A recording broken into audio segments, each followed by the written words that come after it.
Janabek Alim Hanala. In and another. Oh, the uppercut floors him. Put him out.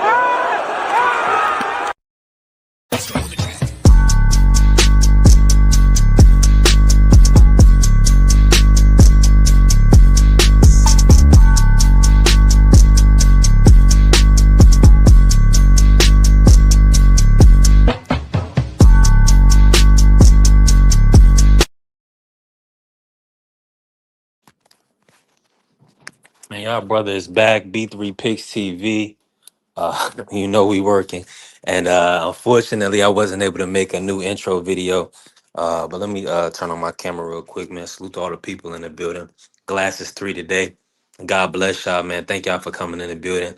I already see my brother Justin James is in the building. Salute, Justin. I hope you have a blessed day. My brother Tim Layton. Salute to D Free. We got Will pulling up. What's going on, Juan? How you feeling, fam? I'm feeling Yeah, good. What's thank good with you? Father in the building. I'm good, Good with Juan. you, B? Blessed, man. Just thankful to be seeing another day. I can chop it up with the homies and we can cook another day. Hopefully I can turn this into a road show. Right now I'm at the crib. We still getting a little bad weather out this way, but it's all gravy. Salute to my brother Dank Father in the building. Listen, we working, man. Yeah, we definitely working. It's gonna be a good show topic for today. We're gonna talk about a few things. I really wasn't able to make a new intro video, but I mean it is what it is. I kind of had to let the other one play again. Did you get to see the intro video from the other day, Juan Claudio? Nah. I've been fucking drenched, man. Every single time I fucking log on, come and click onto you, you guys are already like 10 minutes, 15 minutes in and shit. I'm already knowing. You Yeah. probably seen it because I ran it a few times last show. But salute to the middleweight unified champion, Janabek. Hopefully he can get his big fight. We support you over here, Janabek. Janabek Alim Hanala. In and another. Oh, the uppercut floors him. Put him out.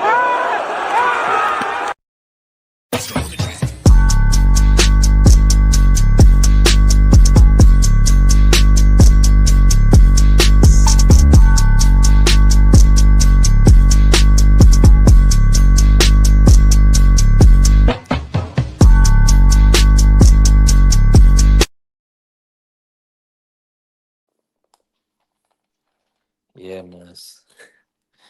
I just had to run back to Queens, man. I could not play that video again. That chocolate shorty um that was bouncing on us, man. She's fine.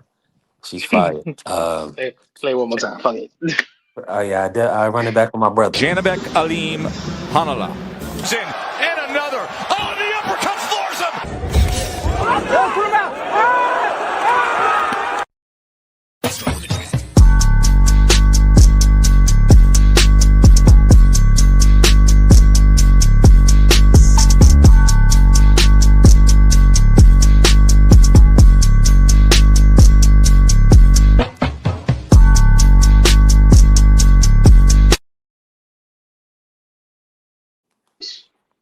Yeah, Sheesh. yeah, man.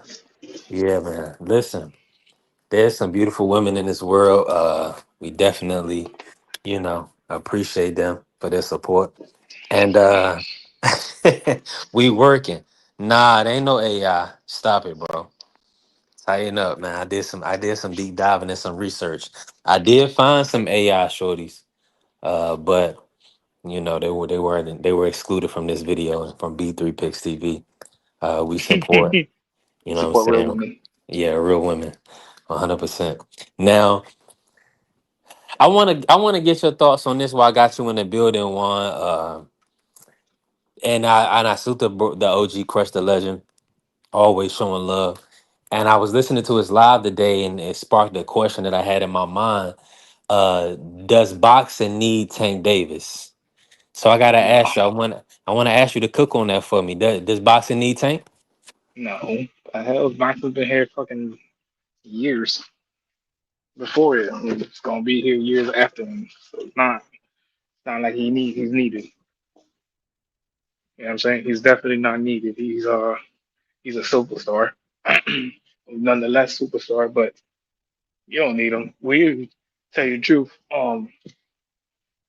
If anything needs him, it's PBC. You know what I'm saying? Like PBC needs him because obviously the numbers is down with them.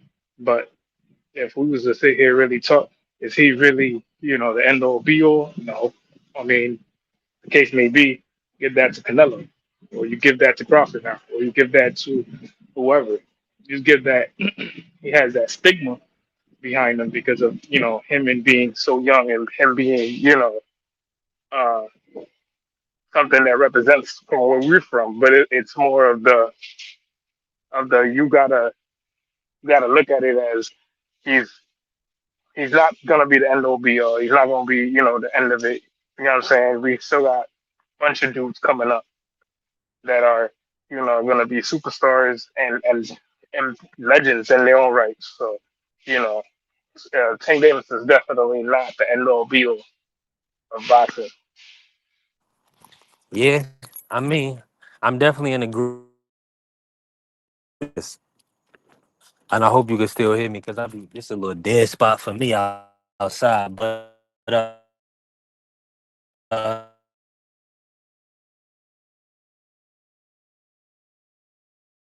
Speak about who do you think can take over that mantle? Do you see anybody that's in position that can do it? Um, Obviously, right now it's probably if you're gonna really talk about this Crawford. Um, Shouts out to him, obviously. But if we were gonna be like, who's the next future of it? I could definitely see somebody like a David Benavidez. I could definitely see somebody like an Abdullah. I think Emiliano is probably the most likely one to get it. I think because of just being able to be, no pause, good looking, and he's able to have that attraction and bring other eyes to boxing. So I think he's definitely there. I think obviously, I think what you call it, his name Jesse Brand Ten one, I'm Rodriguez with can be. you. Your audio went out on me. My But let fault. me You go. just yeah, you good. Now you back. I just want to say the salute to everybody in the building. Smash the like button. You ain't follow the channel. Follow the channel B3 Picks TV. Check out my brother Just As One. Keep cooking one. Yeah, nah. So you gotta kind of gotta ask yourself who you really think it is. But I think out of all of them, it's still it could be Emiliano. I think Emiliano with the looks and the style, the way he is and his name, he can definitely be the one to be that flagship for boxing. Obviously, David Benavidez, you know, that can be that flagship also. So it depends on who really wants it. Like, if you really want it, you got to show it. You know what I'm saying? So it's up to them. It's not really up to us. Hey, that's a fact. I mean, they definitely got the right to make the final say so. In your opinion, Juan, because I know this was a lot of people have concerns with. A lot of people they definitely were itching to see Tank Davis in the big time matchups against Shakur Stevenson and Devin Haney and Teofimo Lopez Jr. Are these matchups? Do you foresee we ever get, or do you think that ship is sailed completely? Now, I don't think the ship is failed. I think we're gonna get them. Like, boxing works weirdly like that because if you think about it, right? Um, in the history of boxing, like we got stuff super late, like Ali and Frazier when they fought each other. Ali just came off the 3 year layoff. It kind of took his legs, kind of took his speed away. So it wasn't really the best Ali version of him. Again, great fight overall, but it's a great fight. Um, so we didn't get the best versions of them both. But then you got also Leonard and Hearn. I mean Hagler. When they fought each other, they were both kind of on their last legs. You got also what you call it, his name Hearns and Duran. They were kind of both out of their natural weight classes. Mayweather, Manny, fucking 5 years late. Like you can't kind of make this stuff up the way that I see it. It's like it's always kind of always been like that in boxing. It's weird because it's always been like that. Like I think the instances that we didn't get it is obviously that your Trinidad, Hopkins, and Roy. Like that's it's really uncommon to see the best fighter best of each other. Even like when Sean and and Keith did it, it was kind of like out of like place because it's like, well, damn, we're getting this fight now, like you know what I'm saying? So it's weird, but like it could happen now, it could happen later, but it's gonna eventually happen. I think it's really up to them. No, I'm in agreement. I'm in agreement with you, and appreciate everybody in the building. But once we get some more people in the building, we're gonna talk about Crawford and his parade, and everything that kind of went down because that's gonna be a big question topic for the day. Just about the police activity and things of that nature. But let me ask you this real quick. Based on with Tank going to the exhibition fight, the 135 landscape, right? Um, and Shakur potentially going to 140. Uh, who do you think will be the standout guy at 135? Is Abdullah Mason going to be in that driver's seat if he can get the win over Sam Noakes?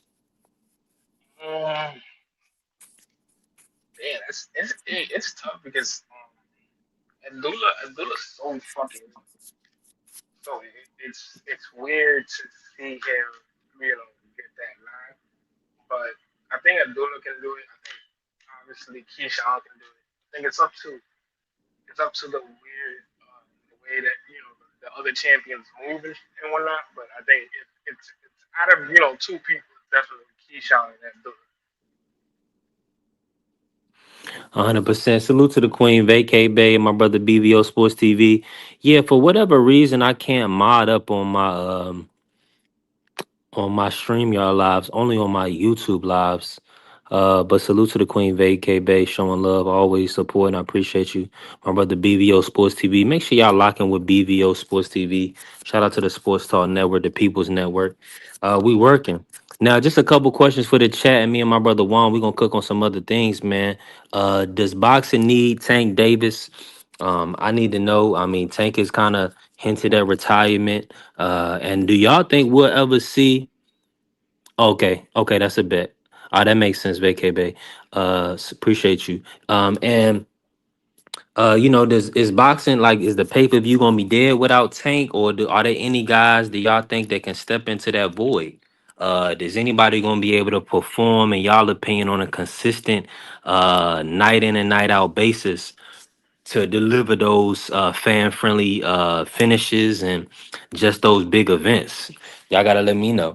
Now, let me ask you this one, because So we're gonna get honest, and then people can come in when they come in.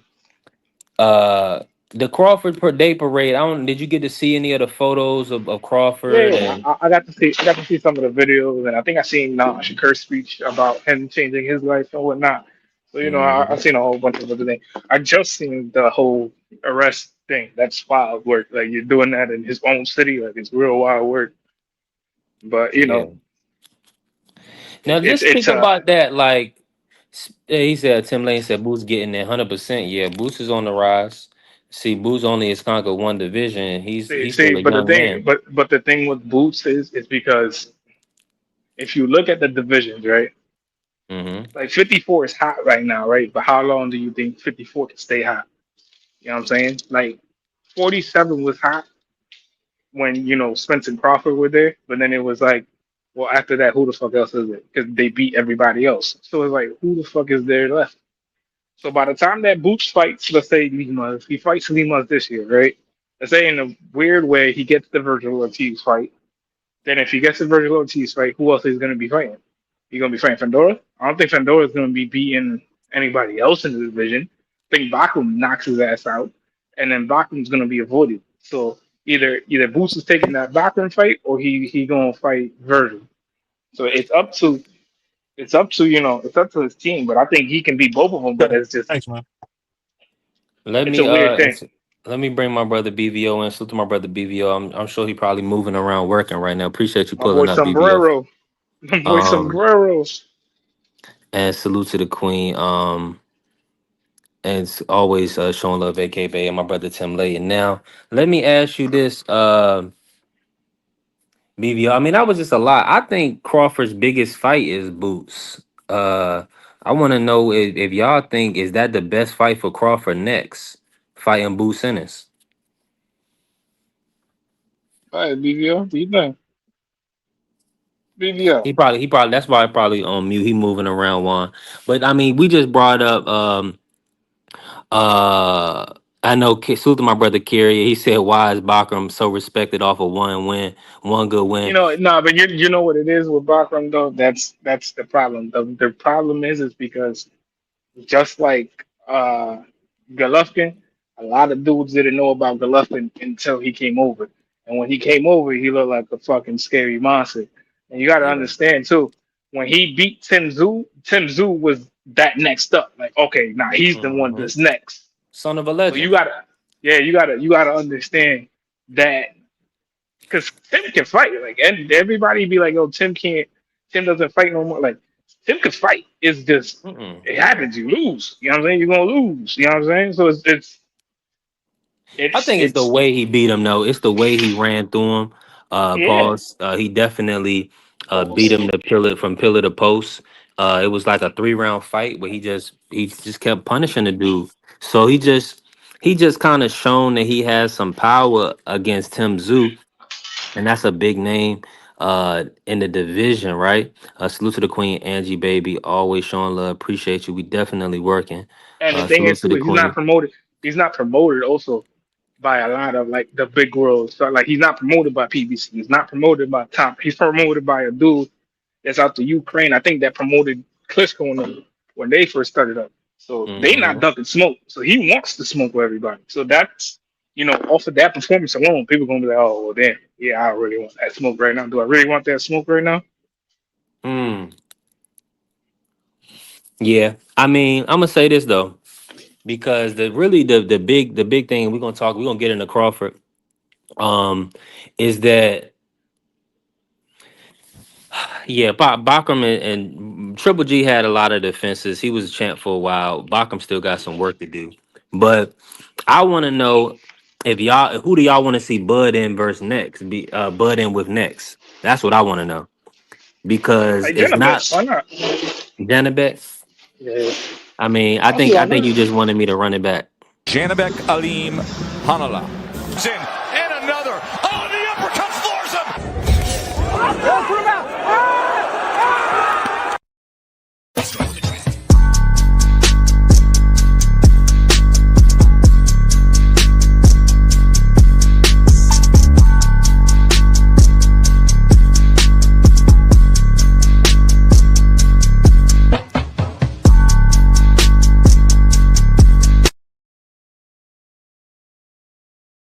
And now let me say this for everybody that You a just came in fool. the building. Nah, you you know, a fool. when you bring up Janet Beck, that's his intro. Will play. Salute to the good brother, Janet Beck. Make sure y'all smash the like button. If you haven't followed the channel, follow the channel. B3 Picks TV. We definitely working.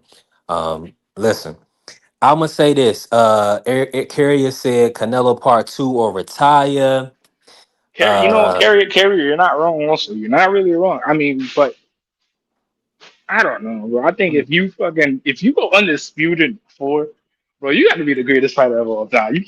yeah. You can't even dispute that no more. It's Like, no debate. It's not even no point of talking about it. He's the GOAT. But here's the thing: people are still gonna have that resume argument. They're still gonna try to say, "Well, he beat two people at 160 to he said, let me go do undisputed." some squats. That's wild work. Angie baby is too funny. Salute to the queen. Now Crawford going to 160, right? That came out of his mouth. Because he understands that would be a sixth division. I don't think I'm gonna be honest with y'all. In my personal opinion, it would be nice to see Boots go to 160, get a belt, and then fight Crawford next year. Now, like, how does that work logistics wise? They just got to make it work. Nah, I don't think so. Because think That's not. about it. Because think about it That's. though. Juan, whose name is big enough outside of Canelo for Bud? I mean, Who's the marquee draw? if all right. So if we were gonna really sit there and say that, then Boots is out of the conversation too. Because you think about it, he's not really a superstar. He's not a star. He's just a fighter Well, that's coming up. You know what I'm saying? He's not a star. It's like, oh well, he's a star. Like he's not a star. Well, I mean, I'm gonna say this. I wouldn't say a superstar. I would say a star because he can do over 14,000 tickets in his hometown. Not everybody is doing that, right? But I'm going to also say this. He also is building up his marketability, his name. People definitely know who Boost is, right, in the sport of boxing. Now, nobody knows Janabek, respectfully. So all I'm saying is this. These guys are still going to have to do something unless the money is just on the table for whichever guy, right? So that's all I'm saying. So if Turkey's gonna put up the money and the money is there, then let him fight whoever he want. But or let him pick whoever he want to fight. But if the money's not there, that's what Kerry is saying. Canelo or retire because none of these guys have built. They haven't put themselves in legend status. So they still got to do that. Salute to Eddie in the building. Is this Coach Eddie? Salute, Eddie. Appreciate you for being in the building. Listen, make sure y'all smash the like for me. If y'all ain't follow the channel B3 Picks TV. We definitely working. Eddie said, I don't think Boost a fight, bud. Well, I mean, we on open panel. Anybody can pull up if you want. If you want to chop it up, I'm gonna drop the link just another time. But Pull up, pull up, pull up, pull up, pull up, yeah, pull up. We gotta definitely talk pull up boxing. because I'm gonna say this though. It does seem like he's a little apprehensive, and I believe, and only reason I believe that is Bud is kind of already giving him a talking to, and he kind of focus on your situation. So that's what Boost communicates. He communicates as if that way. That's why when he got asked the other day at his media workout, he was kind of like trying to focus on Lima. He didn't really want to speak about Bud. So I could definitely see what you're saying. It looks like he may have sun Boost a little bit. I don't know that to be true. I still want to see if they'll make the fight, but it does seem like his energy is not on Crawford. It's just on Lima, which is kind of dry for the sport because we're trying to build fights. We're trying to build stars. So I'm with you 100%, Juan. Boost to be a superstar, Boots gonna have to be his own man. And he gonna have to speak. You know what I'm saying? He gonna have to speak to the But you know, masses. he's not part of that old guard. You know what? Carrier is actually correct with that. He's not part of that old guard though. He's like, you know what I'm saying? Like Boots is part of this new guard where, a whole bunch of young fighters that are coming up that are very exciting. So you know what I'm saying? I wanted to see him against those guys. I don't want to see him against an older Crawford. Like if it Mhm. was 2, 3 years ago, oh yeah, no, definitely I would have loved to see him there. But it's not that. You know what I'm saying? It's an older Crawford and look great. You know what I'm saying? But it's again, But that ah, leaves Laura. yeah, That only leaves Laura, right? yeah. So it's just it's up. It's, If he I can beat mean, the Cuban Laura, we gonna put respect on that win. I mean, like I said, like I said, 4 times undisputed, bro. It's hard to argue. It's hard to argue. Like Aircraft Courier told that, 4 times undisputed doesn't make you the GOAT. You name me another fighter that's done it. You I name me gotta another. nobody. But I gotta ask Exactly. you this though, right? And salute to my brother Prize Fighter in the building. Appreciate you pulling up Prize. Let me so I gotta add this, right? So Bo Mac did say Crawford has 2 to 3 more fights left in him. So with that being the premise, I need you to give me 2 or 3 fights. Who you want to see Crawford in there with to end his career? 2 or 3 fights. Okay. Jenna Canelo again, and if possible, Charlo. That's it. I ain't got nothing else for him. Jamal or Jamel? The smaller one. Okay, Matter of Jamel. fact, it don't matter. Okay, he said it don't matter. My brother Eddie, he said Benavidez.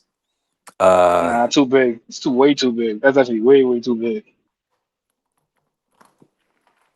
Angie, baby, you agreeing with Eddie, but you know that Boost is just getting paid like everybody else. You know what I'm saying?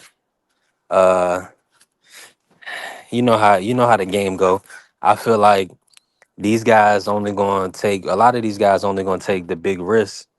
Uh, when it makes sense. You know what I'm saying? It's nasty work. It's a lot of nasty stuff going on. Hey Juan, Prize asked why Canelo. You know why? It's because I want that man to get paid, bro. That man deserves to get paid. Like again, because again, who's gonna do numbers with him like that out of all of them? Just Yeah. Canelo. Like you know what I'm saying? Like that's still gonna be a box office draw. It's still gonna they still gonna come and fans are still gonna go watch that. You know what I'm saying? Dude's still gonna pay for that. You know what I'm saying? So it's kind of it's not hard to kind of Or point that Floyd out. though. Don't leave out Floyd. I mean, is Floyd coming back? Is Floyd coming back? Floyd said there have been talks about him doing a pro fight. So Um, I mean, yo, right you want to now, see that? the A most the 48, a biggest fight. 48-year-old, a 48-year-old Floyd. Hey, man. We've seen crazier things in the sport of boxing, right? I mean, you right. You right. You definitely right on that. I'm not gonna Yeah. argue with that one. But again, like I said, it's hard to point because this era is weak. To tell you the truth, too. So it's not like it's a strong era. Mm. Like we So had now great, that like so we had good fighters. I mean, great fighters. Don't great fighters, but either one thing or another. Some car accident and then the eye. Uh, fucking Thurman just kept getting hurt. Sean, yeah. you know, Sean fought everybody, but just couldn't get it done. Uh, Danny Garcia, he's inconsistent, very inconsistent. So I don't know. That's my opinion, but that's just me. Yeah. I'm with you, man. I would definitely I don't want to see Crawford retire. The Canelo fight. The Air Carrier, do you want the Canelo fight or you just saying that makes the most sense? Because it Now, makes sense for him for the money, though. That's the reason. And I get where Air Carrier is coming from now. Because at first I wasn't going to agree with him, but then I thought about it for a minute. But it's just the money. You think but about it. Who else is? Turkey backing Turkey backing him, right? I mean, not So back yeah, up. he Think might about not it. get 100 million, but he might get 50 million for I Janet. mean, think about it. Think about it. Really think about it. Right? If we're going to hold this fight, right? Any promoter's going to take it.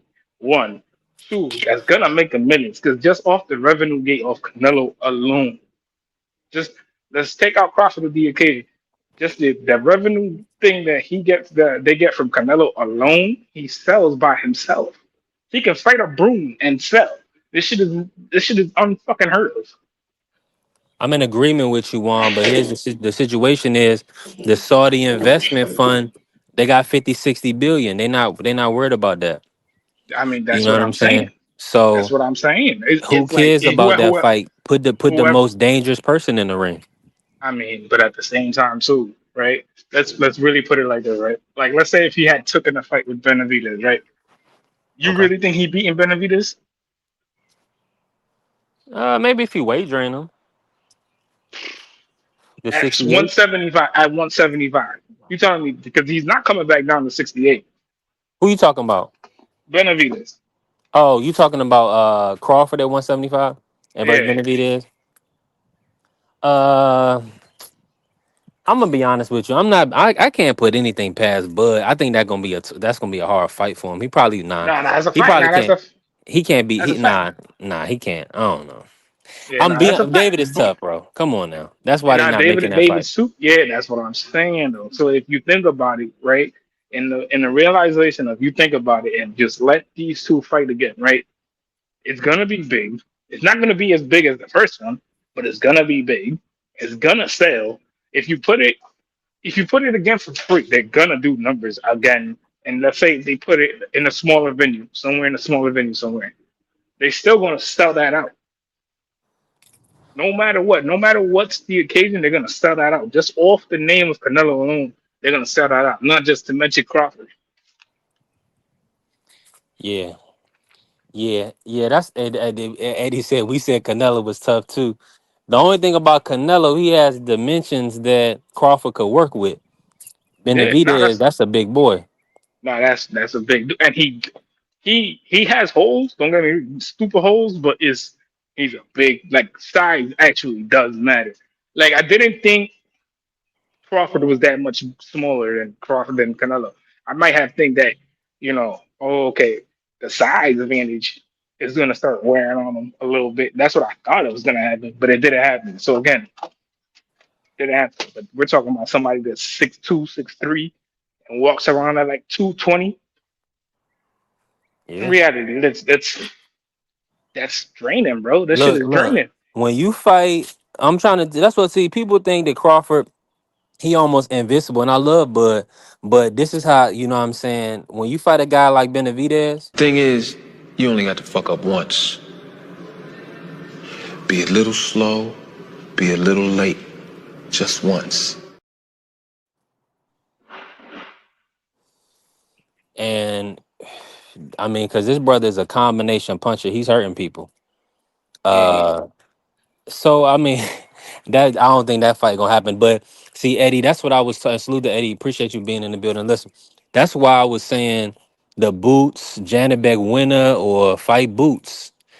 I think that's a fight that, like you're saying, if you need interest, Juan, if you need the gate to be crazy, you put him in against somebody that the people see as just as athletic, or that could be a tough task for him. You know what I'm saying? Not. I mean, you could put him in with a Benavidez, but I don't think that fight gonna happen. No, You know. I'd rather see a Mel or even a Jenna. I don't want to see Boots. The only reason why I don't want to see Boots is because that's him. If he coming back down, they're gonna try to be like, well, come back down to 54. That's gonna be a whole spectacle. Just go back down to 60. Fight the dudes that are at 60, which is Mel and Jenna, and then Lara. If you want to fight Lara, throw that in there, whatever the case may be, Hmm. and call it a day, bro. That's not hard. Nah. It's some work though. I would. It's some work. I mean, I'm hopefully they got a plan. I'm favoring him with whoever. It don't matter. I'm favoring Okay. him, and it don't matter. How does Shannon say it? Niggas in five, niggas inside. Crawford in six. You know what I'm saying? I got him like that. You know what I'm saying? Because he's So that nice. this is ideally right. If in Turkey's favor in Turkey's world, because that's why they asked about Benavidez at 168. Bud is not going to 175. That's not gonna happen. So unfortunately, we're not going to see Bud against the Bivol Benavidez winner, because I would love for them guys to fight Benavidez and Bivol, and then there'll be an undisputed guy that Bud could fight, or Adamez and Janabek unify, so that'd be three belts, and then Laura will have a fourth. But Bud beating Janabek, a three belt holder. Floyd already told you that three belts is undisputed as well, right? Nah, but then so if that was the full fight, I just wouldn't want to see Laura versus Crawford. I know that's two older guys. Crawford might consider Laura a part of his generation, but I'm not interested in seeing Laura versus Crawford. I would Why not? prefer. Why not? Explain to me why not? Why not? Yeah, Only why not? reason is because Laura's not active enough. It looks like he's holding on to the belt.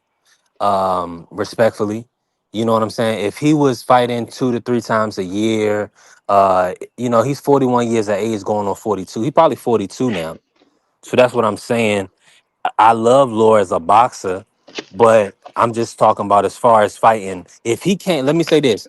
If Laura, he said, Carrier said Laura would beat Bud.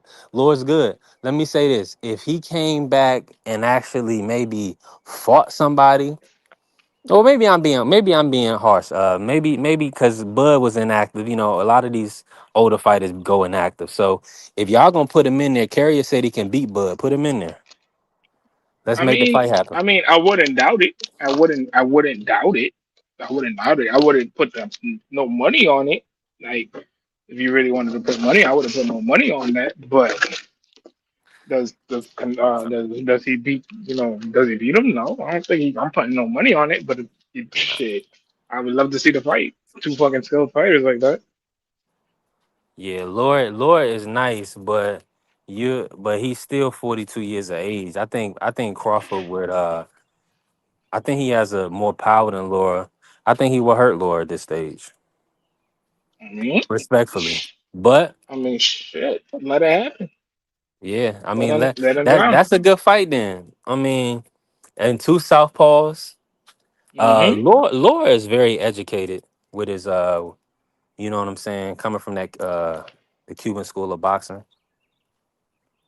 You think he's the best Cuban? Psh, probably so. Respectfully, you know what I'm Respectfully, saying. I mean, respectfully. yeah, he's my number one. I don't know if I would consider him the greatest of all time, but I would have to do some more research. But yeah, he's definitely my top Cuban. So that'll be I so mean, that'll be a great fight. Salute to the Queen. Shawalaya. Appreciate you for pulling up. Always showing love. hello, Um, Mrs. Queen. so yeah, we just been kind of cooking on Crawford's next fight. He said Carrier said Law or Rigo. Yeah, the greatest Cuban of all time. Yeah, that's a good one. Between one of those two. I mean, to see the only thing with Rigo is Rigo hasn't like what's his significant win? His Donaire. Of course. I mean, Great win. I mean, the case. I don't know. But That's up to you guys. Who's Lars great win? Um, shit, that's hard. That one's hard. Yeah. Who has he fought? That's the question. Hey, Canelo. Oh, a whole lot of people. Yeah, that's what I'm saying. Um, Like, you look at the resumes, it's kind of hard. Like, Laros fought a lot of dudes, bro. Laros fought who's who, basically, like around the division. Did he fight Trout? I believe so, yeah. Yeah, Lars one of them ones, bro. yeah. Lars I definitely one mean, of them ones. yeah. Like he's just gotten the short end of the stick. I think he beat her. I'm like, I gotta rewatch that fight, but I think he's one of those that beat her. I think He's the original American dream. But yeah, he lost to Jerry Hurd by split decision though. yeah, I thought he won, but again, I could, His best win is Austin Trout. yeah. So So he lost to Paul Williams, majority decision. That was a close fight. which is nah, Um, that was not a close fight. that a blind man with scoliosis can see who actually really won that fight. he beat Ish Smith, Delvin Rodriguez. Shout out to Delvin Rodriguez. Make sure y'all You lock on know, my brother TD Sports Talk, no, not Thomas from facts. the Bronx. He had He's Delvin dope. Rodriguez on yesterday. He's dope. Yeah, he's dope as fuck. Um, Yeah, he got a win over Terrell Goucher. He got a draw with Castano in 2019. But that's what I'm yeah, saying. He hasn't fought nobody really of consequence because the since the division is Castano dead, fight in bro. You think 2019. but you think about it, that division's dead. Go look at that 160 division. Nah, That division that's is not. dead. It ain't been dead for 5 years since he had a draw with Castano. He fought 5 years Raymond ago, who was at Alvarez, 160? Greg Vendetti, Thomas Lamana, Gary O'Sullivan, Michael Sarafa, and Danny Garcia. He hasn't fought no champions. He ain't unified. That's what I'm saying. Come on, man. He won the IBO at Super Welter in 2020. How did he get the WBA? They don't even put it up here, but I know it was on the line for the Thomas Lamana fight. Did they give him the WBA title with Thomas Lamana? Yeah, I think the Thomas and Martin, I think at the point was ranked number two. That's nasty work. I mean, that's the way the fucking these rankings work. This shit is weird.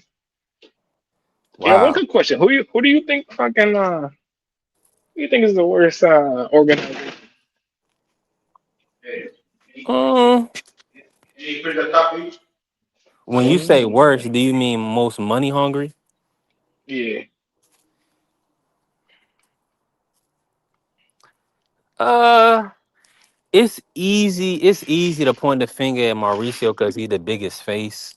But Don't say don't say nothing about I'm Mauricio because you know BBO gonna show up talking about yo. Don't talk about Mauricio Suleiman like that. He's the greatest. Come, well, of blah, blah, course. blah.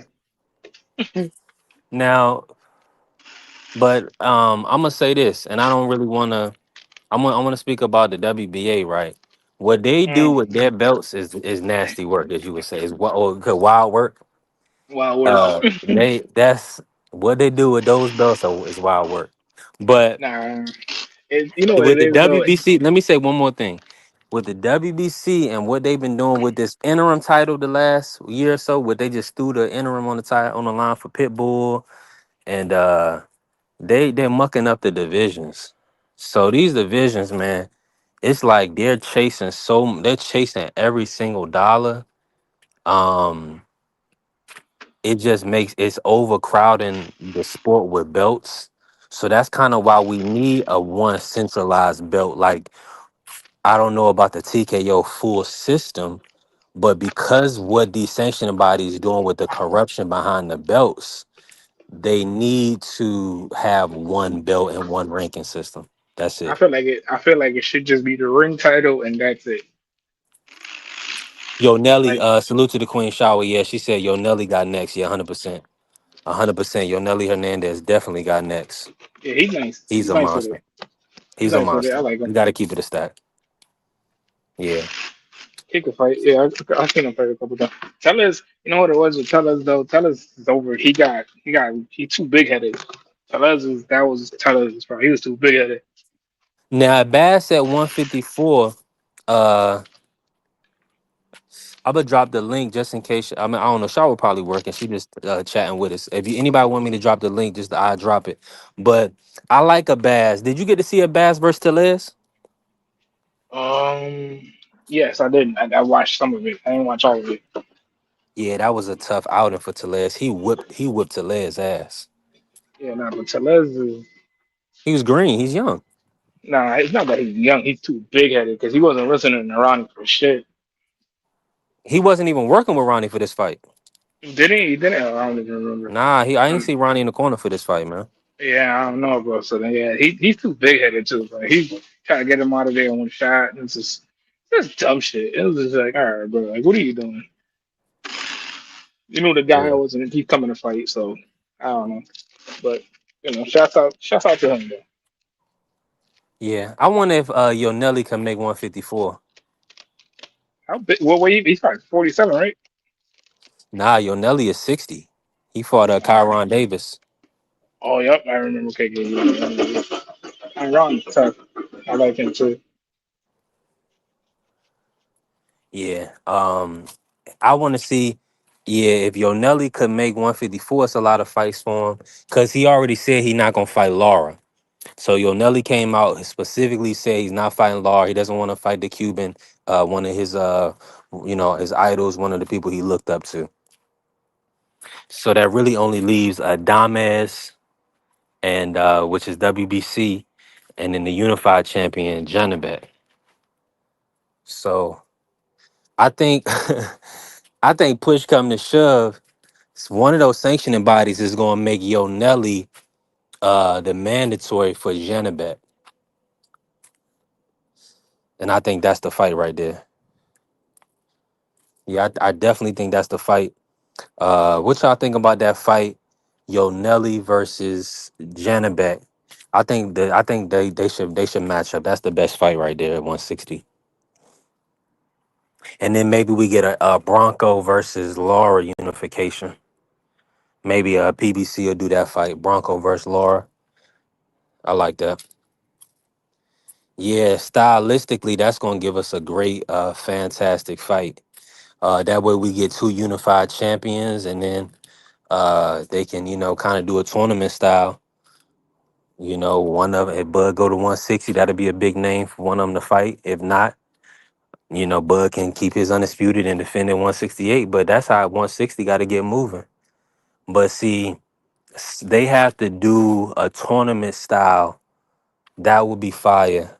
So Turkey needs to take that idea. Just do a quick tournament style. Get PBC on board for the Laura versus Carlos Adames, and run it like that. And then Yo Nelly versus Janabek. Let the dogs fight. The big dogs got. We got to see who the big dog of the division is, because Yo Nelly, he was putting hands on Kyron Davis. I mean, I was extremely impressed with that performance. Dominant performance.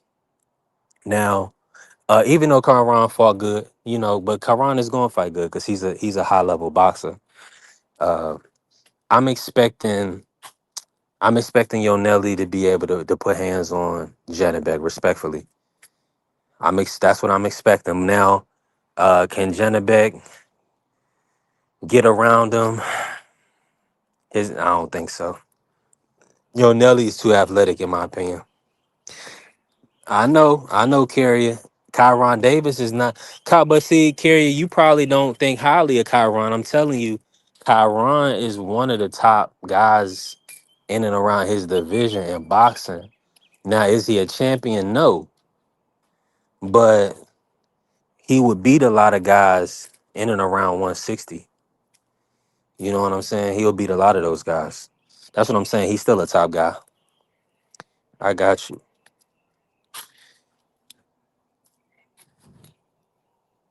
My brother Juan, he at work right now. I appreciate Juan pulling up. He's still in the building. Stay in the building if you can, Juan. Come back if you can.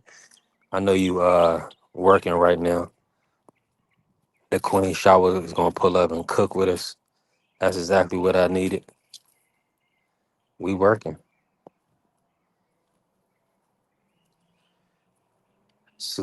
Salute to the Queen Angie, baby. The beautiful queen, always showing love. Appreciate you. Yeah, man. I didn't really get a chance to do no work on the for the family. Okay, no worries. No worries. I'm gonna be here. Um I didn't really get a chance to do any like as far as a new video for the day. So that's why I'm like I've had to play the old intro video. And then I got a couple clips, but see these I kinda don't wanna put them in until yeah. Salute to my brother Carrot. Yeah, Malik Labors. Great player. Malik Neighbors is a fantastic athlete, speed receiver, great hands. He's out for the season, man. I wish him well. He got a torn ACL, so I mean, just keep that brother in your prayer, man. That's a big time injury early in his career. So hopefully he'll be able to bounce back and recover, because that's definitely a tough blow. What's going on, Mark?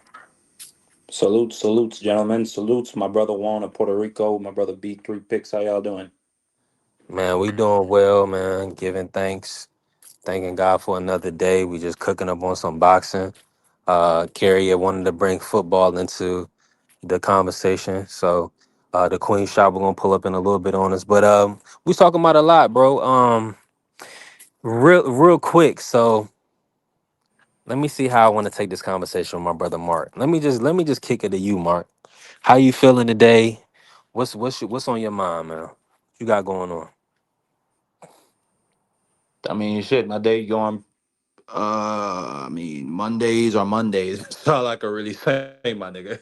I'm on a break right now. I'm Yeah, trying to talk some boxing, some sports, about Bud, yeah. whatever you want to talk, nigga.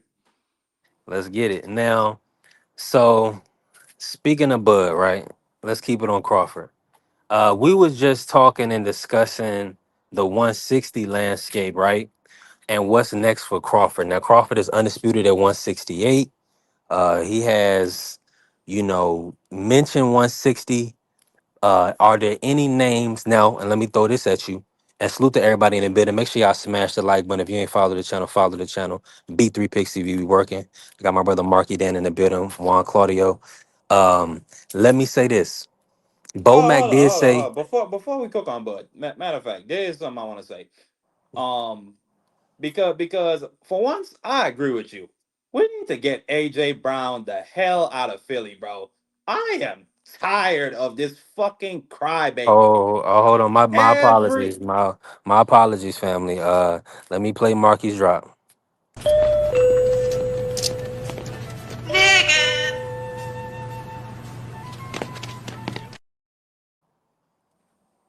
All right, go Yeah. ahead, Mark. Anyway, we need to send that boy back to Tennessee.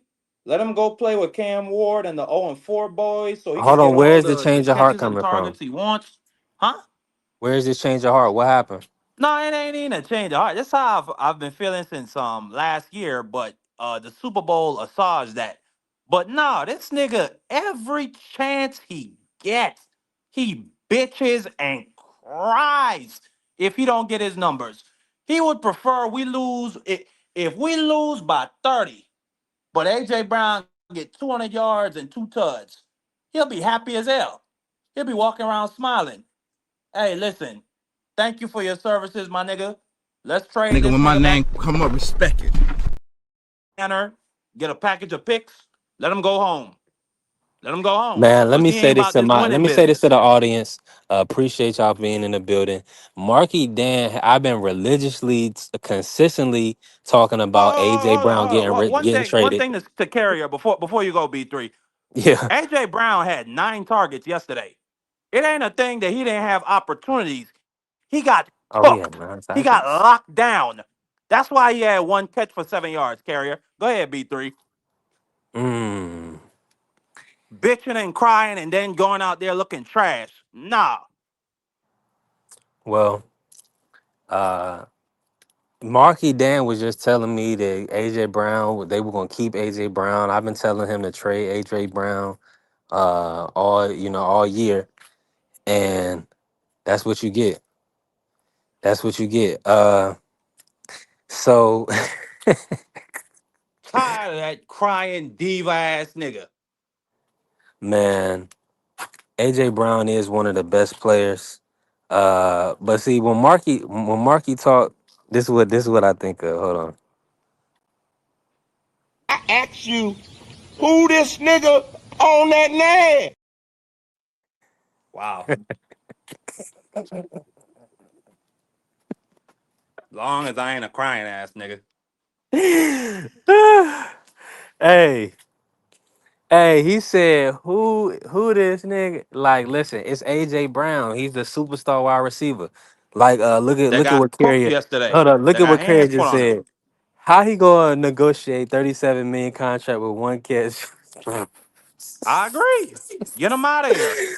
yo, you We can't. make Nobody's gonna Devontae take Smith the him. Heisman the number 1. Get this crybaby out of here. I've been telling you this for a while, bro. Like Last Prize year Fighter we said, took he not last year. going nowhere. Last year we win 10 straight games. This nigga crying. Fuck out of here, This, nigga. bro, this is nothing new.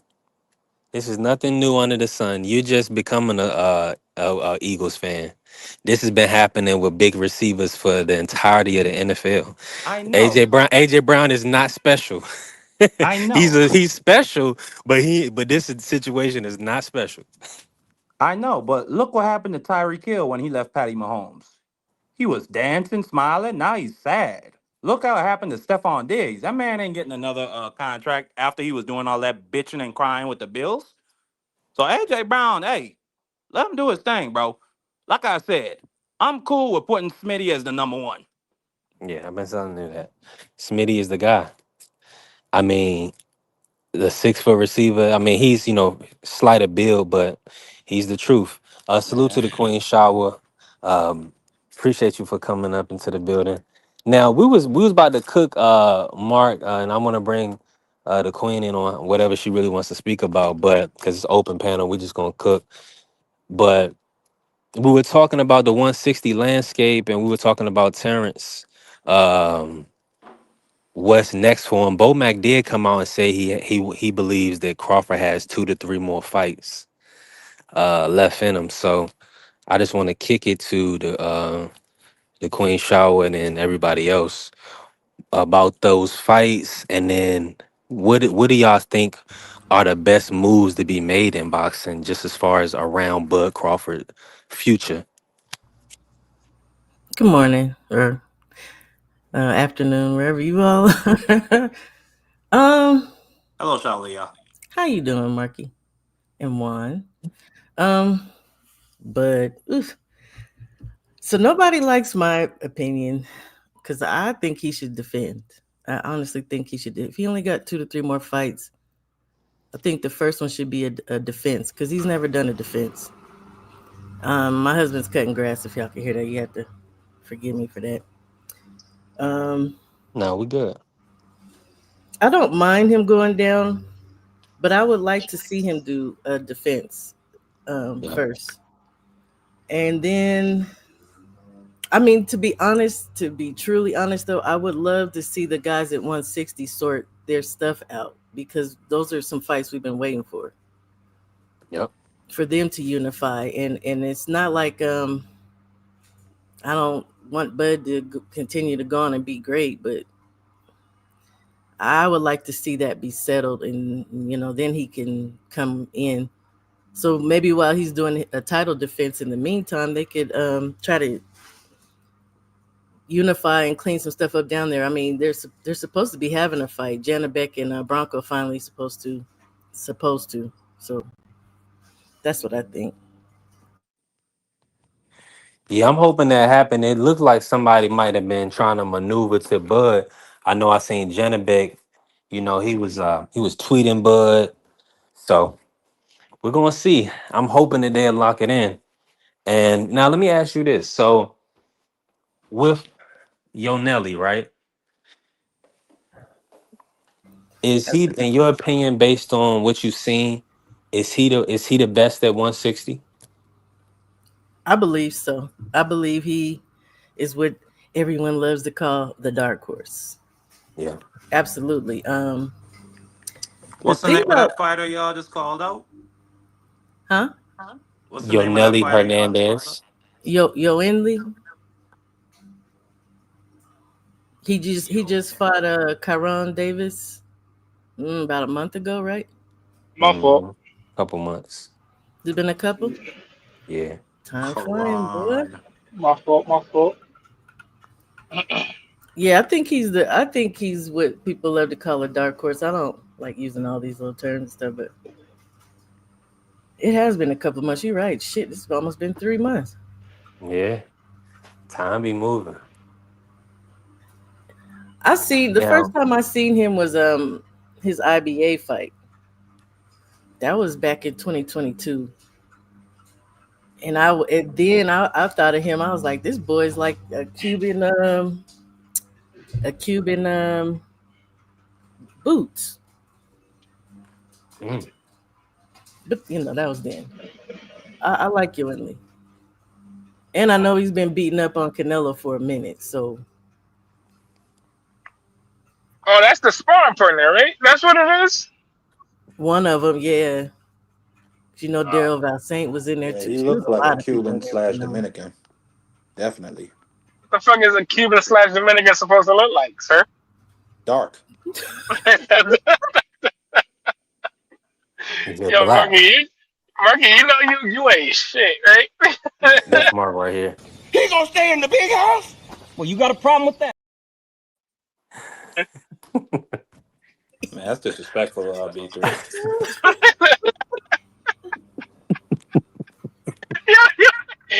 Marky really ain't shit, bro. Okay, so I see aircraft carrier saying Janabek's the best at 160. I mean, there's another man in there. The only thing is we will never see them fight because they're countrymen. And that's Miriam Nursultanov. And I think he could beat Janabek as well. I think it's just gonna come down to somebody who's his size that has some skill. And Yoenli definitely is that. Um, Mm, Miriam is, but again, Miriam is where are they from? Kazakhstan or whatever. So he won't fight him. Shalia, I got a question for you. Have you ever heard the saying to fear the old man in a profession where men die young? No, I haven't heard that saying before. Well, that saying epitomizes Erislandy Lara. I think he the best at 160. I I think can he'll clean all these boys up. I can agree with that. I'm not even gonna debate that at all. I mean, I just the if only you thing haven't seen them I lately. the only thing I feel like with Lara is time catches up to everybody. Mm-mm. Um, we're seeing it with so many countless fighters. You gotta figure out when it's time to leave out.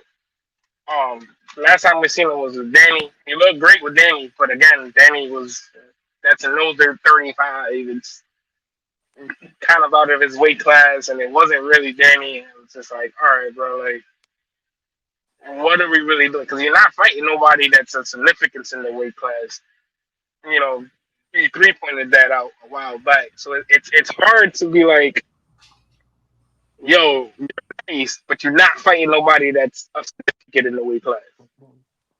So when he's done there with somebody that's actually a top 10 fighter, then what? And if he loses, then what? You know what I'm saying? Not saying that he's not nice. Not saying that he can't beat him.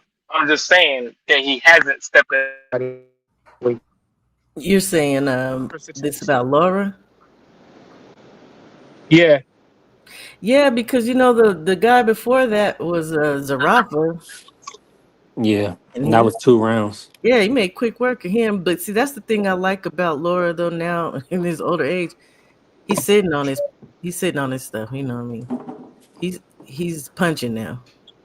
I remember they put I can't remember the name of the kid they put in there with him. And he put him to sleep in 1 round. It was for the regular title. Like I'm talking Lamana. about, this kid went straight stiff.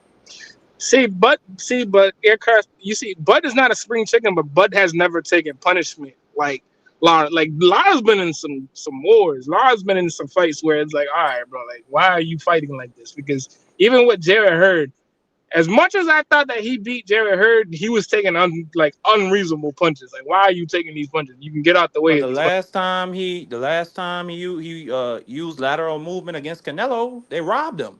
And Yeah, then the but even reporters cussed him out and told him, "You a bum and yeah, you a coward." but I seen why they robbed him. No, there's not that you shouldn't be running in a pit like no Mm. and no weight class. And you can ask whatever coach and whatever and no weight class you should be like he was running like there was run like he was sprinting from one Well, side there of you the ring to go. the other.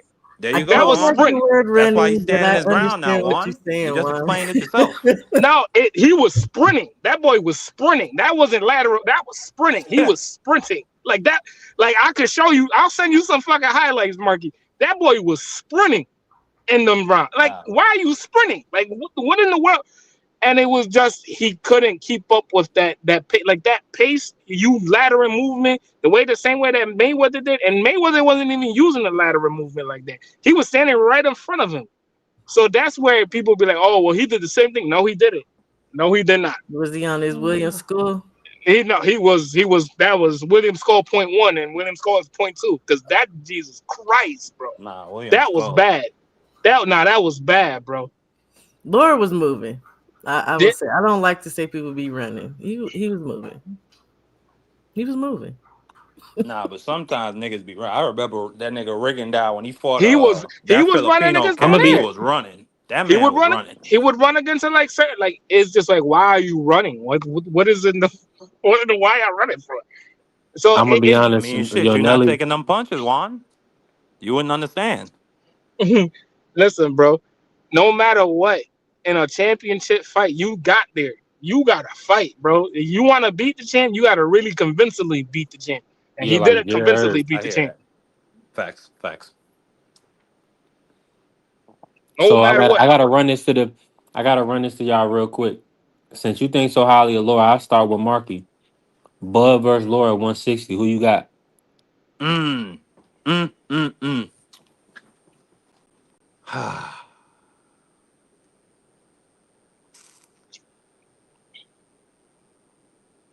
Man, I'm gonna pick Bud just cause it's Bud. But You said you had to do what? I said I'm gonna pick Bud. I said I gotta pick Bud because he's the man. But at the same time, man, that's a 50-50 fight. That's Mm. a legit 50-50. Queen Shower, you know I'm coming to you next. I'd pick Bud because I don't even know the last time we saw Laura using the lateral movement again at 40. Mhm. Last couple of fights we've seen Laura have, he's sitting on stuff and punching. He's not moving in the manner that he used to. Not to say that he can't, but Bud, we just seen But what he's still doing, and he's but what 38 now. Yeah. 39. So, yeah. but sorry Salute to the bro to Jay cut Smith. off. Sorry to cut off Juan of Puerto Rico's pick, but we saw Lara using lateral movement against a guy named Danny Garcia, who moved up from 154, just like Bud Crawford, and they had to jump in there and save that man because he couldn't do nothing. He couldn't get to Lara, and Lara could hit him whenever the hell he wanted. So I See, think but them feet still those legs still work. them It's just legs. that the hands.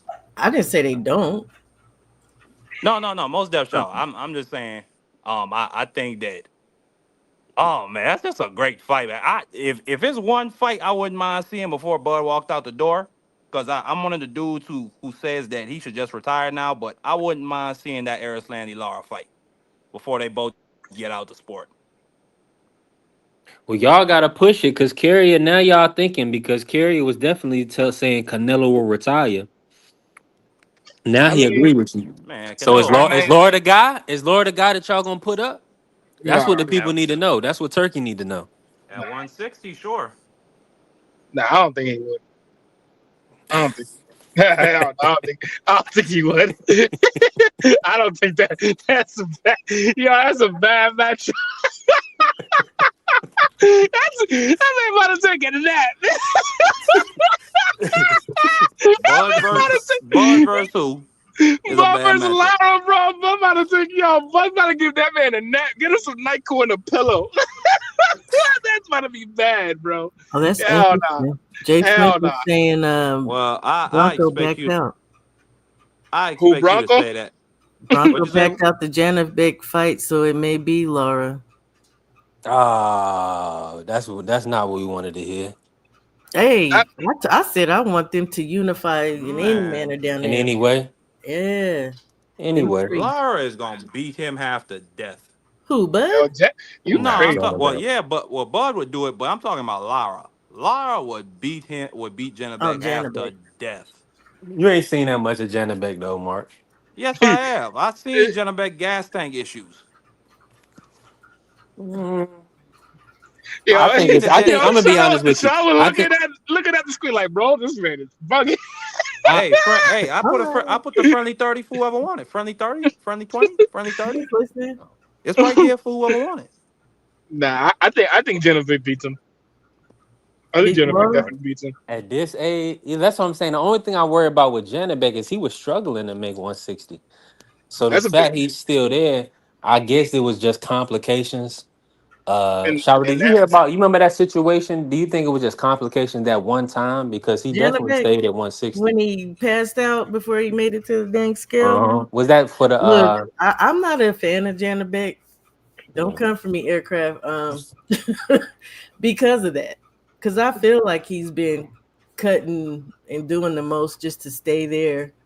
Probably Mhm. trying, I understand trying to get them titles, and we've seen many dudes do that, but to what degree? Your health should be your main concern. For that reason, I'm not a fan of him like that. I think he's just hanging around and lurking at 60, trying to get probably undisputed, whatever. But to what, he gonna end up like Virgil. That rando. Mhm. So yeah. that's a big risk because and what I know about a lot of the times with these promoters, they support and they build up the fighters that they know that they can trust that's going to be there to put on the event. And that's why, with the Keyshawn situation, and I'm sure, Golden Boy, I mean, Virgil's one of the biggest fighters. They're not gonna uh wipe their hands with him, but when they put out that money, they don't really want these events falling out. So that's a big thing. Is like, okay, just to make sure you really gonna make this 160, because we need you to unify, and then we need you to fight Crawford. If you're not gonna do those two things, it's no point even making an agreement with Janabek. I mean, but the thing with Janabek though Or they can is move Janabek up to 68, like, and let him fight yeah, Shiraz. but the thing with Janabek is how old is Janabek now? I Mm, know, like 31. Let Beck me like check. Let me Yeah. 35. check. So Come on, 35. You crazy, Mark. he's yeah, he ain't 32. no damn He 35. in his early to mid 30s. I know that for a He's fact. 32. 32. Yeah, early 30s. My Mm, bad. So at 32, you should be at the around the weight that you need to be at. Um, Even him struggling to, I think it was his last fight, struggling to make weight. You shouldn't. Mhm. If that's the case, maybe you shouldn't even be at that weight class no more. If the case may be, we don't know if it was just a bad weight cut or it was just just this one time thing. We gotta see what's his next fight and what it's gonna look like, but we can't make assessments of certain things because we've had how many fighters that have been at one weight class for years now, and true. fighters to go back down to certain weight classes. You know, So I'm looking. Um, in his early, when he first started, he's been 170, 174, 63, 63, 62. Then he started hitting 60 in around 2019 and staying there. It could have just been a bad weight cut, but if you started out higher, I don't know, man. I because don't he's know. a tall dude too. He's not small. He's not like a small guy. Nah, he's He's 6. Oh no, I thought he's 5'11. Says yeah, yeah. I mean, he's still not really a small guy though. Like, no, he's not.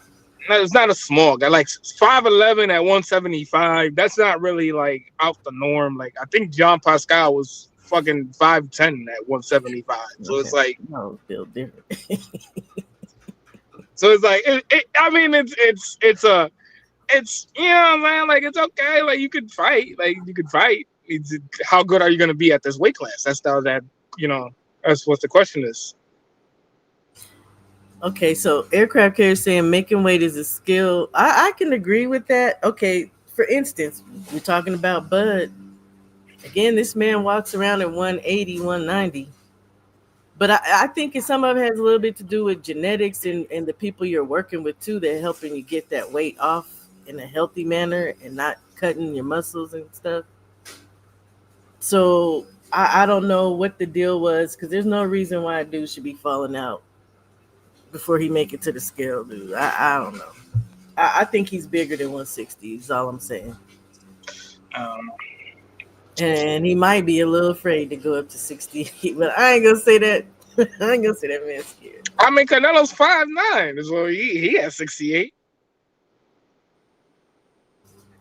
Canelo's just okay. I like that. That was funny. Nah, I mean, it's up. It's really up to the fighter. Man. It's skill sets. Man. If you got skills that pay the bills, call it a day.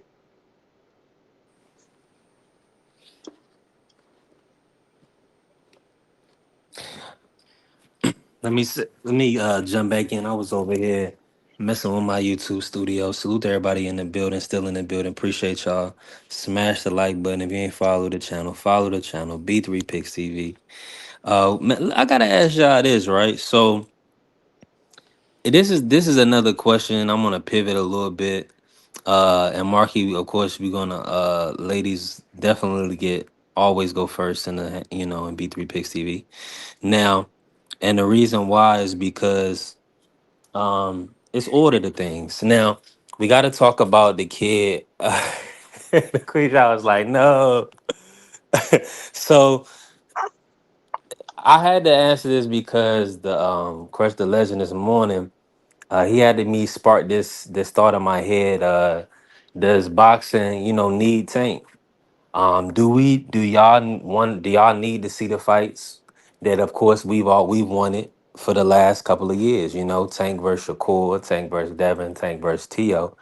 Or has it over for you? Are y'all okay with the exhibition and then Tank I retiring? don't. Oh my bad. You said Shaw going first. Go ahead. You can I go know. ahead, Marky. I I, can wait. Trust me. Go ahead, Marky. Yeah, I don't. Hold on, real Nah, I quick, don't. I Mark. I know don't you need. about No, to do I your don't thing. need to. No, I don't. I don't need to see Shakur versus Tank. I don't have no expectations for that nigga. I don't care. Go get your money, then get the fuck out of here. Yo, That's pretty Mark, much. That's where I'm at with it. Mark, hey, Nah, Mark you is a heard what wild that. You boy. heard what that dude said. He said boxing is dead. He said he don't like this game. He said, "Oh, y'all always talking about me. Why y'all always talking about me? Get I out mean, of here, and we won't because talk about you." because a bunch of pickle pullers always talking about him. Yeah, a That's bunch all. of pickle pullers. I ain't a pickle puller. I don't need to see this man fight. Get out of here. He lets you know every other day he don't care about us or the sport. Get out of here. Yeah, I agree with Marky. I'm good. I've been good on Tank because I've been knowing he ain't gonna fight Shakur. He was never gonna fight Devin.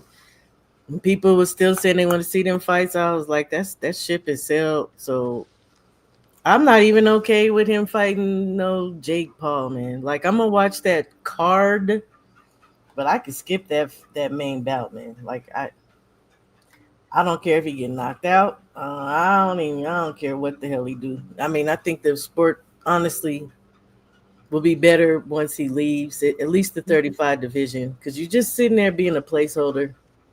And it's a lot of young guys at 35 that's hungry and they willing to fight for that belt he's just holding. Yep. So go But fight that's exhibitions for the rest of your life for all I care. I don't care what he but does. that's but that's the point even with like the organizations because at that point, bro, take away the fucking belt from me. Like, what the But fuck it's are too y'all much doing? money. Facts. He's money. He's money. But He's money. the thing is too, he's money. But how much money are you really getting when he's only fighting once a year? True that. Like like you. Let's say you making a $1.5 million purse, right? How much of the percentages they take off of that shit? They take what, 20%, right? B3 or some shit like that. Well, it was. I Who's thought talking it about for More undisputed? than that. From No, when who? when when they take away the commission, not the commission, the fucking the break organizations take their half of your purse or Yeah, some shit. they Sanctioning three. It's bodies three take they percent. It's three 3%. Like percent. 3%, some Yeah. bullshit, some Mm-hmm. bullshit like that, right? So let's Mm-hmm. say he fights. When he fights, he averages 2 point, or let's say 5 mil a fight. Let's say some bullshit like that.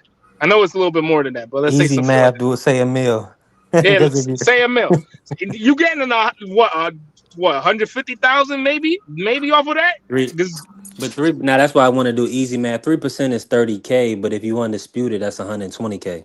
yeah, so even if you let's say you have that once a year, like you really gonna argue at that for once a year when you can get somebody that's young that will fight probably twice a year, 3 times a year, just to fucking defend this belt?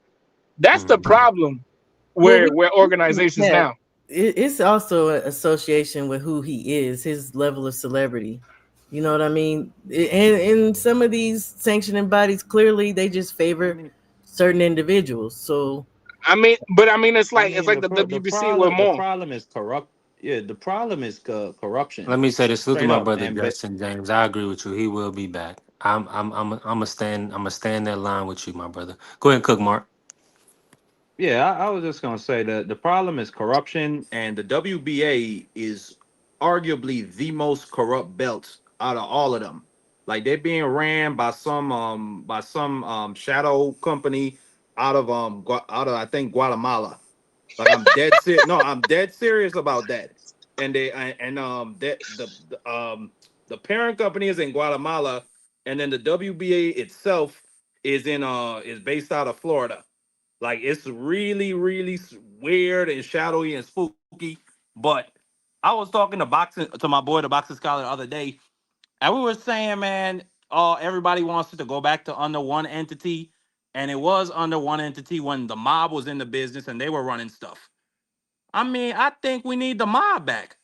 I'm gonna be honest with you. I think we need TKO boxing, Dana White, to come in this thing and fix it. Because Shit. these folks, these boxers, these promoters, these sanctioning bodies, they have run amok. See, It's but because that of them that a dude like Tank Davis can feel confident in doing something like this. see, but that goes under the Ali Act also. That's the reason why. Because well, you gotta Who's Dana remember White's what. best friend? Yeah, I mean, but you gotta understand too. It's an odd like the Ali Act goes against all that because even if You you think about it, you're not. If you take away and you let's say you take away these all these belts and you just make one thing right. Look at how much these UFC fighters are really actually getting paid. Let's say they make 500,000 for a fight, right? Mind you, they're mhm. getting 200,000 just to show up, and 200,000 if they win. That's $400,000. If you get a performance of the night, you probably getting another 100,000. Let's tax all that. You probably seeing maybe 200,000 of that. And you don't forget that you still got to pay your cut team, your team. You still got to pay your manager. You still got to pay the whatever the fucking I think the sanctioning fee for the USC is. So you're seeing shit. You're seeing Juan, shit. you know that Juan, you know that there's not even 35 boxers in the world that are making $100,000. I mean, it's been like that for years. That's why I say like if you're gonna be about like there's been like that for years, Mark. It's been like that for years. That's cap, Mark. But why It's a do lot we making as over that. fans You have to wildin'. No, take this line to advocate? These dudes need to advocate for themselves. If it comes well, under one but entity, we but need to but step. Go ahead, Juan. Go ahead. now go ahead. No, I was just gonna say we need to advocate for what we want. We want the best fights, and we want it on a regular basis. That's what they get over there in UFC See, but every weekend. Like they just had a mega card last weekend with Dominic Reyes, Carlos Olberg. I think Adrian Yanez was on. I was calling it out the B3 when we were sitting there watching the college football. That's once in a blue moon with boxing. If Turkey feel good enough to put the bag up. Man, I'm in full support. I am in full support. And by the way, Turkey right now he's working on right now he's got boxing in an artificial economy where these promoters are just sitting back. They're letting them pay for fights. They're letting them pay the Let site fee. me They're letting them pay the boxers. One of these days he's gonna come in with TKO boxing and just take all that crap away. I And mean, you know let what me then he's jump in. gonna Let come me in say and this do? real quick He's though. gonna Oh, buy all Mark. your Mark committee. is. Oh, Let me say this real quick, Juan. Mark, he's talking about some 12-7 guy named Crute. He got excited when he seen his name. These dudes be having 3, 4, 5 losses. It don't matter. So the thing about it is Tim though, Crude, a bad boy. well, that's what I'm saying. He could be that. He could be all of that, right? That's But what my but do brother you know? BVL. But Let do me you know finish why his this. Let me just record's so finish this. messed up? Go This is ahead, the BJ. only My thing I bad. was My bad. I saying, was right? talking. It's not about that. What they're gonna do is you may have a card where with a Andy Cruz and a Keyshawn Davis, you know what I'm saying, as maybe the third fight on the card. You know what I'm saying? Or something like that. Uh you also may have like a Nahir Albright versus Emiliano Vargas as like the opener, right? So that's what is kind of going to with TKO is that they're going to be, and Turkey is showing you we're going to have big cards. It's going to be big events, but see they don't control the all the fighters right now. The fighters have multiple different promoters they have to work with. So like the UFC, all the fighters under the UFC, if all the fighters are under TKO, we're going to get the matchups that we want. That's the idea.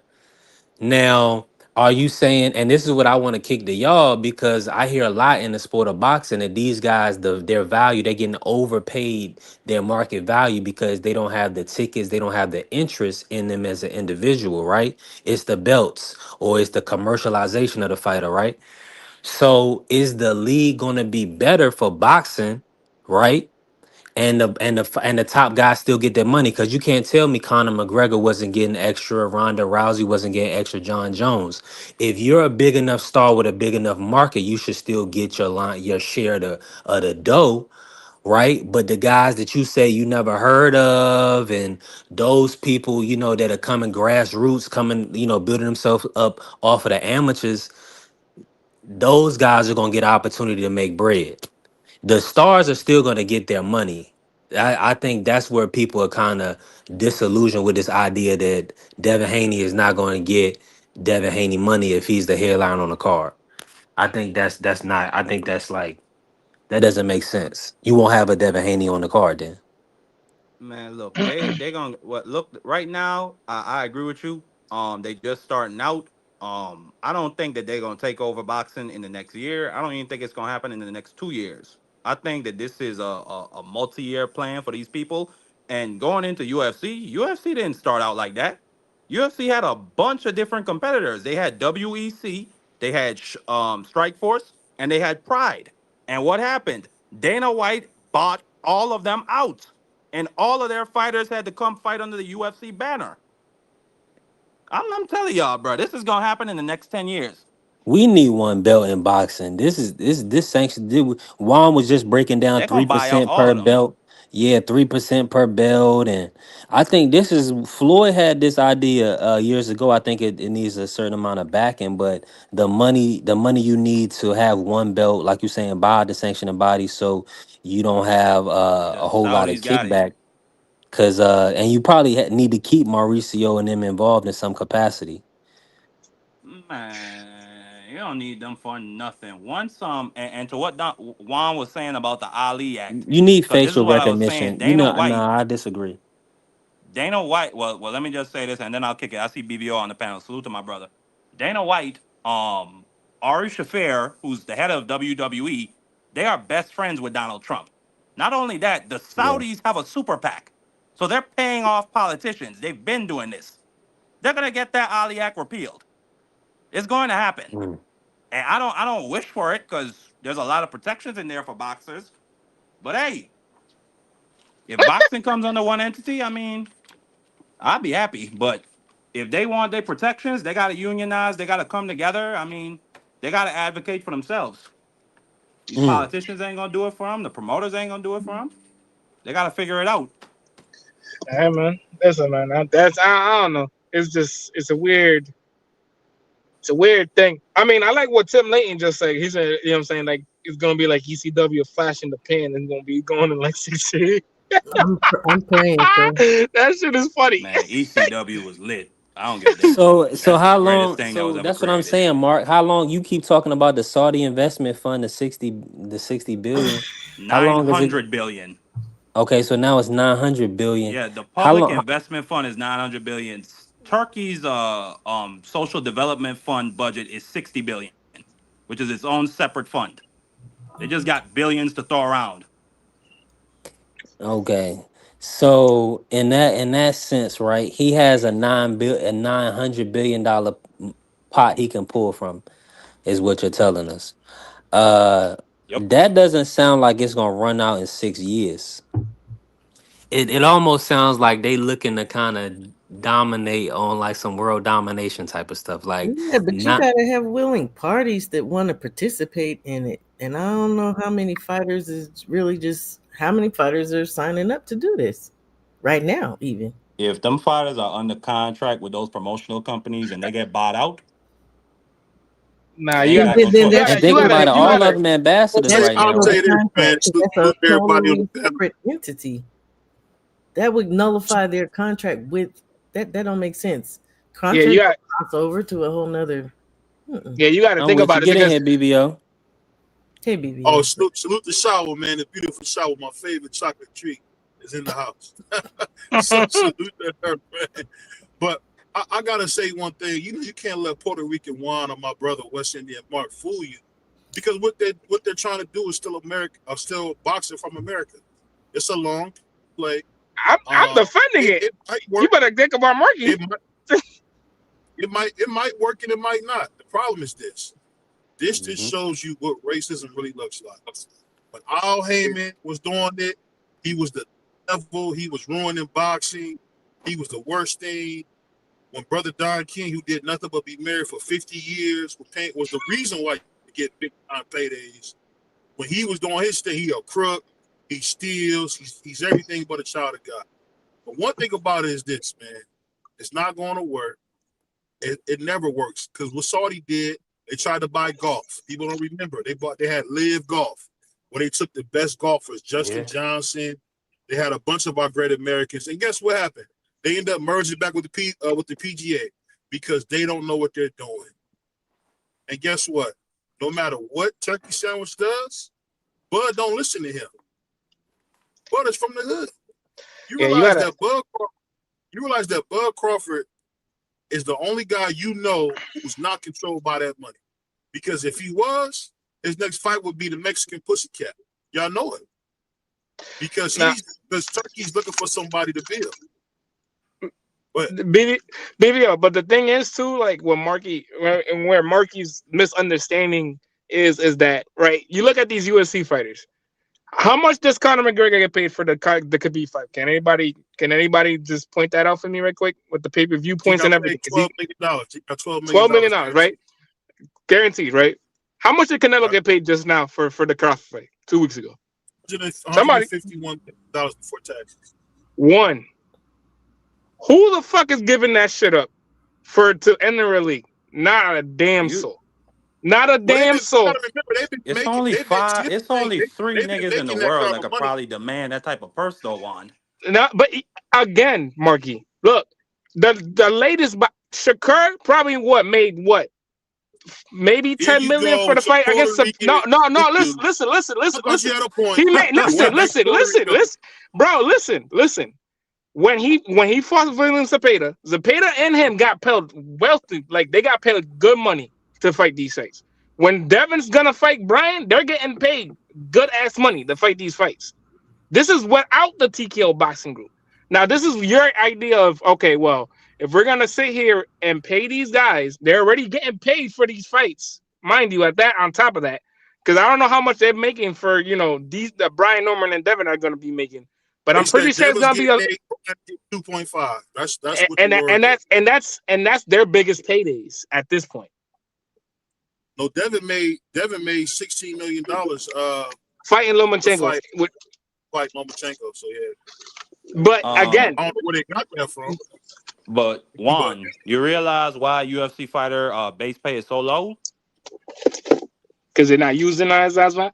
Yes, because they don't unionize, and they only get 18% of the revenue share that's generated. That's all they get. Every other sports league in the world with a union, they get 50%. That's only right? There's only certain fighters though. I'm gonna tell you why they don't like unions. What's always happened in unions? This happened since the 70s. The union bosses get fat, greedy, and lazy, and they don't do anything. That's a fact. And I'm telling you that because I've been in a union. The union is the reason why we have 5-day work weeks. The union is why you have a lunch break, or you have a coffee break. So the union has its place, but what I'm telling you, what always happens, especially when you're talking about, look at the player association with basketball and football. Football in particular, it's the #1 sport in America, and they got the most effed up union you can imagine because they let it go to crap. Once Gene Upshaw passed away and let it go, and what I'm trying to tell you now, I believe here, this is a layered conversation. No matter how it goes. There's always going to be peaks and valleys with it. I think Turkey's going to win because one thing Turkey is doing that people are not looking at, Turkey understands how to connect with the young guys. You know how Floyd had Jaleel Hackett, Hitchens, how he had, now he got Joseph Brown. Turkey always had the best guys because he got the money. Yeah, but Floyd had them in and had them hidden in the damn basement. Like, no, man. Yeah, but Floyd, you got to remember, Floyd didn't know what the hell he was doing. Like, I didn't even notice until I talked to somebody recently around Floyd. Floyd had Andre Durrell, Gamboa. He had all these guys on the contract. He had a whole bunch of dudes. Was he let some of them go, and he sold some to Al because he just didn't know what to do. And people don't give Oscar his credit. Oscar's the reason why Floyd is TBE. That's why he's TBE. Say what you want about Oscar. Oscar said, anybody I got, give him the Floyd. Anybody. And that's what he did. Guerrero, whether it was even that fight with Maidana. Who paid that 1.5 to Adrian Bronner? Oscar De La Hoya did. The problem is Oscar started getting high and let his business go to crap. And Richard and Al consorted against him and they tried to steal a man's company. But because he wear lipstick and lace in his free time, people want to judge him. But you have no Floyd without Oscar. That's the problem. It's too much niggas being selfish, man. That's true. Muhammad Ali was always making big money. But guess what Muhammad would do? He would take money out of his purse because Ali was guaranteed $15 million in the damn 70s. He made $8 million to fight Larry Holmes. He would take money out of his purse that big to money, give it to though. Kid Norton. Nah, he was making that money. He was making that money even after. Like he didn't need to fight after what was it, the third Frazier fight? Like he needed to stop there. He just kept fighting because he wanted to get, like, most of the majority of his purses went to charity. That literally almost all went to charity. Like a lot of his purses went to Nah, charity. most of Ali them had women purses problems. went to his kids' mothers, and it went to taxes Ali had Yeah. women. and the brotherhood. A lot of Yeah. stuff went to women. And we all know this. Every man that get money, you're gonna give it to some woman. If you're not married, some woman gonna get that money. And that's what Ali spent a lot of his money on. Like when he had the fight with Frazier the second time, and he with his wife, and he ups and moves to Miami. Leave his wife there, kids there, move on. And that was the lady that he had Layla with. You know what I mean? They said that was his favorite. He only had one daughter with her. He left her and went over to another. And that's why it's so important to be sexually disciplined. It all goes into one. Discipline just rings throughout this whole conversation. Because boxers wasn't being disciplined and they were just kicking the ball down the road, you got to do what Floyd did. You got to fight the guys who can actually beat you. We didn't see Tank do that. Tevin should have fought Devin's big ass. He should have. You win, you don't, you don't. I thought he would have beat him, but we'll never know. But we all can be honest. If you think Tank is about 5'4", when I see, and I know GP, my dude GP is little guy. So if he towered over Tank, you know Tank is petite.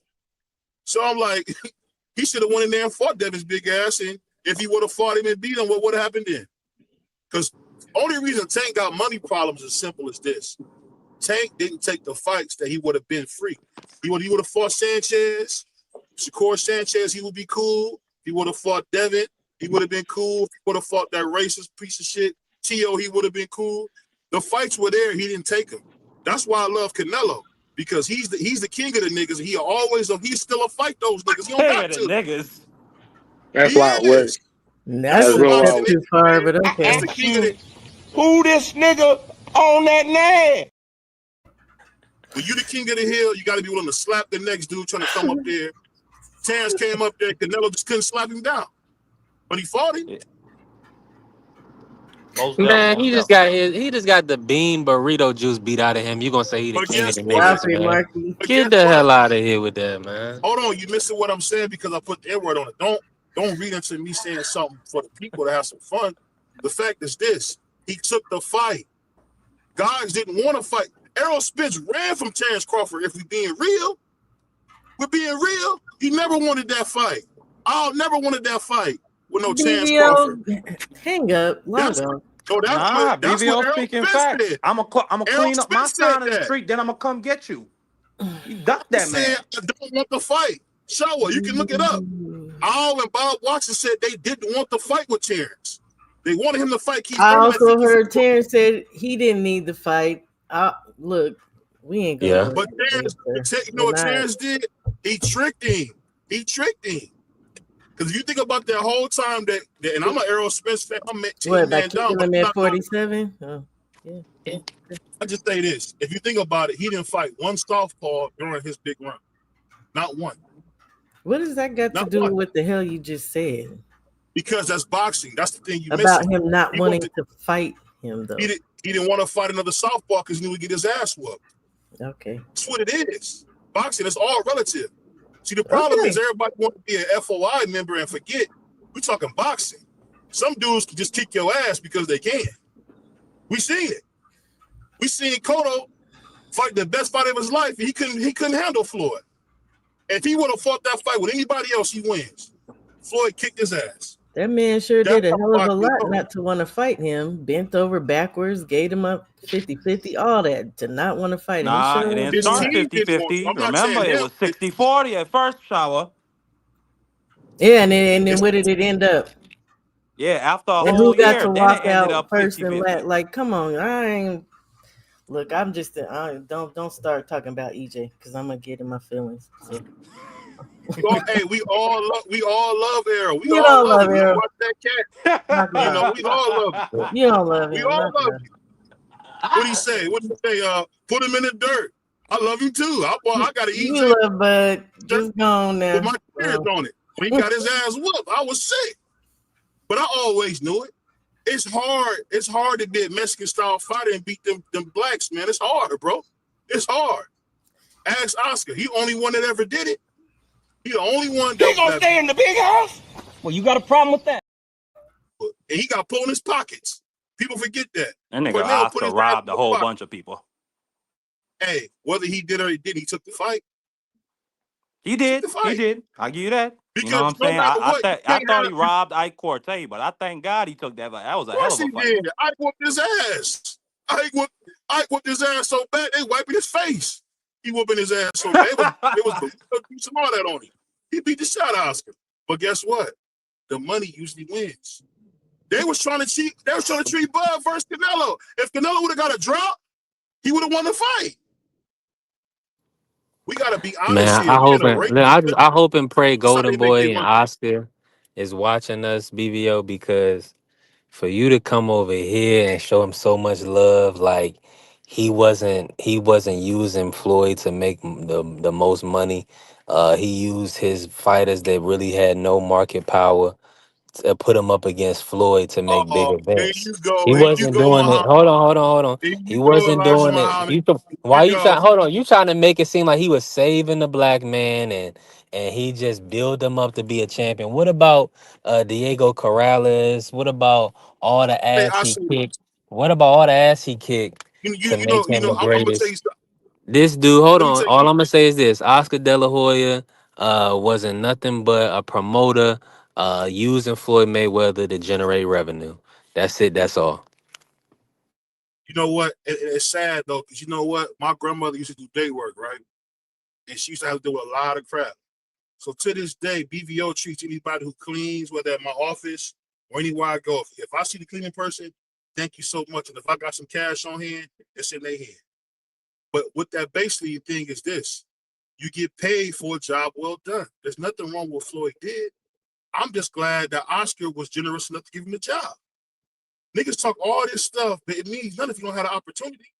Floyd just got the opportunity to show how good he was. You know how many fighters I talk to that never got that chance? They got a guy right now, I'm not going to bring his name because he's still fighting. Nigga look like Roy Jones in the damn ring. When I done been to and seen him spar in New York, look like Roy Jones. Can't get a fight to save his effing life. Charles Conwell couldn't get a fight to save his life. When you're good, sometimes you need somebody to put a hand out of love and say, hey, I want to see you do well. So Charles guess what? Conwell's under freaking. You Yeah, he missing what just I'm got saying. a And Oscar just he ain't got getting Charles shit. Conwell Come beat. on now, BBL. Damn But it. He was listen, supposed you to get missing the what I'm Xander fight. He didn't let a Mexican come and take his opportunity. This man called out Virgil Ortiz and he ended up getting a Jorge. Oh my God. Correct. A big 6'2" Mexican. Jeez. beat the And then dog Like had a out of bad night to his, beat the you dog shit know, out of Charles. man. He beat the rib off that nigga, man. It forget was Oscar. ribs. In real talk, Floyd came back and Why saved forget us? freaking Golden Boy for him. So Yeah. they even, Steven. They even. Shout No, out to Oscar. I ain't gonna lie. I ain't gonna lie. See, The I only ain't thing gonna I lie. disagree with this nigga BVO on is I don't think Floyd was a pay per view star or he wasn't on the level of Oscar, but Gotti got him his start on pay per view, and then he followed that up with Zab Judah. They did 300,000 buys, and then with Carlos Baldomir. So Floyd had a consistent fan base, and if he had fought Ricky Hatton before Oscar, I think he could have got to 1 million without Oscar. That's my But opinion, guess but what? See, that's Aircraft. opportunity. That's the thing, Mark. I don't understand why everybody's so pro black and they can't say somebody gave me a chance. Guess what? There is no Jackie Robinson without Branch Rickey. Somebody got to give the opportunity, man. Somebody got to give you a chance to show you what you can do. If I wouldn't have got my chance when I played in the NFL, my short time in the NFL, somebody had to say that, hey, you know what? BBO can play. Let me give him an opportunity. Turns out I can't play. Turns out I can't play. But somebody got to get an opportunity. And I'm going to always show love to people who give me an opportunity. I don't care what people do in their personal life. I just appreciate the chance to get a chance to change my family's lives, man. And niggas don't realize that no matter what, you would not be the Floyd we know today with those 11 fights as Money Mayweather wouldn't have happened without Oscar De La Hoya. He can at least say thank you. And you know, Oscar says all the time, Floyd's the greatest. I love him. But He you know, just everybody told got so Golden much Boy pride. about almost him having to sell that shit. So I'm sure that's enough thanks. Like, what the hell you want him to do? That nigga Oscar made over $50 million fighting Floyd. You don't gotta say thank you to that nigga for nothing. He did. He made pulled Golden made his Boy out bread the too. goddamn trash. He was about to sell Golden Boy off, and remember when he fought Gotti the first time, the young Gotti the third or whatever the hell he is, where they had the big ass fight in the background. Yeah, he put that 100%. shit on Golden Boy to draw that dude right back out of having to sell. Oh, you talking Golden about that fight Boy. that was on the Zone? Yes.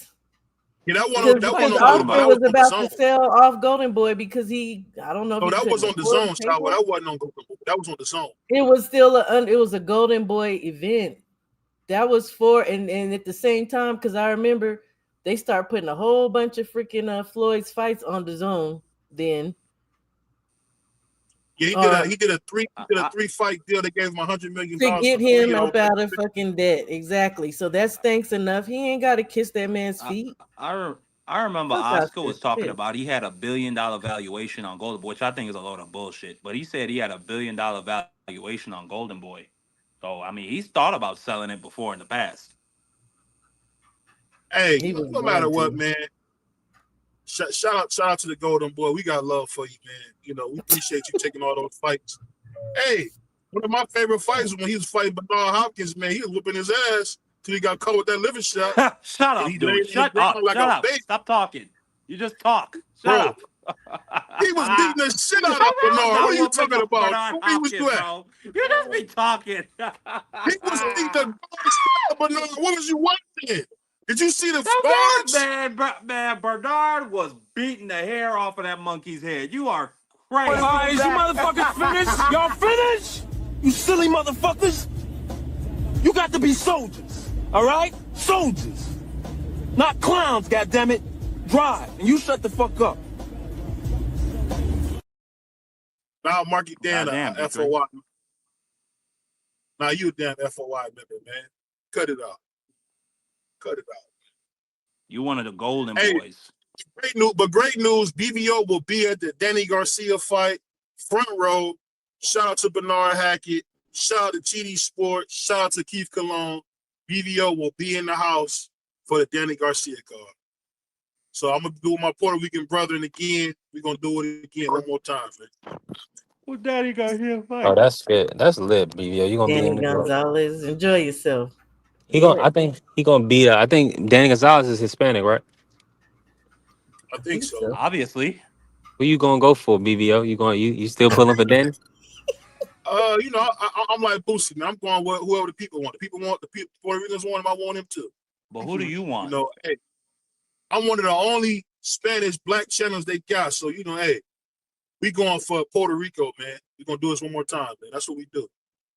Because I got my shirts. That's what I'm talking about. Wait, check this out. We got the BBO Sports TV shirt with the Puerto Rican flag on them. We got the Dominican flag on them, man. Represent your land with your BBO Sports TV merch, man. We coming, man. We coming. Man, watch out. That's right. Might grab your black ass. They see you with that foreign flag. Watch yourself, BBO. Well, Puerto Rican flag ain't no foreign flag, they put. Emiliano about to disown you. Let them know. Let them know, BBO. Hey, you know what's funny? When I got to the fight, you know, TD Sports was taking all them pictures with Emiliano, didn't even introduce me. I had to introduce myself. Shout out to TD Sports, man, because he cried when he met Xander Zayas. I got the photo to prove it. My man cried. If you don't quit saying that, if you don't stop saying it. When I came, you can ask Miss BBO, you can ask my wife. When they started waving that Puerto Rican flag, the Mexicans was crying. I thought it was like niggas when they see Obama, man. They was going crazy, man, when Xander won.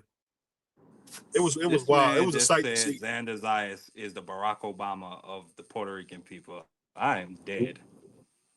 He is right now. He's the next coming. Yeah.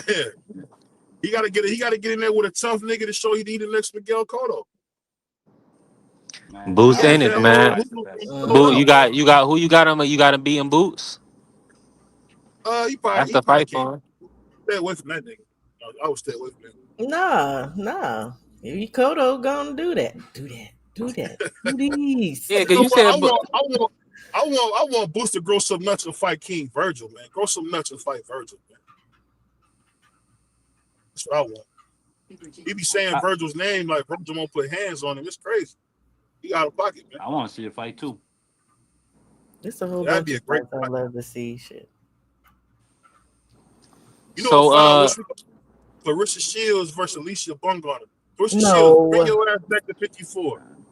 Bring No. your ass back down uh, so we can get that Nah, fight. man, that's I 20 want to point. That's see. 24 pounds up for little Slim Petite.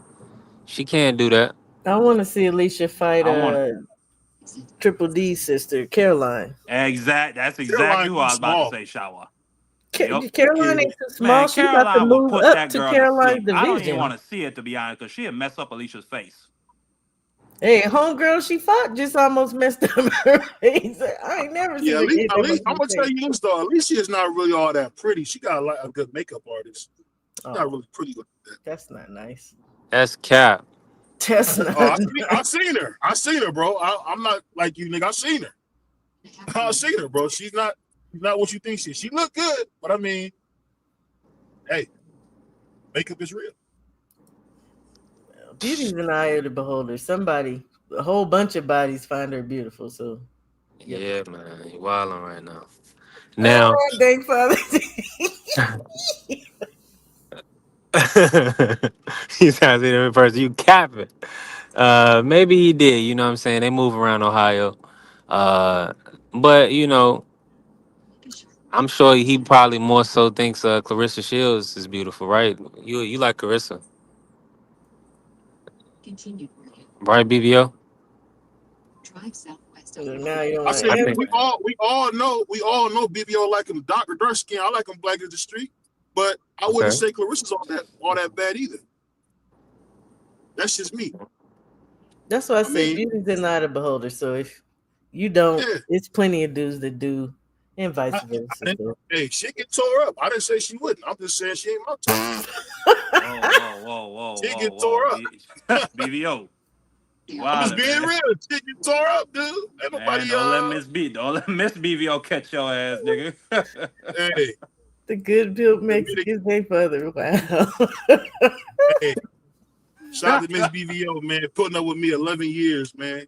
We did it, baby. I don't know So how Salute to she I'm the do thanking it, queen, but God Miss for it. salute to BBO. her. Yeah, shout out to your wife. Yeah, salute to You know, the queen. to be married 11 years, to be 35, it's kind of funny, man. It's a blessing, man. You know, because I don't complain about nothing about my wife, but she got a big mouth. Other than that, she's perfect.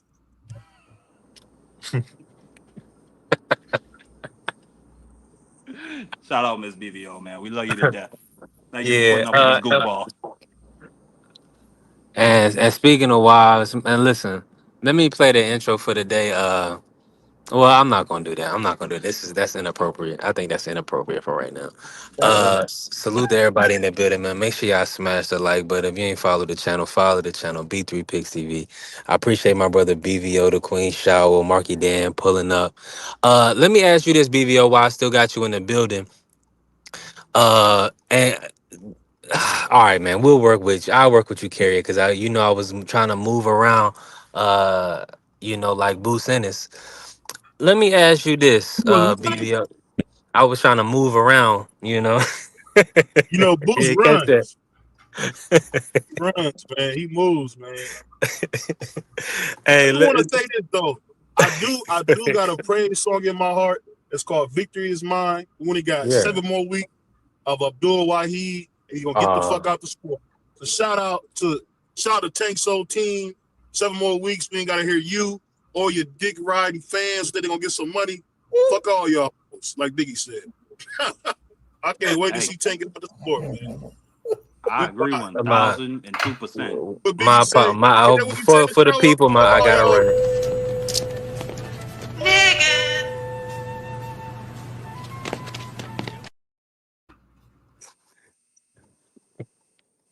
Man, salute to my brother BBO.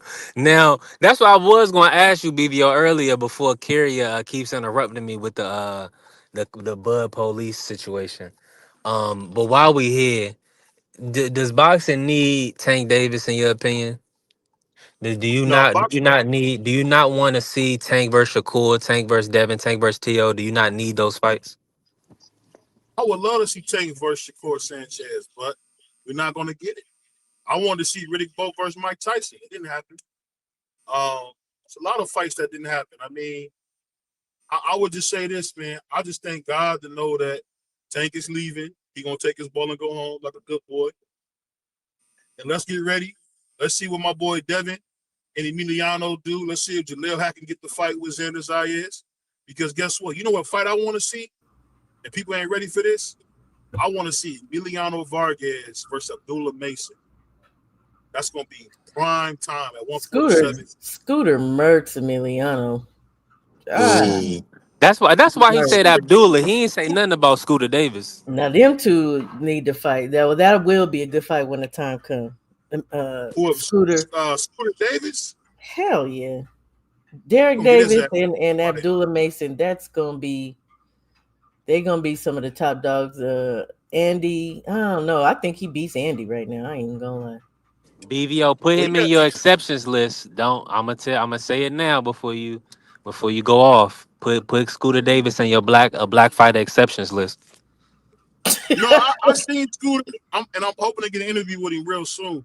I think he can fight, but like I told him on the phone, man, I don't fuck him up. You tripping, but okay. But Okay. when I have him on that shot, we'll come through and show him some love. You'll see. I told him exactly that. I'll show him love when he go live, but I'll come through there and say some more. He gonna clip the crap out of Emiliano, and there you go. Bye. What's next before we move on to Bud? What's next for Emiliano BVO? Have you heard of any fight dates? You know, Tiger Johnson on Pro Box. Mm-hmm. It's a lot going on with the ESPN fighters. They moving around. You know, Abdullah be fighting in November. Have you heard anything for the young champ?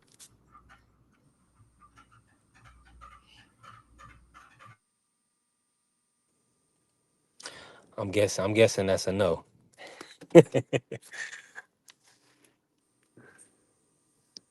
Yeah.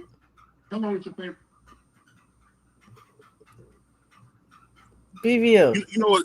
Oh. Say Oh, it there again. you go. There you go. Go ahead and cook, BVO. We couldn't hear you for a minute. What did you say? Now we was asking about Emiliano. Have you heard anything about what's next? We kind of anticipating his next move. From what I'm hearing, he's supposed to be trying to get that Gary Antoine Russell fight, which I don't think he'll get. But that's what they were trying. They're trying to push that him versus Gary Antoine. Wait, I don't think they're. Emiliano and Gary and guard. Yeah, at 140. Ooh. That murked again.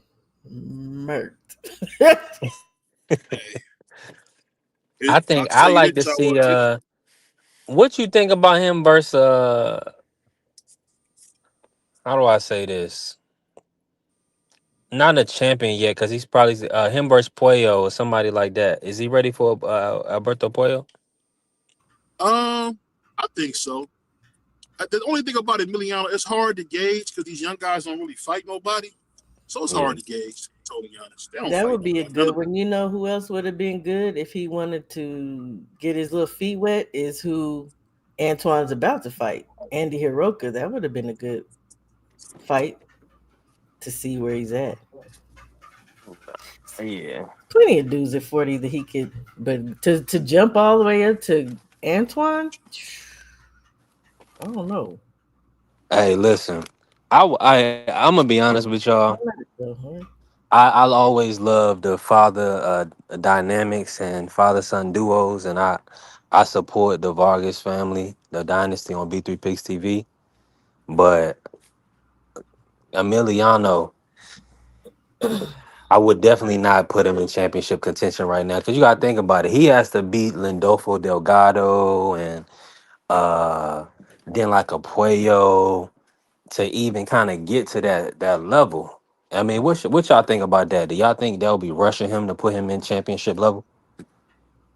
I think it was when he said that he was ready for it, his last fight, just because you knocked that. Who was that dude? Like, start with something easy. And this ain't We do even work the easy. concession stand. Arnold Barboza, like, come on. Yeah. That ain't even Oh, he did. easy. Huh? Come on. I mean, that That'd be would a be a good good fight. touch because Pro can't punch, so that'd be a good touch. Yeah, you're right But about that. but be honest, though, Shaw, put his ass in and let's see what he can do. You know who to put him in there They with? spent more money on him than they did on Shushu. I'll tell you that right now. Tito Mercado. He wants to smoke with everybody, right? That's what Try him out first. Let's see what that look like. I like that. before they do anything, man, get Shushu a title shot. What they're doing to Shushu is a travesty at top. I mean, I, He like the new Bud Crawford yeah, over there, man. that's a He good the new point. But Bud why don't they Crawford. pay Angelo Leo? You right. You right, BVO. They should pay Angelo Leo to fight him. Fight who? They gotta stop. They gotta stop Like dissing Shushu. Shushu for that top rank. They do Shushu so dirty over there, man. Well, they trying to they were originally they was trying to get Angelo Leo to fight Nick Ball to unify the belts. Nick Ball didn't take the bait, and so maybe they trying to Mm, get Angelo Leo to fight Rafael Espinoza. yeah. So wait a minute. Dankfather saying What you? Keyshawn versus Vargas. Didn't Keyshawn just get put at like number one? In the, Yeah, was it? he gonna fight Tio. He gonna possibly like for that WBO belt. If he can beat Sanchez, he gonna get to be number one contender. So that's why What happened to Shakur and Tio? that's what I'm saying. That's why Tio is Shakur gonna said if drop he that win, belt. he gonna vacate the belt. Definitely. If he Tio ain't win, he about gonna to vacate. fight neither one of them. Man, he Not about to drop neither No, that one he of them. belt, might and fight. He might he gonna fight retire. Sanchez. That's a good fight. Puerto Rico versus Honduras. That's a good fight. I don't think he Nah, would. that ain't going. Hey, quick, BVO. Let's pivot real quick. What you think about Fondor versus Thurman? And that's gonna be a beat, man. I mean, he Yeah. gonna beat the hair off his head. Shout out to CDK. He gonna beat the rest of the hair off Thurman's head. But Thurman could surprise. I mean, he did knock out Brock Jarvis. So I don't know. That's just Mm, another. That's another. That seemed like another. Oh, I owe you one. That's what that seemed like. That seemed like I owe you one fight. What the hell is Keith 100%. Thurman trying to get a title shot? Should have fought Xander. Nah, Exactly. definitely. I agree with that. Why the heck did he drop that belt and not fight Xander and go back and fight? That just pissed me off. You didn't need to rematch what's his face. We already knew what time it was. You won. He was, I don't think To that which be honest, rematch. so I didn't know Tim Zoo would get his ass whooped like that. That was crazy. Yeah, because Yeah, that's they what had he to. pulled Yeah, out somebody had to come in like the a ring month and pick ago. Tim Zoo up. It was like Ricky and Boys in the Hood, man. It was wild. You know, people was crying. Kata Zoo was crying. That nigga Tim Zoo was mad at the referee that he let it go on so long. Hey, Costa Zoo is one of the biggest hoes in boxing. He never fought Floyd. What a clown. Ran. It's a fact. Never said Floyd's name. Let me say this real quick. I gotta ask y'all. I mean, open panel. We just gonna speak freely, but like, what's y'all whole take on the Crawford situation? Being that he was at his parade, and I guess some police officers felt the need to, redirect and pull him over and put guns on him and him and the people that was with him. Like, can y'all speak upon that? What's y'all take on the situation, and do y'all feel I like I, it's a I want to hear unfortunate Free go problem we first. got in the society? I want to hear Free thoughts on that from first. from the information that I got, he got pulled over. I think they was on their way from the parade, and they probably was going out or something like that. Got pulled over, and I don't know how everything transpired. but there was a gun found in the car that Crawford was riding in. I don't know if it was laying beside him. I don't know if it was under the seat. I don't know. But that could have been the reason why the guns were pulled out because they spotted the weapon. So, like I said, I was talking about this earlier. People are looking at the video and they getting the reaction based off of what they saw in the video, but they didn't see the entire video. They don't know what transpired from the very beginning to the point where they saw. So if a police walked up to you, they pulled them over. Say they pulled him over because it was either speed or he might have swerved in between the lines or something. The police pulled him over and they walked up on the car and they see the firearm step right there. The normal reaction of any police officer is going to be to draw your weapon. You see a firearm laying there, you want to draw your weapon because anybody that has a firearm is supposed to be either in a holster or it's supposed to be tucked away. If it's just laying there, they're going to draw their fire weapon. That's their normal reaction. So that's why I said I don't know all of the details, so I can't speak my opinion off of what happened because I don't know all of the details. And in order for me to give a correct idea of what I thought might happen, I need all of the details. Yeah. So and I agree with that. We don't have the full context because we only know what happened when the person in the back seat started filming.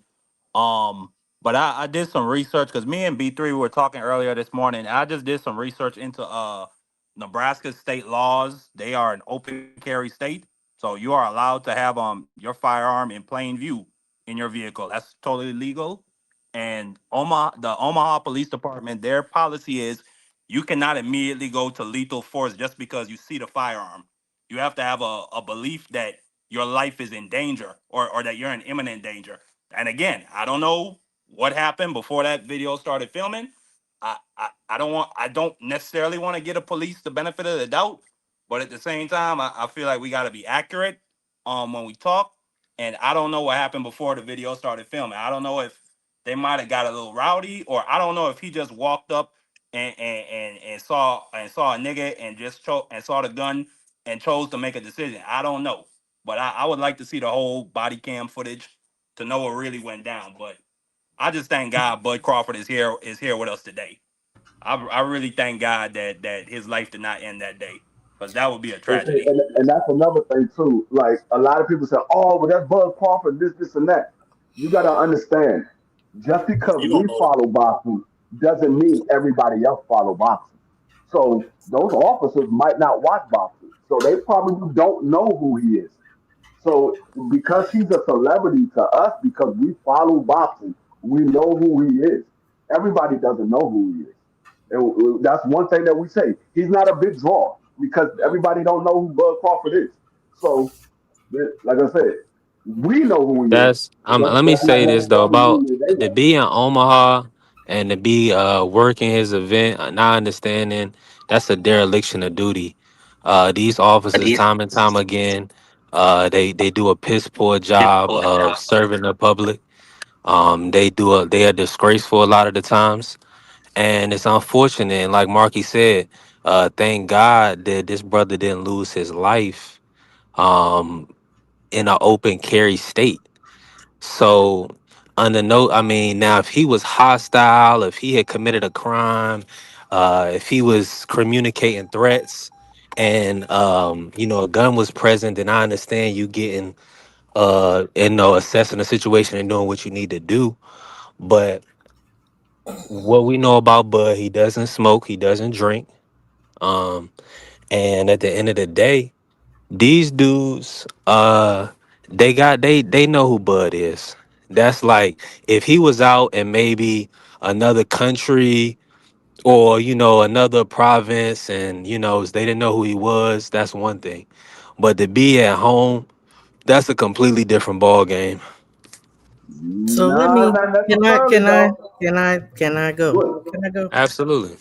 So what I read and saw, Bud had his pistol on the floorboard, and when the cop approached, he saw that. So just like D Free said, I mean, my husband was a former law enforcement officer. I live in Colorado. It used to be open carry, now it's concealed. And even being that, like, there are differences in laws, and that could be from the state to the city. Like here, you can't have the magazine in the pistol. And at this point, I don't even, they may have changed again. You can't even have it seen. So my thing is, we all know who we are. We know what we look like when we look in that mirror.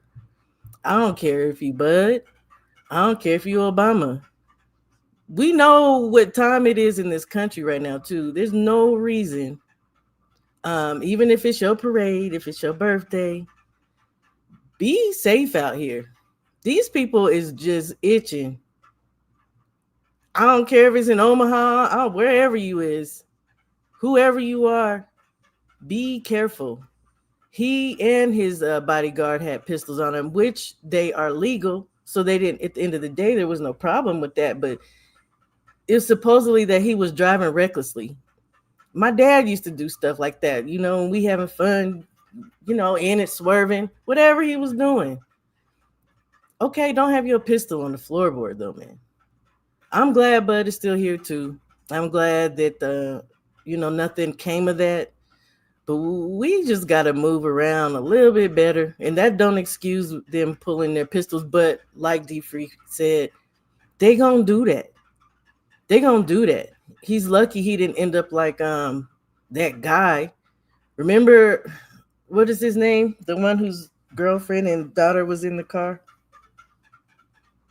Philando Castillo. He's lucky. Yeah. You got to be careful, man. Yeah, and more than likely, you 100% right, Queen Shower, and for sure, because more than likely it was in a floorboard because he not gonna sit on it. You know what I'm saying? At the end of the day, you 100% right. We got to be careful because, especially when you have guns, and I always say this: when you have guns, a lot of times you're gonna have some gun trouble. Yeah. Now, if you're a police officer like Free, you can maneuver situations because you have people understand you have a right to bear arms. But when you're a civilian, you have to be extremely careful with firearms. Go ahead, Free. You was about to get in. They No, don't know that before they see I was you. gonna say, being know that the firearm was on the floorboard, I'm starting to put pictures together of how the situation kind of went down. Like I said, I don't know 100% how the situation went down, but I'm almost certain they didn't get out the car with their guns drawn.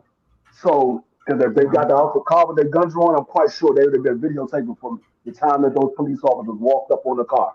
So, I'm almost certain as the police officer walked up, somebody spotted the firearm on the ground, and that's what made them draw their weapon.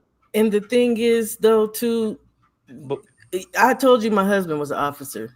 My husband used to roll around with it out, and even at the time he was able to, but I didn't like that because I know who we are, and you know that it don't matter if you legal, it don't matter if you a cop and legal. You could be a certified firearm teacher. All they Yeah. see is this, and then immediately their guns is gonna come out because I was about to yeah, they act say like that. we ain't supposed to have these. Yeah, I was about to it's say that because sad. Yeah. So they we didn't had even a have to they didn't even have to handcuff, but real talk, they could have had him get pulled out of the car and say, well, we need to see the paperwork on that. But this is how they do us. So that's why I say it don't matter who Yeah, you are, you yeah. better be very careful how you move it. I'm about to say No, because I really there wanna. was a I special really police go. officer Go ahead, Free. that Go ahead. got no there was a special police officer out here that well not out here he was in another state and he had all of the legal paperwork. He was allowed to carry his weapon on his hip. He got pulled over. They asked you, do you have any weapons? He said, yeah. So he showed them. He was attempting to show them the paperwork. One of the other officers walked up and seen the firearm, and he pulled his weapon out and had him at gunpoint because he didn't get the information that the other person got that walked up on the driver's side. He came up on the passenger side, but he walked up and didn't hear the information. but he saw the firearm. And this was a special police officer. He was legally able to walk around with a firearm. He had all of the paperwork, but he had him at gunpoint, and he was not putting his weapon down. Even his partner told him, put the weapon down. He would not put his weapon down. He saw the firearm. He's like, no, I'm not dropping my weapon. He has a firearm right there. And he was like, listen, drop the weapon. He was like, no, I'm not putting my, oh, he told him to holster his weapon. He was like, I'm not holstering my weapon. I see a firearm right there. So some of these individuals, And that's against all of that policy, stuff, right? all of that training goes out the window because a lot of these individuals, when they're in law enforcement, a lot of these individuals are scared individuals, and so they Yes. become part of law Hmm. enforcement so they can have something that backs them up. They're scared individuals. What No, happened to facts. Philando? That was a scared individual. Yep. That's why I said you cannot trust them. All they see is our face, and then again, it's like something clicks in their mind, like black man not supposed to have gun, black man gun bad. It's like that's not. It's wrong, but it's where we are. And then when you think about what's happening politically right now and societally, hey, y'all be very, very careful out here for real, because they I just mean, but looking for a reason in my mind. I mean, part of me wants to make a an impassioned defense that Bud's rights were violated and that this police officer didn't do his job. But I gotta agree with Fight for Shower. our rights. They're looking Fight, for. fight. I mean, yeah, but they're looking for a reason to get you out of here. I just seen a video the other day where some Arkansas constable was chasing down a lady, and the police he was walking up on the police like he wanted to fight him. When the sheriff's deputy got to the scene to sort everything out. So no, I absolutely hear what Shaw is saying, man. Again, I'm just glad Bud is here with us. Point blank. Yeah,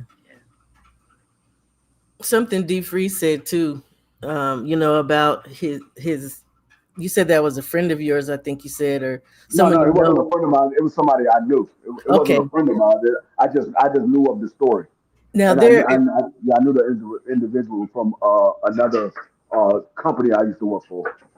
there's areas like where yeah they can see a white man. I mean, we've seen these videos too. White men walking down the street straight up, and it ain't holstered. It ain't they don't care. They No, do over not there in care. Texas, they walk around with AR-15s. This is what I'm talking about. But let a black man walk down the street with an AR. I tell you right now, and They drawing down on you. I can legally walk around with my weapon, but it's certain areas where I'm going to. I say, nah, I'm not gonna have my weapon today. I'm not gonna have it today because I know how the area is. I know how the individuals in that area, as far as the law enforcement, even though former law enforcement currently work for a security company now, I'm not going to put myself in jeopardy where there's a newbie on the force that don't know anything, and he sees me and gets scared and get nervous and end up doing something, making the biggest mistakes of his career and the biggest mistake of my life. So nah, you gotta think about what you're doing at all times. Like I tell people all the time, I always pay attention to my surroundings and I pay attention to what I'm doing. What before I leave out the house, I'm watching everything around me because you never know when something is going to go down. Nobody wakes up and say, "Okay, yeah, this is going to be my last day on earth," or "Today is the day that I'm gonna go out and go to jail." No, nobody wakes up and plan to go to jail. Nobody wakes up and plan that this is last day on earth. Well, most people. I ain't gonna say nobody. Most people don't. They don't plan that. That's just something that happens. And so you gotta pay attention to everything you do, everything that's around you, because you never know what's going on. That second voice in your head goes off, say you, hey, you might not want to go down there. Listen to it. Don't go down there. It ain't popping in your head for no reason. It's popping in your head because somebody else is telling you not to go down there. A lot of times we hear that those second thoughts or those extra voices in our head, and we just don't pay attention to it.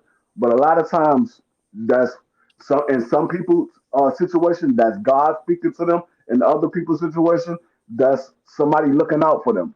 But you have that second thought, or you have that question that goes on in your head, Sometimes you don't need to question yourself. You need to go say, okay, you know what? Let me not do that. And then a couple of minutes later, something goes down, and you like, damn, I could have just been down there. Because I'm glad I listened to myself or listened to the second voice in my head because I could have went down that street or I could have made that turn, and that would have been me. Right. That's 1,000%. Now, that's a great point. I don't know if if y'all have anything else on. I want to ask Free this real quick because the other topic of conversation today was, um, you know, people saying that Bud should go ahead and retire from the sport. Now, Bomac also said that Bud has 2 or 3 more fights left in him. Um, I gotta ask you this, Free, because this before you got in here, the one person that everybody kind of put in the Queen Shower, she may have somebody else, but Laura was mentioned. Laura versus Bud. Marky believes that Laura's the best at 160. Who you got in that fight, and would you want to see Bud fight Laura at 160?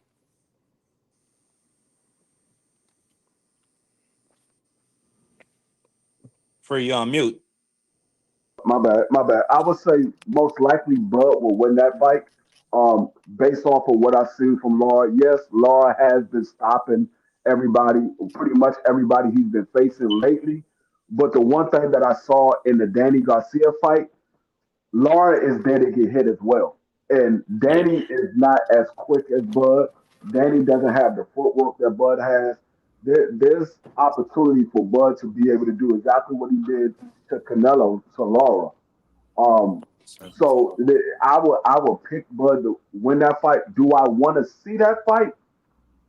Um, mm, it all depends on if Bud is really trying to unify the belts at 160. If he's just going down there just to fight Law, I'm like, okay, there's better guys that he can fight instead of just fighting Law. This fight. Yes, Laura is a notable name, but Laura is 41 years old. Laura is not, he's not a young guy anymore. So it's like you got an old guy versus a guy that's about to be old. It's not exciting to me. So me personally, I wouldn't want to see Laura. I think Laura and Jennebeck need to fight because Jennebeck hasn't fought anybody with a name. So I think Jennebeck, now if you say Bud and Jennebeck, I prefer to see that fight over Laura and Bud. I prefer to see Jennebeck because, like I said, Laura got names on his resume. He don't need a Bud Crawford on his resume. He got names on the resume. Jennebeck is the one that hasn't fought anybody that anybody knows. I mean, everybody keep bringing up daggone Desmond Bentley, but Desmond Bentley ain't that great of Everybody know a fighter Bentley. himself. That too. Everybody don't know who Bentley is. So I I, did I I answer would though, prefer to see B3. Bud and Jennifer. Mm. I answered. I said I want Bud to. I'm with you, Free. I got a little background right now. Appreciate you for going on that. And Janabek, and you know, he's the guy, man. I've been pushing for him. I support Janabek. Janabek Alim Hanala. In and another. Oh, the uppercut floors him.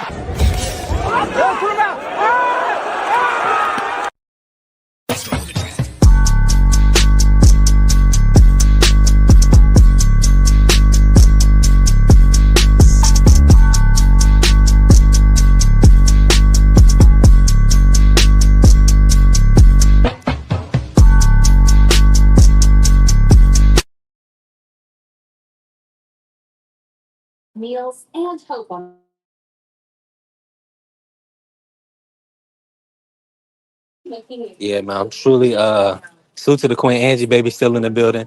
Yeah, I truly hope they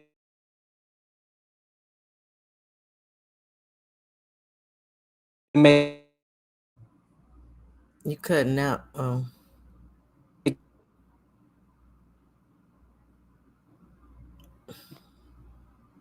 You We breaking up can't. like a bag of dope.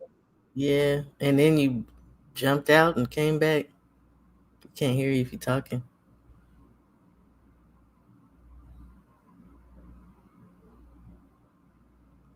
So we're gonna say yeah, and we I did answer though. I said that I would like to see Bud defend and then go down. And if he fights anybody, I like to see him fight Janet Beck. I'm not opposed to Laura fight. I think, and a lot of people are always talking about, oh, the money. I think the money fight would be Janet Beck, not necessarily Laura. If yeah, Turkey's I paying. think there's more money behind Jennebeck than it is Law. Yeah, that's what I would like to see. I would want to see him Yeah, defend. I mean, I don't know who he would fight though. It's 68 to defend. I don't want to see Canelo. I saw aircraft carriers say that. I don't want to see that no more. yeah, Now he's on. yeah. All right. I don't. I mean, like I said, if I had to pick who Laura we want to fight, it would be Jennebeck. I don't really care to see Laura fight any of these younger guys. Um, because especially a guy like Bud Crawford, I'm not looking to see Laura get beat up at 41 years old. I mean, the man was a heck of a fighter in his heyday. He's up there in age. He's a champion. Yeah, he has been stopping a lot of guys, but outside of Danny Garcia, who was the guys that Laura was stopping? It wasn't a lot of notable guys that he stopped. Um, He stopped Danny Garcia is Lamada. probably the most notable. The most notable name out of the guys that he has stopped. And That's Danny true. Garcia moved up to fight Laura. That's true too. So I mean, that's not a fight that I'm head over heels to see. They're like, oh, Bud about to fight Law. Yeah, I'll watch it, but that's not a fight that I'm asking to see. Me I'm either. with you 100%.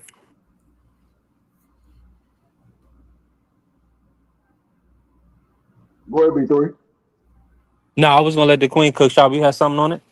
No, I just said me either. When you went off in order to not have dead air, I reiterated what I said earlier because you said I don't know. You kind of indicated like you I didn't say anything, but I definitely said defend or fight Janabek. That's the money fight.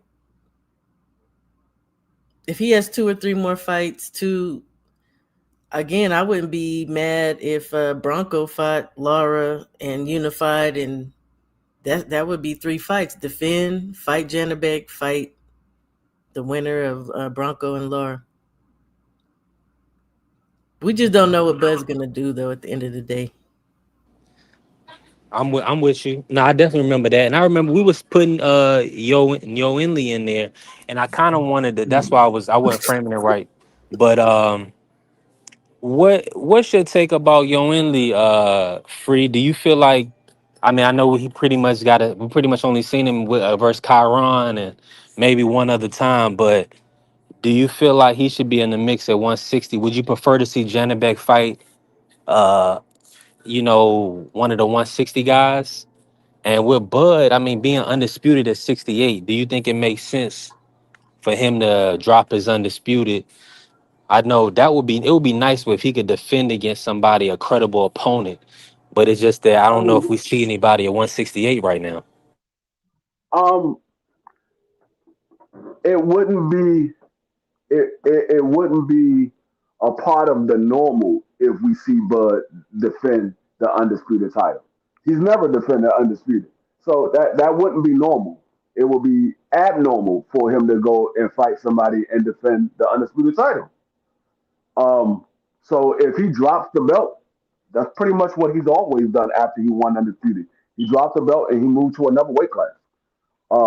So that wouldn't be something surprisingly. Um, do I think Jennebeck needs to fight one of those other name 160? If he still can make the weight. Now, if he's saying he can't make the weight or it's too hard for him to make the weight, I'm not forcing nobody to stay in a weight class if they can't make the weight or it's too hard for them to make the weight. If he feel like it's too hard for him to make the weight, then move up. But if you're going to stay at the weight, either unify the belt or at least get in there with somebody that can give you a challenge. I don't want to see you fighting these guys that we know that ain't no challenge. That's the problem that I have with Jennebeck. It's the same thing that I said about Jaime McGee. Everybody kept saying, "Oh, Jaime McGee is the good. Jaime McGee is the good." He hasn't fought nobody.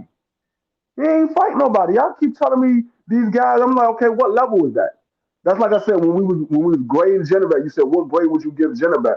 I said I can't give him more than a C because I haven't seen him fight anybody above a C. Thank you. I don't know what he is. He only fought C level opponents or lower. He ain't fight nobody that was a B or A level. Everybody he fought was a C or lower. So I can only give you what you've been giving me. You gave me nothing but C level fight. You a C level fighter. Same thing I said with Jaime McGee. You fought nothing but C level opponents. Once you fought somebody that was above a C level, what happened? You lost.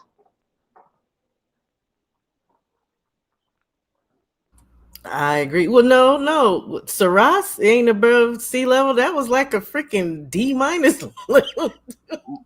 You got knocked Hey, out. hey, Wow. I'm gonna stop. like I said, unless you showing me something better than a C level, I can't give you more than a C. That it's just like if you playing against average school students, I mean average athletes your entire career, and you beating all the average athletes, and they say, okay, what grade is he? They're gonna say, he's average. Yeah, he beat all of the average, but he hasn't faced a B opponent to say that he's a B level athlete.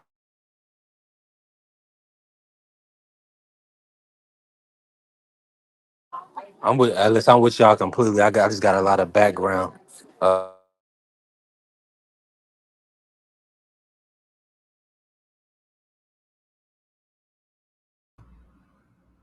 Wait a minute. So both of Now, y'all. Oh, go ahead, B3. now go ahead, Queen. I'll cook. No, We I open was panel. gonna say both of y'all out of commission. I'm listening. Nah, I'm right here. This the loudest food line I ever been in. But let me say this. So you know, I'm excited. I'm excited to see what's next for Bud. I mean, I'm hopefully that the turkey can work it out where he can get another fight, another big fight. I think everybody is leaning towards the Canelo rematch, but that's only because of the money. I'm hoping that Turkey can find the money for Bud in other fights. Do you think that that Turkey is gonna be able to put up money for Bud outside of a Canelo fight? I said, yeah. Yeah. But see, okay, here's the thing. I keep saying I would like for him to defend, right? But then who would he have to defend against? Because and Billy's about to rematch Martinez, right? And Yeah, never Martinez had said to. he's willing. Martinez said he wants to fight Bud, and they gym mates. So um I gotta look and see who I don't know. The best bet probably is to fight Laura or Janabek, but Janabek has to be the bigger money fight. Does I would think Turkey would want to see that over Laura, and that he'd be willing to pay. I would think. I would hope, if nothing else, because otherwise I don't know what Bud's gonna do. Hamza, Hamza Shiraz, but he's not skilled enough. I know Turkey don't want to put Hamza in there, but I bet you he would pay because that's his baby, right? Yeah, that's one of his guys for Yeah. sure. So that's my only thing. Like I don't know where the heck Bud goes from here. I do not want to see him fight Canelo again, though. That I think we know how that ends again. I'm just saying. Yeah, that I mean that ship is sailed, but beat Canelo thoroughly. I mean it was a dominating performance. So yeah, we don't need to revisit that. I mean that would be a cash grab. They tried to say it was a cash grab for the first fight. The second fight would 100% be a cash grab. Who did he say? Shiraz is 6'4". Yeah, well hell, Keith is about to fight. a whole giraffe. I mean, and hey, Bud was gonna fight Fedor. Right? So I don't think the height got nothing to do with it. If Turkey wants that rematch between Bud and Canelo, if I was Bud, I would take it on one condition. I can't, and the one condition is you can't pay me less than $50 million. I'm not getting paid less than 50, and that's my guarantee. I like that My stipulation. guarantee is no less than 50 because his Yeah, guarantee I think was 10 million. His that's guarantee what I. was 10 million for the Canelo fight. So I would say, yeah, and we can fight, but I'm not getting no less. My guarantee can't be no less than 50. Yeah, That way I get at least 50 million, and then whatever we get on the back end is what we get on the back end. But I'm getting at least 50 million for the rematch because I already know Canelo's getting 100 million. And that's his contract. Nah. We can't do nothing about that. That's his Oh yeah, contract. yeah, yeah, yeah. Because it is. He I was signed that about to contract to say get I yeah, wouldn't take he the signed fight that then, contract with Turkey.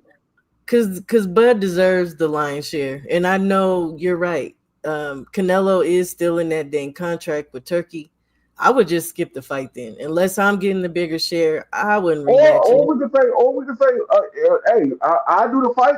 You gotta give me the same thing Canelo getting. I beat him, so give me 100 million too. There you If go. you want the rematch, give me 100 million too. That's right. Then Because he we'll paid do the rematch. Usyk 100 and then paid Daniel Dubois 75. So you already writing that box. Yeah, give me the same amount of money. Because he beat Yeah, him well enough that he deserves either the lion's share or equal. Period. Like it just is what it is. the- I mean, that's what I would say. I would say, hey, look, you want the rematch? Fine, I do the rematch on one condition. You pay me the same thing you paying Canelo. I beat him. He gonna beat I got all Canelo the belts. worse. I'm the champion. I beat him. I beat him easily. So I got all the belts. I beat him easily. There's no reason why you can't give me the same amount that you giving Canelo. No You got the aircraft money. carrier. I No. know you got the money. I've been fighting with you for the last 3 or 4 fights. I know you got the money. I mean, could he I'm be sorry. though? The last 2 fights. The last 2 fights. Aircraft carriers asking, is Bud the face of boxing? Yeah, I said no, but damn, that gave me pause. He just beat the man. I don't know. I don't think so. Cause don't get me to start talking about Bud, please, sir. No, I don't think he is. I mean, they trying to put an active champion on it. It's tough. It's tough. I think yeah. If you want to say from a pugilistic perspective, yes. But Yeah, I I feel like like that. commercially, then it's still it's still got to be Floyd or Canelo. We can't use Floyd, who's about to come back and have a damn exhibition. Like he's out of there. I'm like, it got to be somebody active. Well, Bud if they is the got it, active one right now. He's active yeah, right now, and he just beat the man. I'm with you. But I'm with I you. don't care what No, nobody I say. would. When I I would look say. back I would over say. his resume, I can't make him the face of boxing. But that's why I say no. Yeah, I would say Floyd is not Move anymore. Bivol. I think That's Floyd the was. thing. I think still the face. Being Floyd a was champ. the face of boxing when he was promoting Tank Davis. When he was promoting Tank Davis, Floyd was still the face of boxing at that time because everybody was talking about Floyd. They was watching Floyd whenever Tank was fighting. Floyd was doing all of the Floyd interviews, had the so he top three was still the most face of grossing boxing at fights. that time. Yeah, he still Yeah, had the at top that time he three. was still the face of boxing. But Yeah, now, since I hate since that Tank shit. left Floyd, you don't really hear people talk about Floyd anymore. I can agree Nobody with really that. talk about him. Canelo's still the face. I can agree with that. I really just hate that term. I mean, I'm just really maybe I'm just vanilla I like mean, see, that. I got a different opinion. Like everybody, that I hear what everybody says. See, but my opinion on face of anything, whether it's football, boxing, basketball, what I think of when I think of the face is, I understand you promoting around you putting this person in all your commercials and anything like that. But the way I look at face of boxing is the person that I think of when I say that sport. Like if I say that's sport, what's the first person that comes to my mind? That is the face of boxing for me because that's who I think of when I think of that sport. That's who I consider the face of boxing. It's not about people gearing around this individual. They want to make that person the face. That's why they put them in all that commercials. They want to make them the face. But the face is whoever you think of when you think of that sport or you think of that subject or whatever have you. Like when I Who is think of that person right football, there for you, Free? when I think of football, the first person come to my mind is Lamar Jackson. Lamar Jackson is the first person come to my mind. Then is Patrick Mahomes and Josh Allen. But Lamar comes to my mind first. When I think of baseball, I still think of Ken Griffey Jr. and daggone what's my guy name? Barry Bonds. I still think of them. I don't because I don't watch Otani is the baseball. face of baseball.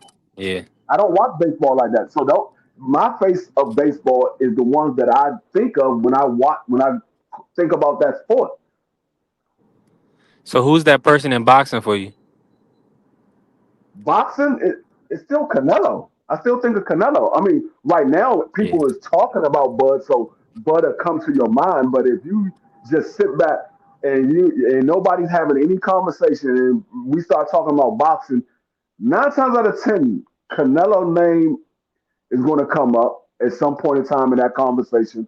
Bud name might come up if he has a fight or if they talking about one of his fights. But a lot of times, the first two names that comes up in most conversations, Tank Davis and Canelo. Yeah, but oof, nah, I don't know. I don't know about I all mean, that. a lot of people And talking about Tank Davis you, now because of the Jake Paul. your And his criteria. Oh my gosh, controversy. no, not the chin. Your criteria was the first face that you think of, the first face that you see when you think of boxing. So, and See, then and like then you said a little bit that whoever when I you think of converse. when I think of tennis, I think of Serena. When I think of golf, I think of Tiger Woods. So when you think of boxing, what's the first face that comes to your mind? I mean, it's going to be. It all depends on what day it is because some days it'll be Exactly. Canelo, some days it'll be Tank Davis. It all depends. I might wake up like right now. Tank is Canelo because we are talking about Bud Crawford and Canelo. So right now, that's the first person that comes to my mind is Canelo and Bud Crawford. Those are the first two people that come in my mind. But if we're not talking about boxing, and then all of a sudden I wake up and they say boxer, who you thinking of? It might be Tank Davis. That's the face I'm thinking of. I hate to say it then, because that would never work for me. Because it will never be Canelo that comes to my mind first. I promise you that. It's just not. That's why I don't like this. And like you said, on any given day, it depends. I might have been watching Terry Norris the night before. So you say, who's the what do you? And But see, that's gonna pop that's in why my mind. and most I mean think about You went out, D Free. my bad. I had got a phone call. My bad. But if you think about it, most of the headlines that's going on right now, it's about Canelo Alvarez and Bud Crawford and Tank Davis and Jake Paul. Those are most of the headlines that's going on right now. Tank don't ever come No, to my mind either, dude. No, hell no. ain't nobody really talking about anything else but those two topics for the most part. My brain don't work like that. See, that's the problem for me too, and maybe why I don't like the term the face of boxing, because at any given time it is just certain individuals that are talked about, and I think that's because people don't really watch boxing on a larger scope. So we zoom in on these certain faces, and that's why I say any given day you can ask me, you can say boxing, who you thinking of, and it's not gonna be Tank because I don't ever think about Tank. I don't think about Devin Haney on a regular basis. I don't think about Shakur on like these are just. I don't think about Canelo on a regular basis. So it's just like, that's just me though. But I guess I get it because the Now I majority gotta do kind of zone in on these certain people. I gotta ask you this, Shower, because you said that you sparked a thought. With you saying that, Would you go as far as Tank saying boxing is dead, or do you feel like it's missing something? If you're not gonna go that far, Yeah, I would never say boxing is dead. But again, that's because I watch a larger scope of boxing. I don't just watch yeah, what everybody watch. I watch all kinds of boxing. I again told you the first time I seen Yo Winley was on IBA. How many people watched IBA? Not a lot. That was in 2022. rare. You- Nobody like again, I think the majority of Americans, I'm just gonna say, and especially in our community, they watch certain things. They every weekend they're watching fights, but there be fights on Wednesday, there be fights on Thursday. Like it's I don't know. I think it's a little bit different for me. I think it's a little bit different. I think it's a little bit different. I like your mom, Kateyev. Who the hell knows who Kateyev is? That's it. Now, do you feel like the sport needs a star, or to kind of be lit? You know, to kind of be in the forefront for these guys to make the money, because that's what Crush was pretty much saying, that these guys they gonna pretty much they need Tank, to generate that I will revenue. say, yeah, I agree. Okay, so the I guess the sport does need a face because the bulk Mhm. of the fan base are casual. I hate that word too, but that's what we call them, right? They need something to Yeah, draw in on, and not no goddamn Jake Paul, but sadly, it probably is like Jake Paul and Ryan Garcia when we look at who the majority of the people are that watch boxing. It's people like that they zoom in on. So I guess the boxing does need a face, but I think real hardcore boxing fans, you don't. You want to, like I say, during the week, you might be looking for fights. The weekend, you ain't watching just the fights that we see posted. We seen if there's other fights on and stuff like that. So, but that number's so small. So I guess boxing as a whole does need a face per se. Yeah, I would have to agree. I just don't operate like that.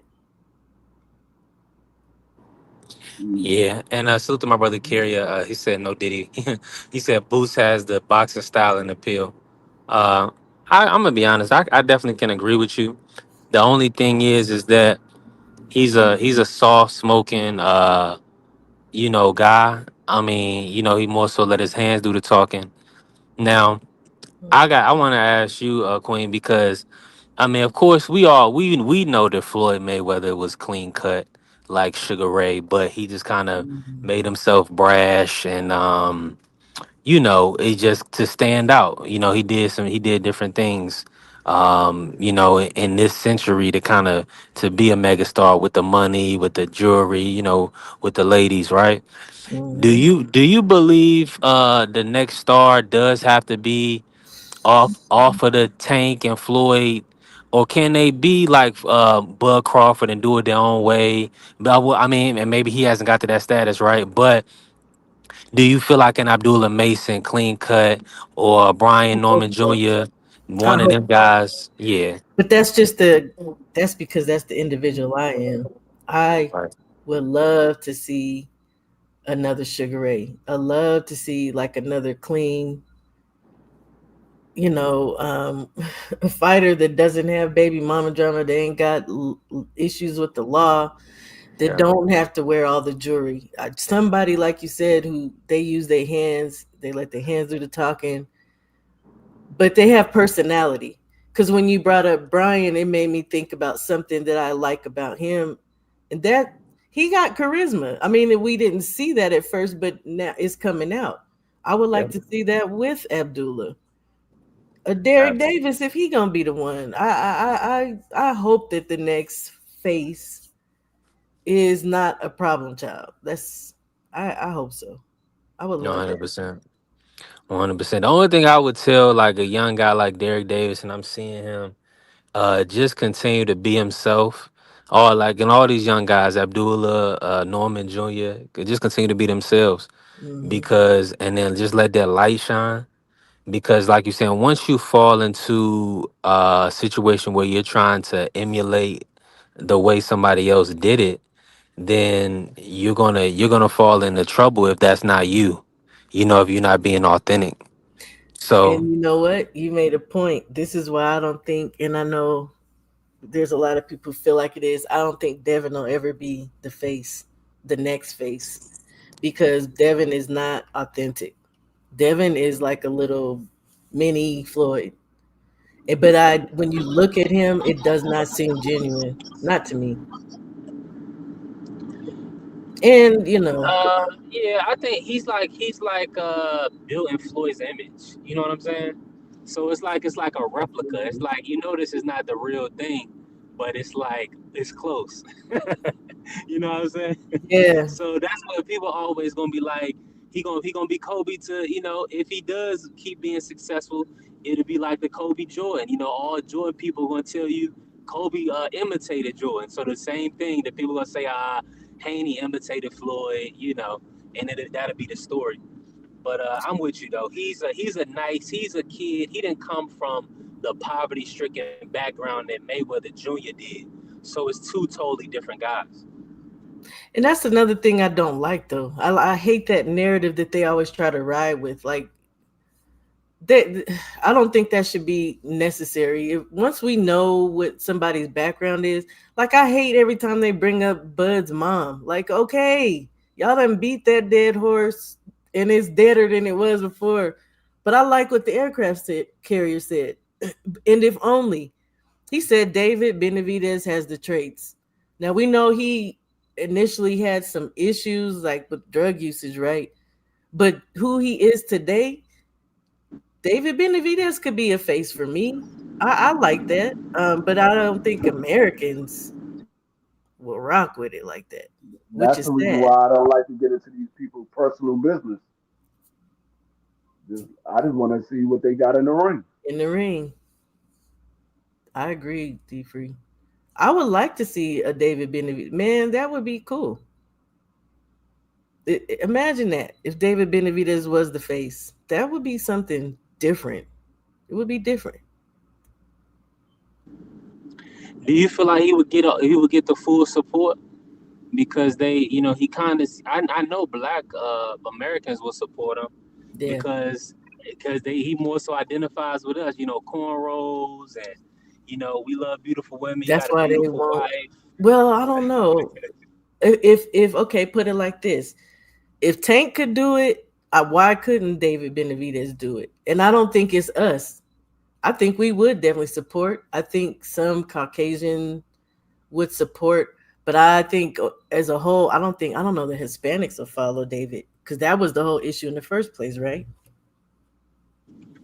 They wanted, Absolutely, 100%. yeah. That's why I And say he I was don't. too urban. He was too Yeah, what? they said he was too urban. He wore the Oh, cornrows and you know what I'm saying. He's Americanized.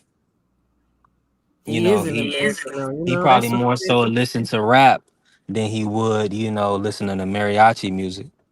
He is an No, that American, and this is a freaking America. That's why it pisses me off. Yeah, He should easily be able to be the face right now, and they should start getting him the fights to push him in that direction. It's just crazy, kind of where boxing is right now, though, because Turkey is wielding so much power right now. The face is gonna be whoever the hell Turkey says the face is gonna be, or whoever he starts to pay like that. Right now, I guess it would still be Canelo. But I think Turkey can actually dictate who the hell the face is going to be, which is sad because he's not an American. And we know the face of boxing is supposed. I mean, Canelo ain't American, but it should be an American. Maybe that's me being a nationalist, but hey, it is what it is. He did say the we need a black heavyweight, right? 100%. He said we need a black American heavyweight champion. 100%, a great American heavyweight. Yep. So maybe I don't know. I think he's gonna dictate though. We're gonna see what shakes out. Well, he got Bud for 2 or 3 fights. He got Canelo. He agreed to that 4 fight deal. He got 2 more fights with Canelo. So But is Canelo or Bud gonna fight anybody of note? And who is it? And like who will we say is of note? that's a great point. Especially Canelo, because we've seen how he was moving before he fought Bud, right? Yeah, yep. I mean, it's gonna be tough to match Canelo now. I mean, they talking about Eubank Jr. and Shiraz for both of them. Eubank Jr. Oh yeah, I did see that. Eubank Jr. for Bud. Shiraz, yeah, Shiraz can, man. I think he probably gonna mop up Canelo too, but he ain't mopping up Bud. That's why I say would Turkey put his baby in there with Bud? That's what I want to know. Because Bud will tear Hey, up salute to Shiraz. my good brother Willow. Yeah, Bud to do Shiraz bad. Salute to my brother Will Old School. Appreciate you for pulling up. Listen, you already know you can hit the link. I'm with the Queen and D Free. We working. Uh, listen, we've been cooking on a lot. He said, "Let me ask you, what's your take on Oscar De La Hoya? Right, like not as a fighter more so, but like his position in boxing. Do you feel like he is still?" One of the top promoters because like BBO was alluding earlier, he has promoted a lot of great fights, helped build up Mayweather. Just with the landscape of boxing, do you see De La Hoya still kind of being good for boxing in the promoters, from a promoter perspective? So if you go over there and look at the Golden Boy roster, I would say he could, but he's not. He could. I think when we saw Turkey come on the scene, right? He definitely threw his hat in there to try to get back in that arena, right? And then again, like I say, sometimes he'll have fighters and he'll sit on really good ones, but he pushes people. And I'm not trying to say like he's a bad fighter, but gosh, who's that guy 47 that Santion beat? And he beat I be having brain Rocha, farts. Hmm? Alexis Rocha. Yeah. Like, and Roach is not a bad fighter, but you push these dudes like that, Jaime Munguia, Zapata, like, and again, like, I get it; those are his people. But then you had people like a Rashidi, you had Charles like you have people. I think he could be, but he got to get up off of this nationalist stuff and be an American. I think that's the problem with a lot of these people. They always looking for and that's the same. It was going to be the same with Top Rank. We know that they're good with like prospects, but they're looking in other arenas. They're looking in the Hispanic market. They're looking in the Japanese market. Why not work with the people that we got here in this country? You're an American company. Why not push Americans and then let them be the other? Yeah, so I think he can be. I think he can be, but he's just stuck on this Hispanic thing, and I this is no disrespect to anybody, but as long as you're doing that, and we're here in America, I just don't know that works. It works for your people, but who's really rocking with? I don't even know if they crazy about De La Hoya like that. To be honest, I don't think so. In I California, they think, are. yeah, in California. That's my whole point is with Oscar. Like, why don't you have an East Coast base? Like all these great fighters that come out the East Coast and the Midwest. Why is everything still centered around California?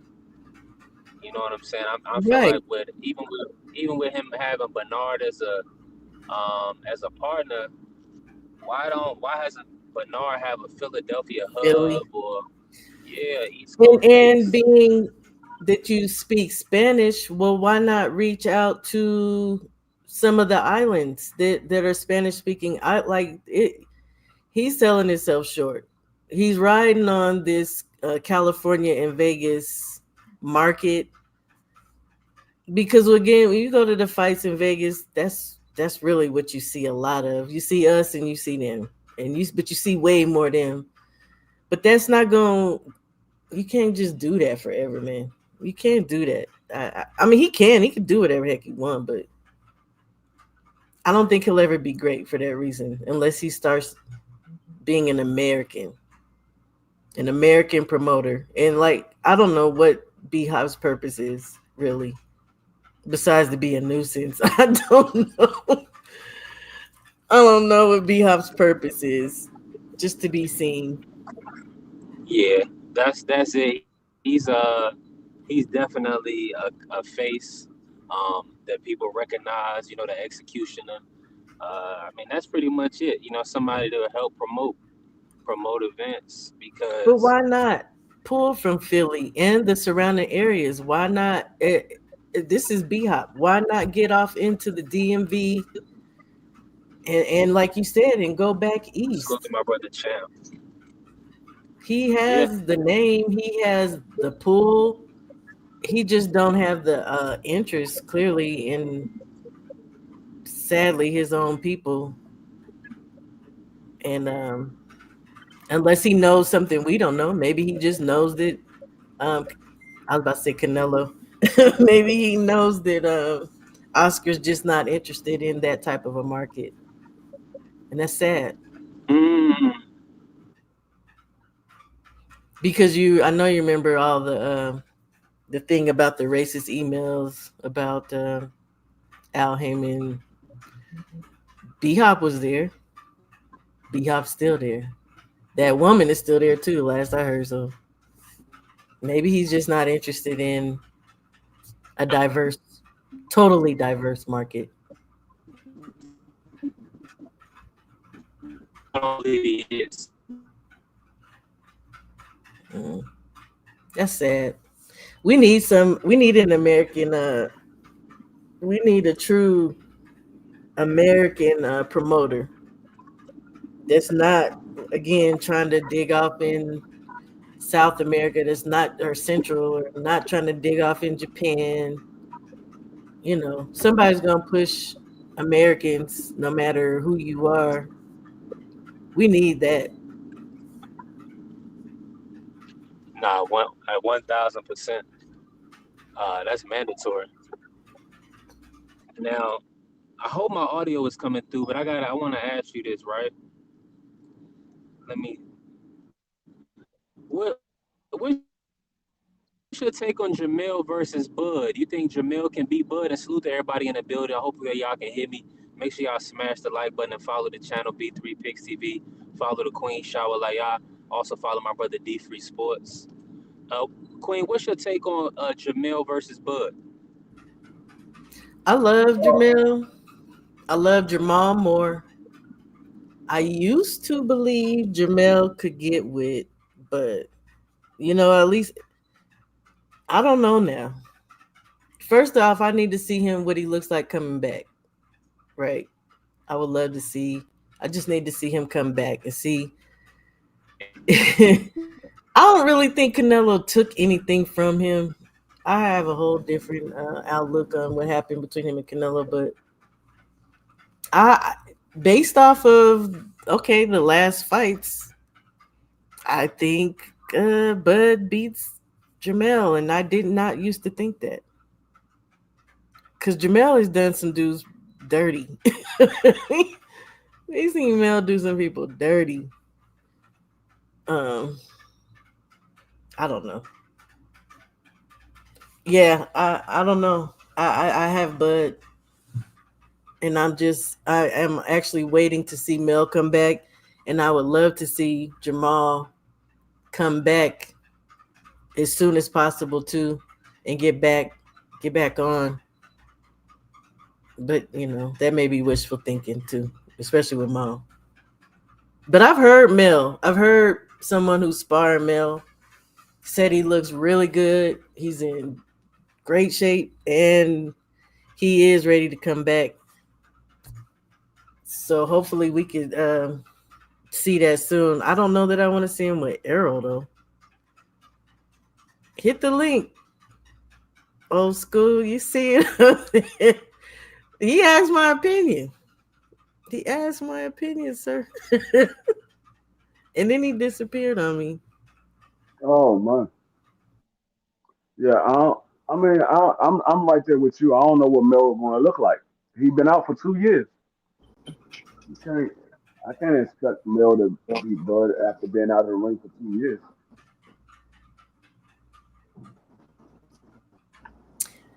I mean, I mean, okay, I'm with you on that, pretty much. let me ask you something then, D Free and B3. So who is it we just saw come back? We saw Mr. Gary come back, right? How long was Mr. Gary out? Yeah. A year? 3 years, 3 years. Did y'all see Russ? I did. Of course, I did. I'm like, that's why I say maybe minor, right? Yeah, of course I did. It just I didn't think he was going to be that sharp. I thought he still had boxing in him. I just didn't think he was going to be that sharp. I did not either. I thought we were going to see some rust still there, and maybe we did because I think if Gary was an active fighter, he probably would have stopped that guy a lot sooner.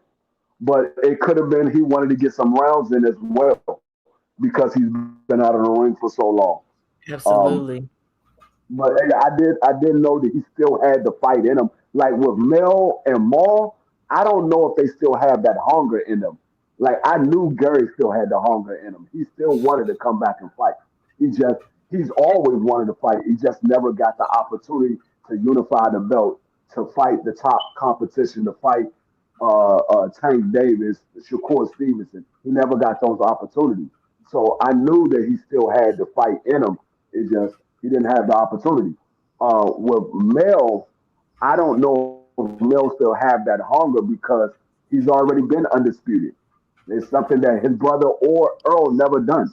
So a lot of Yeah. times when these guys conquer a goal, they lose that hunger. They lose it, and you're Let, not let me as say hungry this. as you was before the opportunity came. I'm with you, free, and let me just say this. Salute to my brother Dez 22 in the building. Listen, I got the homie Will Old School in the building. Cook on this, Will. I know you on your break, or you just pulling up to show love. Cook on this real quick. Yeah, I ain't got it but a couple minutes. Shao, you knew what to say to drag me out of that chat, didn't you? All Come right, on. He asked my opinion. Go on. all right. Look, go back and watch Mel's couple fights before the Canelo fight. Mel is a dog, man. Uh, we've seen Bud go through Spence, and Spence wasn't half of himself. We've seen Bud wait to fight Sean Porter when Sean Porter was exiting. Uh, we seen him wait to fight Kell Brook when Kell Brook was exiting boxing. Canelo, he beat the crap out of Canelo. He outboxed. The one way I said he could beat Canelo was outbox him, and that's exactly what he did. There's a problem when it comes to facing Mel, though. Mel can box. Mel also has the power to put him on the canvas. Mel also has the skills to put him on the canvas. I don't know who wins. I'm riding with Mel. Mel was my number one pound for pound for a long time because he just wiped 154 out. He went through everybody. In the couple of fights that were close, he went back and knocked them dudes out. So Yeah, that dude, if I want to see him get a couple of tune-ups, and I know for a fact he's training, like Shao said. I also heard he wants his belts back, and he will do what he has to get them back. They need to fight. This fight's been long awaited between them two.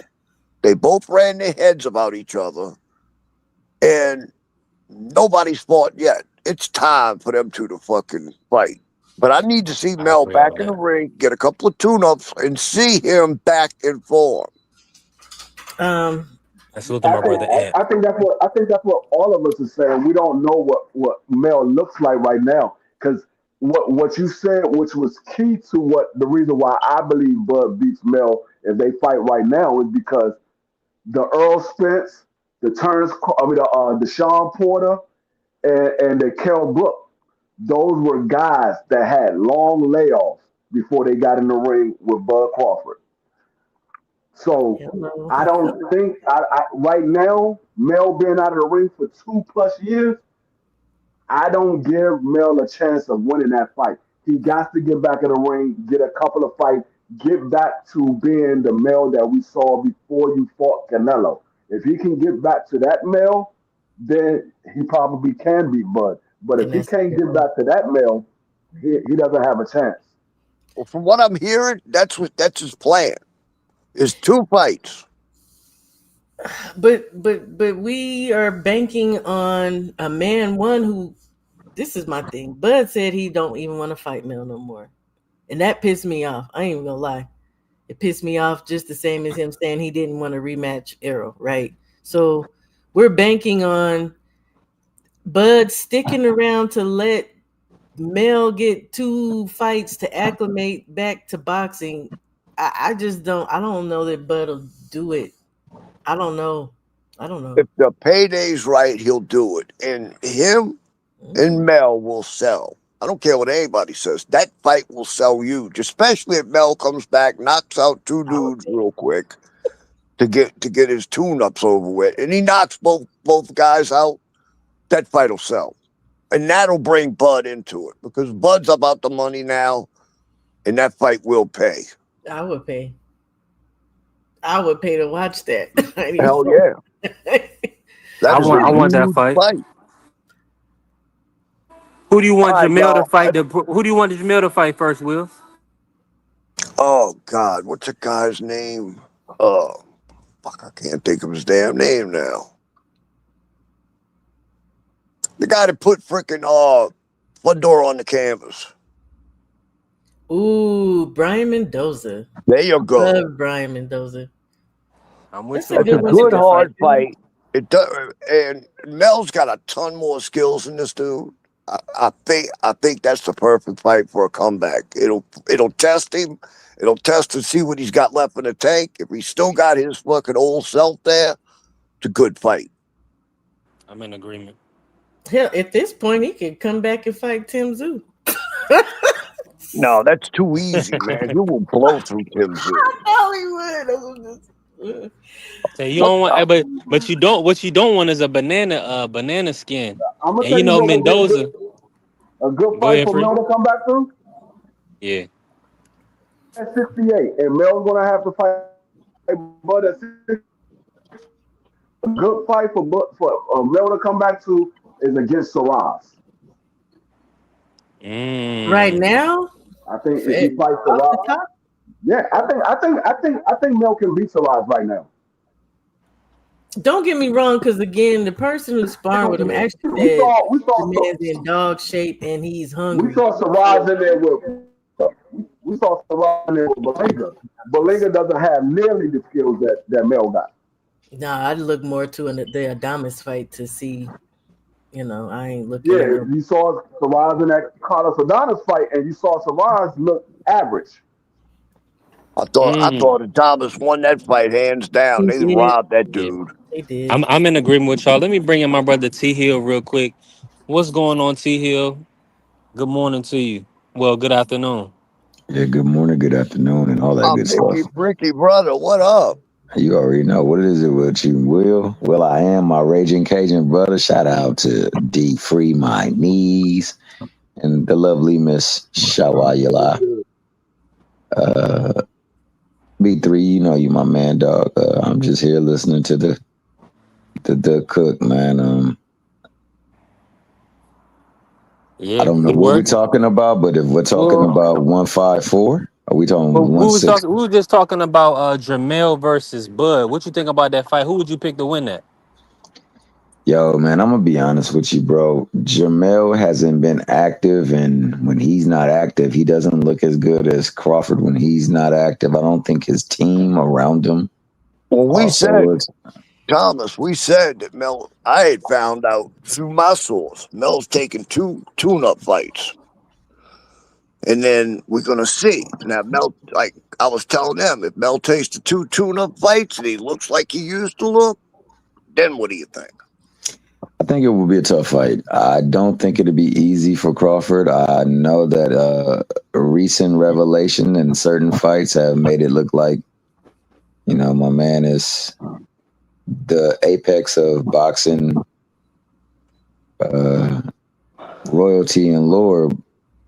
I can't bet against him. I can tell you that, man, because when you do go against him, he seems to rise to the occasion. And like I said, his team, from every aspect of the team that he has, they make sure that he is on point physically, mentally, and he's prepared. So it'd be a tough fight for Mel because Mel's got so much stuff outside of the ring that trickles in there, and when you're not in there 100%, it could be the difference between you winning and you losing, and that's what I want to see. I mean, I know that they have troubles with the liquor. That's one thing Crawford don't really have problems with. Wait a minute, though. What was the arrest about? Was that a DUI? Nah, no That was DUI. long. That was just a yeah. I just said driving. Oh, okay. So All there's right, no guys, I got to there's go. I'm no. getting dirty looks over here. Why you getting dirty look, man? Tell them to Because I'm clean at up their work, bro. appearance. Tell them to clean up their appearance and make sure they put the right glasses on when they look, dog. I hear you. 3D helps. Peace out, 3D y'all. helps. Hey, All right, Will. y'all take Appreciate it you. easy. Later, old school. For sure. But See what yeah, I'm man. saying?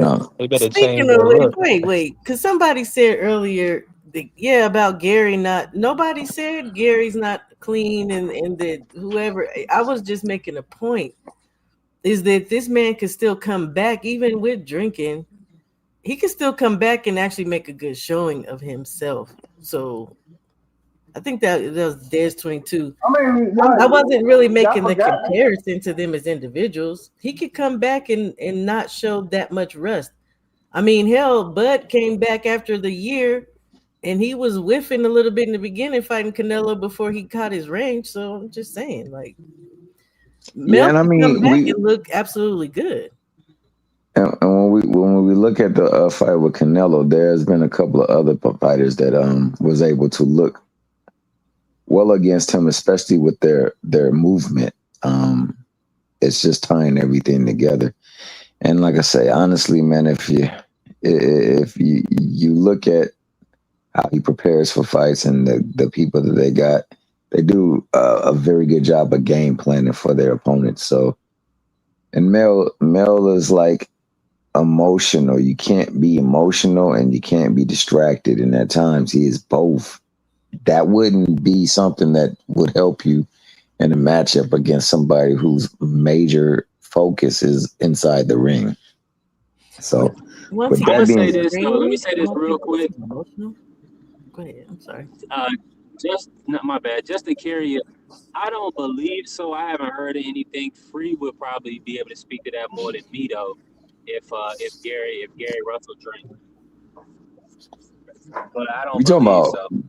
what Gary Russell? Mr. No, Gary I thought we Russell. were talking about Crawford and Charlo. What We are we were talking about we now? were we were we were everybody. We're making a lot of we've been making a lot So, of kind of correlations to different fighters and things like that. are you talking about back in the days when your boy Gary Russell fired on him? No, earlier I said Gary Russell. How did he look when he came back? And that's in saying, what if Mel But came back Gary looking like Russell's he didn't have different. much rust? Gary Russell doesn't drink. Well, Yeah, and that's what Hey, the point I just made. appreciate It you. doesn't. That's what That's the point I just made, though. Yeah, Mel could drink, but who's to say he cannot still come back and have a good showing, just no, he like that? can. Well, I don't think Mel has the drinking problem. I think that's Maul. I don't think it's Mel. I think they get them brothers mixed up. Maul is the one with the drinking problem, not Mel. I don't even give a damn about the drinking. I'm just saying this man can come back and look good. We just don't know. We have to see what he looks like when No, he he comes definitely can come back and look good. I mean, that definitely is not out of the question. back. His timing I may mean, be off. His distance may I be mean, off. He can what is? catch it. I mean, if you wanna know, can you come back from being somebody that drinks and party and things like that? All you gotta do is look at Sugar Ray Leonard. Sugar Ray Leonard used to party and drink. He Sugar used to do special. it all the time. And Well, certain people are just gifted, man. Sugar I special. like somebody told me that playing on cocaine was like a PED, and I'm like, bro, how are you? it How are is. you not compromised when you're zooted up on the stuff, dog? And yet Lawrence Taylor went out there every game and dominated like it was nobody's business. Lawrence And that Taylor make used you to drink. freaky. Lawrence Taylor used to come to the games with a hangover. He used to come to the games with a hangover. He had to drink milk before the game because he had a hangover. He would party the night before and come to the games with a hangover and still be able to be the best defensive player on the field. They clowning in the chat. They always do, especially Carrier. Carrier, my God, that boy always clowning. No, Tim Ross said, "How come PBC don't have a? How come they ain't sponsoring liquor?" I'm done. Oh, champ, yeah, shout out, champ. Let me say that that being the case, man, Gary Gary definitely always been a sharp fighter. He's always been extremely gifted and very tooled with his repertoire. I think that also he came back to a fighter that really wasn't on his level, That's true. and he showed you the difference between we talking about coming back and fighting Terrence Crawford. Well, for Gary, that would be in effect coming back fighting Shakur and having things line up. But I still think he would give a great performance against Shakur. I just believe he's that talented. But I just think that the timing Then we see the and difference. yeah, you would see the difference there. I mean, so that's the difference in between the two for me. Is the quality of opponent, man. Both of them high level. I think that maybe Russell's a little bit more precise with his punch placement and his timing. But when you're coming against somebody that's on top of their game and actually one of the apex when it comes to those types of deals, you see it. You see the time difference, the disparity of time being away from the ring there. I mean, I'm not even sure with the Loma fight was Gary off of a considerable layoff from the ring. Possibly. I'm gonna look real You quick. know what I'm saying? That could have played a factor in that fight. Did you say you whether or not you thought Bud wins or if they fought immediately? I said it. I can't, man. As much as I want to say Charlo, I like Charlo. This Bud does some instinctive things in the ring that hell, Charlo had a hard time, and I'm not taking anything away from him. I believe that the nigga was a fantastic fighter in Castano, but he's no Bud though, and that was Castano and Mel when Mel was pretty much at his apex, and he struggled with Castano. Even the second fight, it was a tough fight. Bud, I think, will be a little bit notch above Castano, and I don't know if he can overcome that. I believe he has everything in his repertoire to do it. I just can't see with somebody who is razor focused, you got to be super special if you're not razor focused. And I'm not sure if that is the case for. So I would favor Bud. I would favor Bud in that matchup. I believe it's a tough matchup. I believe it's a great fight. I favor Bud. It's like, of all the fights that they're talking about him possibly fighting, I mean, the obvious thing would be the rematch because that makes the most money with Canelo. But if you were to go down, the best fight to me would either be Adames or what's his name? Laura, exactly. And I'm leaning more towards Laura, but I think Adames would be a tremendous fight. I don't think Janabek, a lot of people feel like Janabek will be the one to beat him, and I just don't see it. I think he beats Janabek, but I think he gets the biggest money with Janabek. You definitely get the biggest because I was shout out to my good brother Ant McQueen, man. If you don't know, you need to know. Ant McQueen, somebody that's very valued and respected in the sport because he brings value and respect to the conversation. But we were sitting there talking about pay-per-views and like how people scoff at Devin getting 135, and then we looked at some of the people who are we regard in the sport and say people wanted to see them and saw how their pay-per-view numbers looked. And there was the fight with Holyfield, like Holyfield fought Riddick Bowe, right? Great fights. None of them did a million pay-per-views. But fights with other fighters that did not look like him, million pay-per-views. Now he did 900 and something. I think both times, or 800 and something one time, 900 and something, but it's just a dynamic. So, of course, the dynamic at play is involved when you put somebody of paler complexion with somebody of darker complexion. You know what I'm saying? That's always going to be a factor, and it's always seemed to be a factor. Some fighters are able to make money regardless who you put them up in there. But then there's that dynamic. So I believe you're right about that. I still believe the best fights, though, would be Adames and Lara. Those are the two fights that I think are the best for him. I could see him if Benavidez were to go up and fight Bivol, the winner of that fight. I could see him trying to possibly fight them because in one fell swoop, you could get all three belts or all four belts again. But I don't even know if Bud ever fights again, but I would love to see him versus Mel. I remember the commentary outside the ring after the Spence fight. Yeah. So, that's added fuel too. I would love, man, honestly, if for Spence, if he is still good to fight and, the weight up has a better look for him than the last fight we seen him in, I wouldn't mind seeing that fight again. But one thing I do notice is that we don't ever hear about that no more. You go over there and you fight somebody and you handle somebody, you don't hear it no more. So we don't have that conversation. But I think that, the only fights that make sense are the fights that's going to make him the most money because, he's done everything else. That's how I feel. He ain't making no more money than he would freaking fighting Canelo again. That would be the one month. That to me, that's the only thing. Unless you're going to fight 3 times. If you fight 3 times at 60, then that makes sense because it would take literally 3 fights for you to get those belts unless the other champion fights the other champion as well too, and then you can do it in 2.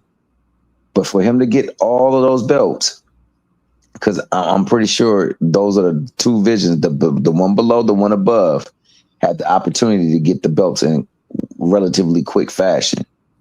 But if you can't do any of those, you can never, none of those people he could fight would ever give him the bag that he would get by fighting Canelo again. No, Aircraft. I'd have to see what EJ look like coming back. We all know that. Yeah, we definitely got to see that. I don't think that EJ, and honestly, I can't speak for Shawa, but we've had this talk, and I believe the reason why he hasn't been in the ring is because of the way he looked in the ring that last time, even the way he looked prior to going to the ring in an interview and the ring walk, just didn't look like something was right with him. And he hasn't been in the ring since. Very well could be. And I seen the interview where he said he was actually depressed for a while. So, he probably and I could imagine does feel that way. Yeah.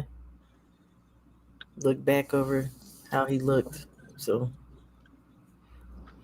Yeah, Well, he truly believed he was the best fighter in the world.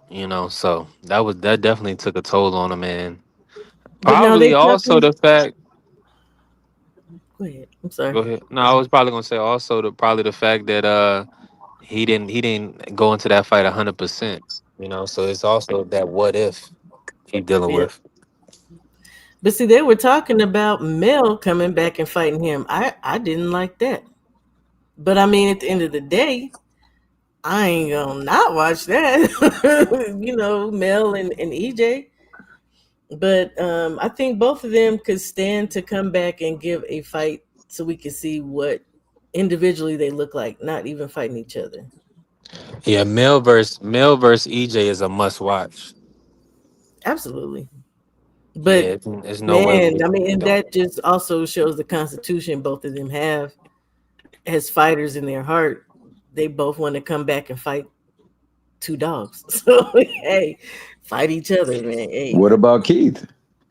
You think you Queefy, think Keith an option for him? I mean, relatively still looks in good shape. He he looks doesn't. like he hasn't wavered too far But from who did what he he was. fight? Nah, he didn't fight anybody in particular. I mean, Exactly. Cornflake was it Cornflake? No, it wasn't No, Cornflake. he Who he fight? Brock Jarvis. Was Oh he yeah, Brock fighting? Jaw. Oh yeah. Yeah. I don't know. I think Keith about to get hurt. To be honest, I hope he What, doesn't. Hope he doesn't. But I think he's about to get hurt. That's just my opinion. I think the baby giraffe is about to put them hooves on it. did he ever get that eye surgery too? Because I think his biggest problem is his sight. I think he got peep sight, to No, tell you the truth. him and his sister is blind as a bat. No, I think they said something like you can't get LASIK, so Oh, they he wear can't. contacts. They wear Yeah. contacts actually outside, but if you ever notice, his dad still leads him into the ring, so he's Hey, not wearing anything while he's fighting. But in press conferences and stuff, you can tell they have on contacts. He still wears his glasses. They still oh, blind for in the back. sure. You've ever peeped his interview with his glasses on and without the glasses? It's Yeah, almost like he's not looking at the person that he's talking to because he can't you really can't see focus to him. see. When And that's people and crazy. people was always like, "Why does he fight on the inside?" I figured that out a long time ago because that's where he can see. He Yeah, can't he's really got a see there, but I think he's learning to hone in like Gabby does. and it further like drove that point home, that fight with Mendoza, because where that punch landed, it should not have landed so easily and so cleanly, but I don't think he saw it coming. Exactly. But I honestly then, don't believe that. yeah, well, Mendoza came over the top with a left, right? So did he just hit him with something he couldn't see, or should he have seen what was coming? I thought he He should have was. saw it I thought he should coming. have saw it too. Kind of think so. I thought he should, but now that I thought after looking at that and seeing some of his interviews, I swear when he's interviewing, the person could be right from it. It looked like he's looking off of him, not to him. He blind. And that's I know because when I can't see shit, I ain't looking at what I'm thinking. I'm saying only time I can do that is if I'm blinking or if I got them damn. You remember those glasses with the little bitty holes in them? No, I don't know nothing about this. Yeah. Them bad boys. You got pinholes up in them bad boys to help give you I'm that pin. nearsighted. I can't see far, so Yeah, neither can I. I don't think Let that me make bring you in feel my comfortable. brother Define Irony too. Salute to my brother Define Irony. You know we on open panel, so speak freely. We How you talking guys about doing? Crawford. Okay. Doing What well. up, Define Irony? How we doing, fellas? How you doing, Shawa, B3, and T Hill? God bless. Now let me start you off with this. Define Irony. Jamel versus Bud Crawford. Both of them, Will Old School presented it to us. Jamel getting a tune-up fight. How you see that fight playing out? Jermel versus Bud Crawford. Bud Crawford. Jermel, just to be clear, is the one that fought Lamana, right? No, Or that's is the that one that fought Mo? Canelo. Yeah, that's Mo. Oh, okay. I'm sorry. That's the one that fought Canelo, exactly. He has been out for how long? It's been at least 18 months, right? 2 years, I thought. 2 years. Damn. Okay. That's like Bubu Andrade territory of inactivity. So I don't. Yeah, That's a that's fight right there. My man. That's the one, Define Irony. That's who needs to fight. Jamel versus Uber Andre. The fight yeah. that never was. They call it the fight that never was. But ain't Boo Boo up at 68 now? That's where Jamel gonna fight Bud. Jamel? But wasn't Yeah. Bubu? Jamel trying to get his belts back at 54, I thought. He ain't going back up 68 again after what happened. That was cold, but true, but true. Now No, I can I see like that one. if he's chasing Crawford, I don't see those guys getting that fight under 68. You So mean Boo if Boo and are you referring? Jamel, Okay. yeah, like what's the point? Um, I mean, So let me also put, and you can cook defy irony, but I'm gonna say this to you. Bomac did say he thinks Bud has 2 or 3 more fights. So okay. who do you think they could line up for Bud? Line the 160 dudes. If it's up to me, like, okay, so let me say this: the first option is clearly the Canelo rematch for all the obvious reasons, right? Like, if that's on the table, why not? It's easy money, bro. Literally easy money. Easy Um, money. but if that's not on the table, because I suspect it's not on the table. So if it's not on the table, then go after the 160 boys. Because honestly, the Jermel fight is attractive from the history standpoint and from a build-up standpoint, but I don't see a scenario where a Charlo, as good as he is, and he is pretty good actually, but what is it? 18 months of inactivity is gonna go and give Bud Crawford any time. I know Bud fights once a year, but that's still once a year. So Well, yeah, Yeah, that's it. not only that, he comes with no hardware. Right, exactly. The And if other, we're going to yeah, continue the theme of legacy, then you got to have some hardware, right? So, you got to have a fight that's going to have some meaning behind it. We ain't just having grudge matches to have grudge matches. They make exhibitions for them things and go on and have an exhibition. right. He You could know fight what's Especially, 2 funny? Charlos in one night if he want to, dog. Tomorrow's the 2-year anniversary of Mel being in the ring. Tomorrow, 2-year You know anniversary. what I'm saying? damn, Mel been out there living his best life. it's been a minute, bro. It's been a hot minute, so A whole hot minute. I don't like it. I don't like it. It's bad news. And it's not fair to Bud Crawford. I don't think. I mean, fair, but I just think the 160 is if it's 3 fights. I mean, it's 3 champions. I mean, If it's obviously they three can. fights, definitely 160. I think that Yeah, 160 also has someone close to his skill level. I mean, all those fights would be great fights. All of them. I think the Janet, like you said, I think the Janabek would be the biggest. It's the one yeah, that people believe is the most difficult for him.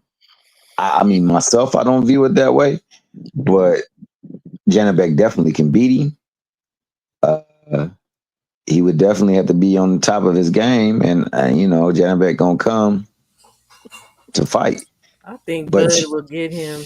You seen what yeah, Ngama Singh did to him in the yeah, beginning. He yeah, was touching Janabek. So just look at how yeah. Bud fought. Nah, man, I don't think Janabek is the fight. I think he needs, because he does not have a defense. yeah. Everybody want to talk, Yeah. put him in He these doesn't circles even of have a being the big name. GOAT and being the greatest. That he needs to actually have a defense of his titles. At least get that one time, please. I Yeah, know what people don't like. It's not the popular one, but Well, see, because there's what 3 champions in that division, right? 3. yeah, So the good thing about it is if he only has 2 fights, he could fight one. Janabek has 2, right? yeah. mm-hmm. And Laura then and Thomas. Laura and Adamas, right? So Adamas maybe can fight Janabek and he could fight Laura, or Laura could fight Janabek and he could fight Adamas, and then the winner could meet up in the ring to settle it for all. It would even Un- legitimize it because unless somebody can correct me, it doesn't look like Adames and Janibek are gonna fight. No, yeah, Jay Smith said earlier that that fight is off. Janabek Yeah. is likely to be fighting Laura, I believe. Okay. Well, oh that's word significant. that'll work. That'll Yeah, work. that'll work absolutely. That'll work. So then after that fight, because I'm almost I would feel certain that Laura's gonna win that fight. Laura can take the winner of Adamas and Bud if that fight can be made. Adamas is with Matchroom, correct? Or no? I don't know. No, is he with PBC? I'm not Oh, he's sure. with PBC. I think Adamas is with PBC. Is he Louis with he's with DeCubas. PBC. Okay, so there you can make that matchup, him and Bud, and we can see who the winner of them fight the winner of Janabek Lord. That would be fire. Why don't y'all want this man to have actual title He- defense on his record? Why is everybody just skipping over that? I mean, if he can So who do unify, you? I'll overlook that if he can unify. Shawa personally, if he unifies, I'll overlook the title defense personally. Hell no. I mean, it'll Not still you. be another great. He can still unify. I mean, he can still do a title defense and then let Laura and Janabek do whatever they're gonna do, and he can still go down there and have 2 more fights and be great. Let me But take a y'all look I'm, at the are ranking. totally like, I don't know. He can never be in no conversation of being a part of the one all-time great like the 4 horse. Them dudes was fighting, defending like this dude ain't. I hear you, and I I mean, understand your frustration. I have a theory, but it's just my theory. I know it doesn't wash well with certain folk, especially my man Carrier. But if he were a PBC fighter, it would be a bigger fight. It would be a bigger problem that he wasn't defending his belts because he is not, and he's part of the regime or the corporation that is against the PBC. He gets away with stuff like that, but you can't take away from the fact that when he gets in the ring, I mean, he definitely handles his business. I No, thought, I mean that's 2 different separate things. I would never take away anything that no, no, he. no, no, no, no. I wasn't saying you. I'm just Shawa. saying I was continuing my thought, but at the same time, there's certain things that get held applied to people that don't get held applied to others, and unfortunately, are held or applied to others, and unfortunately, he is one of them people who don't have those certain things held against him. I would like to see him defend the belt as well too. I would have loved to see him defend the 154 belt. Yeah, Thought me it was too. a whole lot of action for him in 154 where we could really see what's up. I agree. You know what part of the problem is, Shawa, as I'm looking at the rankings here, he's got the IBF and the WBO, right? So, Janivek, that is. And the number one at IBF it says here not rated, whatever that means. And the WBO says Denzel Bentley. And if I'm not mistaken, he already beat Denzel. I mean, I'm not saying this is a problem. He can go and do a rematch. What I'm saying is that it doesn't seem like there's a lot of like interesting. Well, there's Troy Isley right there. I mean, yeah, maybe I'm wrong. But the number one is Riley is Denzel not in Bentley right league with now. no bud. He ain't. I'm You not trying to it. line Troy Isley up? Not it. No, no. Trying to line him up. I ain't mad at you though, baby. Boy, go Don't on, the Define IBF Iron. always hold the first spot open? It's always vacant. Number 1 Yeah, spot in the IBF. IBF. Yeah, Yeah, same it's thing always for the vacant. 147. Man, defend your title, dude. That's what I say. But I don't know So who. who would you defend it against? That's what I was going to say because I That's the did say question. earlier. And Billy, we know, and Billy and Martinez are about to rematch first, right? No, but that's 168. I'm Yeah, sorry. Are we yeah. still Because talking I'm still about talking about a Janivek? I'm title sorry. defense. Yeah, Oh, you're he's talking got about all the both belts at Crawford. He's Okay, I'm 68. sorry. I'm sorry. undefeated. I thought you Yeah. were talking about Janivek. Oh my God, I'm so lost, bro. I'm sorry. I'm sorry. Now So he has no belts there. It would be him acquiring the belt. Janabek and them, Okay. hey, yo, I ain't got a problem with them. I understand the politics that are in play with boxing. I know the fights will happen whenever they will happen. It's just that there's an opportunity for him to go down to possibly maybe gain some hardware there. But to defend his belt, yeah, there's a few people, but man, are look. they really worthy of Let me that tell you shot? the names. Let me tell you the names. Because I'm cool with a lot of these. So at WBA, you got Beck the Bully. Hell no. Hell no. That's a layup. But number 2 is Mel or Maul. Jamal. I would be down with that. But not yet. No. But Jamal not needs one yet. But more I would fight. be down with that. He's won. So Lester is in the realm of 3 and 4, and Lester said that he wants a shot. He let that be known before that fight, right? Yeah. Osley Iglesias is another. and Hamza.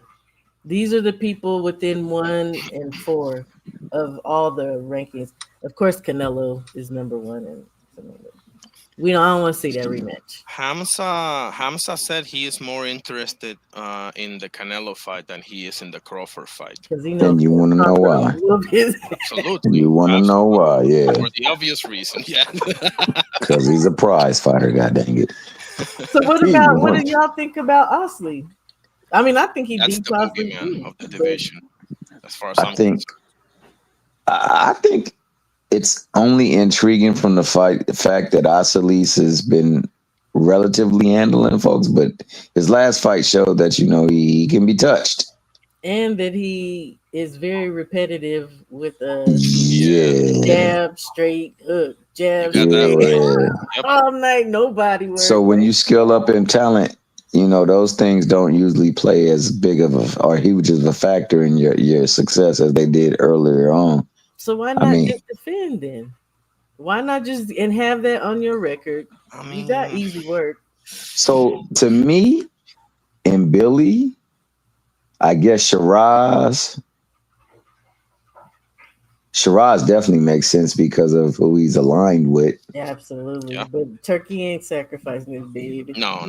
Baby. That's the thing though. If Shiraz can't get it done, then he would have been granted a draw in one fight. Yeah. Given a sacrifice in a lamb for what's his name? Berlanga. And then lined up for that was a sacrifice. I'm sorry, that ninja was sacrificed. That's the fact. That nigga was out there doing a war. He was doing a lost tour. That nigga had a surviving Canelo tour, and then ended up getting sparked out. They put him to the altar. Tied his ass down and sacrificed him on holy ground. So that's how I feel about that. So I'm gonna say this about the parade, man. Everybody said that Berlin had a parade. All I saw was 30 compatriots, about 30 to 40 Puerto Rican guys on bikes supporting Berlanga. That's nobody had a parade, but I think he was celebrating the fact that he had just hit a lick, uh, being that Canelo didn't knock him out. And this thing, and y'all saw with Jamil actually, Canelo actually attempted to knock Jamil out. And that's why Jamil said, he was thankful he didn't get knocked out because he was hurt, but he was able to survive. But I don't know for a fact that Canelo tried to knock Berlanga out, and I know he didn't try to knock Munguia out. Yeah, the Munguia was the most obvious. Yeah. About Mel. And everybody kept saying that he just threw that fight. He almost, if you go back and just watch right before he took that knee, he caught him with it right between the guard. That fool's eyes looked like, oh hell no, let me save myself, because he almost got knocked out. Yo, he did, but really like I say, he was also taking them shoulder shots. And at one time when he was over in the red corner and he took that shoulder shot, you could see his face go like, God damn, if this thing lands square. And honestly, that's the difference between Jamel and Bud. I don't care what nobody say. Bud was getting landed upon, not flush. He was catching them, but them joints was moving his whole goddamn body. Yeah, they were. When he got hit, it was only like whatever got hit made a little movement. They was sharp. They was precise. They wasn't. That's why when people he almost got him out, he didn't get him out. He just had him frustrated. He was just mentally flustered. Cause hell, I'm throwing everything I got and it ain't registering like it should. You talking about Canelo to Bud? Yeah. With Canelo, Canelo was just flustered. He was openly flustered. You could see it. Frustrated. Body language, bro. Clearly. He when he caught him with that hook and he looked back at him like. I think that was the moment where it said self-checkout. It said, all right, that's enough, dog. I'm done with this. What is this?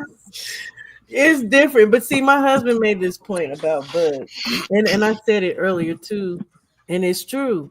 Some people's genetics are different, and then we also never people are not considering that this man has been cutting weight, going down, down, down, and that's Bud. Yeah. Mel has been comfortably at 54. So again, Bud's genetics and again the people he work with allows him to go down. Yeah. And so it Yeah. didn't surprise me, I guess, that he wasn't hurt. I needed to see it, but it didn't surprise me that Canelo really didn't do nothing to him. This dude walks around at 180 and 190, and we know how strong freaking Bud is, man. We know his core is off the chain. Absolutely. So he's just different. But like, Mel is not Bud. So I don't know. Mel is a dog, but I really think Bud would beat him at this rate. yeah. Yeah, no doubt. I think I would favor Bud, but I will say this. Thank God that your boy Bud was able to catch a lot of those shots because they was moving. My man was out there to the left, to the left, to the left, to the left, to the right, to the right. That boy, every time he landed something, it pushed his body. That's why when he was saying, "Oh yeah, I got hit harder by a Mean Machine," no, you got hit cleaner by a Mean Machine. That ninja was definitely moving the hell out of your body. And there was one time where he's throwing a punch, you could see that nigga flinch. He blinked, and it was in slow mo too. So he was hitting hard. Though. Everything else is just like, what did I just watch? It's normal to blink and flinch. Bud be on demon time sometimes we get in there. Yeah, now Bud is legit though, man. There are some things about him that I'm not so sure about, but yo, that nigga threw a punch. It didn't have the effect that he wanted, so instead of bringing it back, that nigga just looped a hook around. God, Canelo look like nigga, please.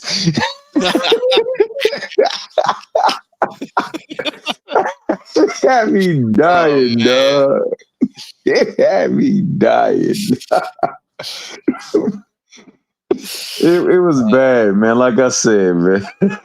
After round 9, 10, 11, and 12 just was like the twilight zone for Canelo.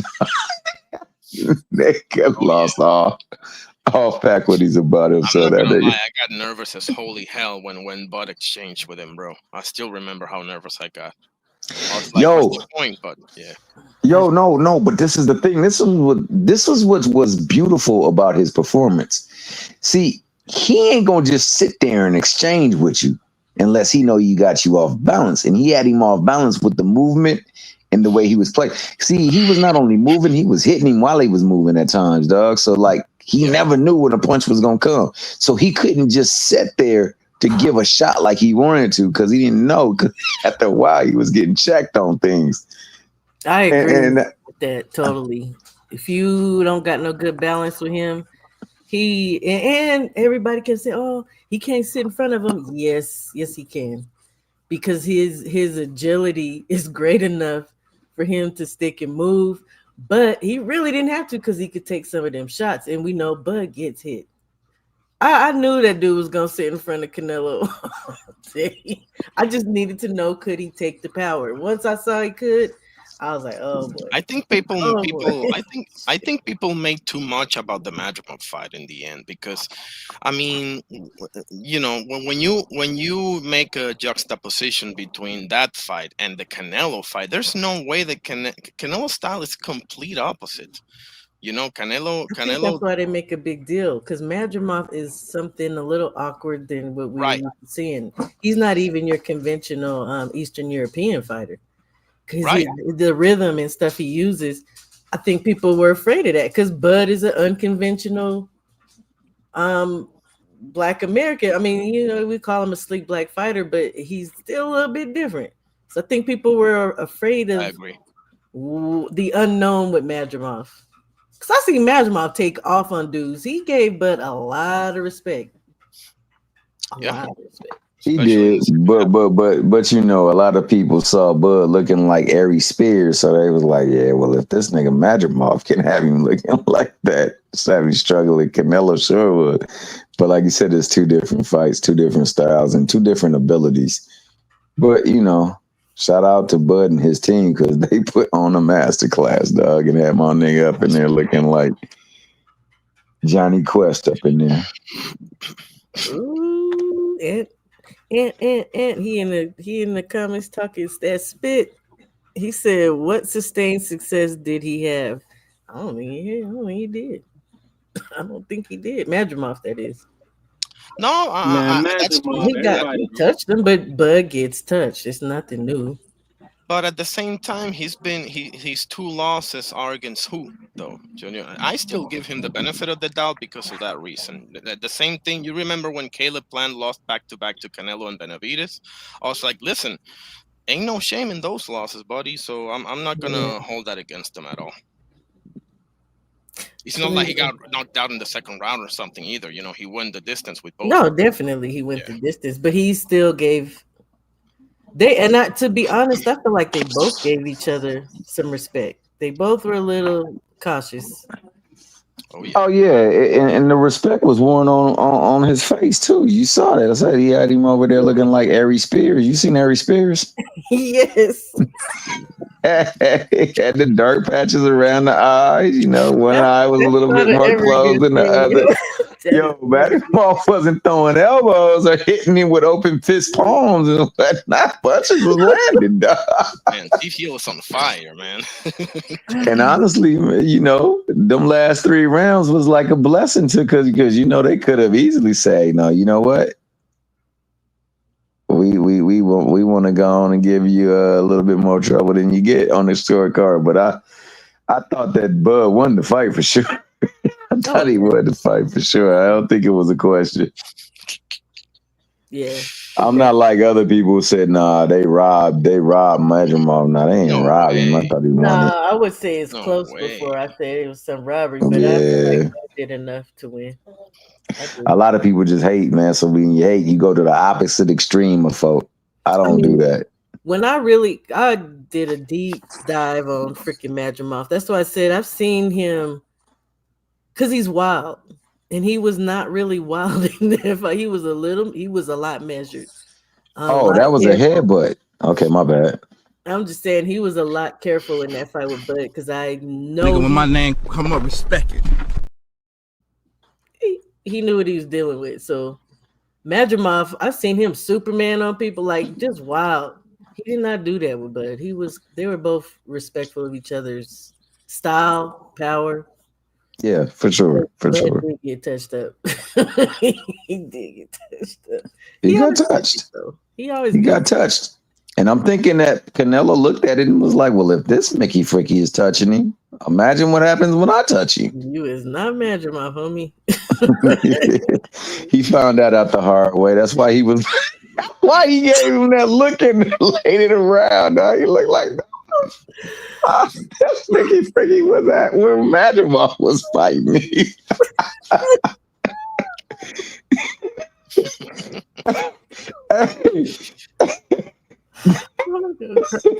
Hey, shout out Canelo, dog. Shout out Canelo. I got nothing but love for Canelo. What do you guys think about the? I heard AJ and Bacoli is in the works. Yes, you guys have any opinion on that? If it is in the works, I think it's good for both. I think that AJ, you know, he might need something that quote unquote will give him a confidence boost and knowing that this dude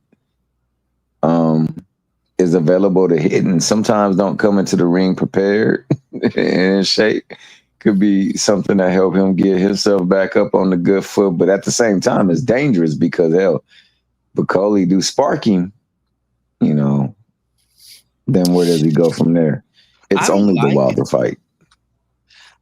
Yeah, maybe because I don't like it because I prefer to see Bacoli versus a Jack Batu. You know, after that draw, personally. I actually enjoyed the fight a lot. I really liked the fight, and I was actually content with the draw. Now, and I don't know if AJ, if you, I mean AJ, the best plan. I mean, you fought Jermaine Franklin, you fought Ottawa, and you fought. I'm missing a couple of Ngannou, and for your comeback fight, you're picking this guy. Are you sure about that, AJ? I mean, like, I don't know, man. He I'd could be rather shooting. see AJ versus FA before I see him versus Bacoli. But I definitely want to see FA and Bacoli rematch. You know, I never thought about AJF. That's I interesting. I just thought about it when you said it, and I was like, ooh wee, because FA had a good ass fight with Vianello. Yes. Yeah, I would like to see them two now. I really would. Okay. Because AJ, who's the last American he fought? Franklin. Was it Franklin? I think so because Dubois, and after that, before that, it was Ngannou, was it right? Before Dubois, Yeah. and before that, it Well, was that was Otto Wallin, right? exactly, yeah, that's the one, Otto Wallin, who's I think from Sweden or something like that. Who's the So last American he fought? it's probably Franklin. Robert Helenius. No, Helenius ain't No, American. Helena is for like Norway or It something. was Jermaine. You're right. It was Jermaine. Because then before that was Alexander. Right, Yeah. the Usyk fight, yeah. Oh, Andy Ruiz. No, hold on. Is it? No. Franklin was after Andy Ruiz, so yeah, never mind. And F is African anyway. I don't know. I'm thinking about he's Nigerian. He's just out of America, but I still would love to see AJ and FA. That would be a good. Man, I gotta think about that. That's interesting. A focused Bacoli stops AJ. Yeah, AJ, I think of focusing in shape, Goldie. yeah, he won't beat on Focusing in AJ. shape.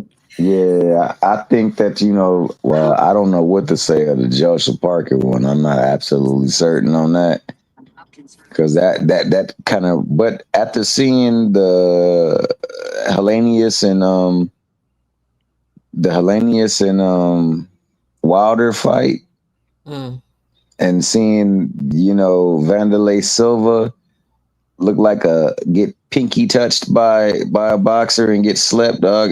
Maybe he did connect, and I just didn't see it. It just didn't look like Joseph Parker connected when the first fight with Bacoli. I thought he just got paid to take a dive. That's what I really thought. The Jagba fight, I think that he just clearly wasn't in shape. Yeah, I mean, it was like a day motivated.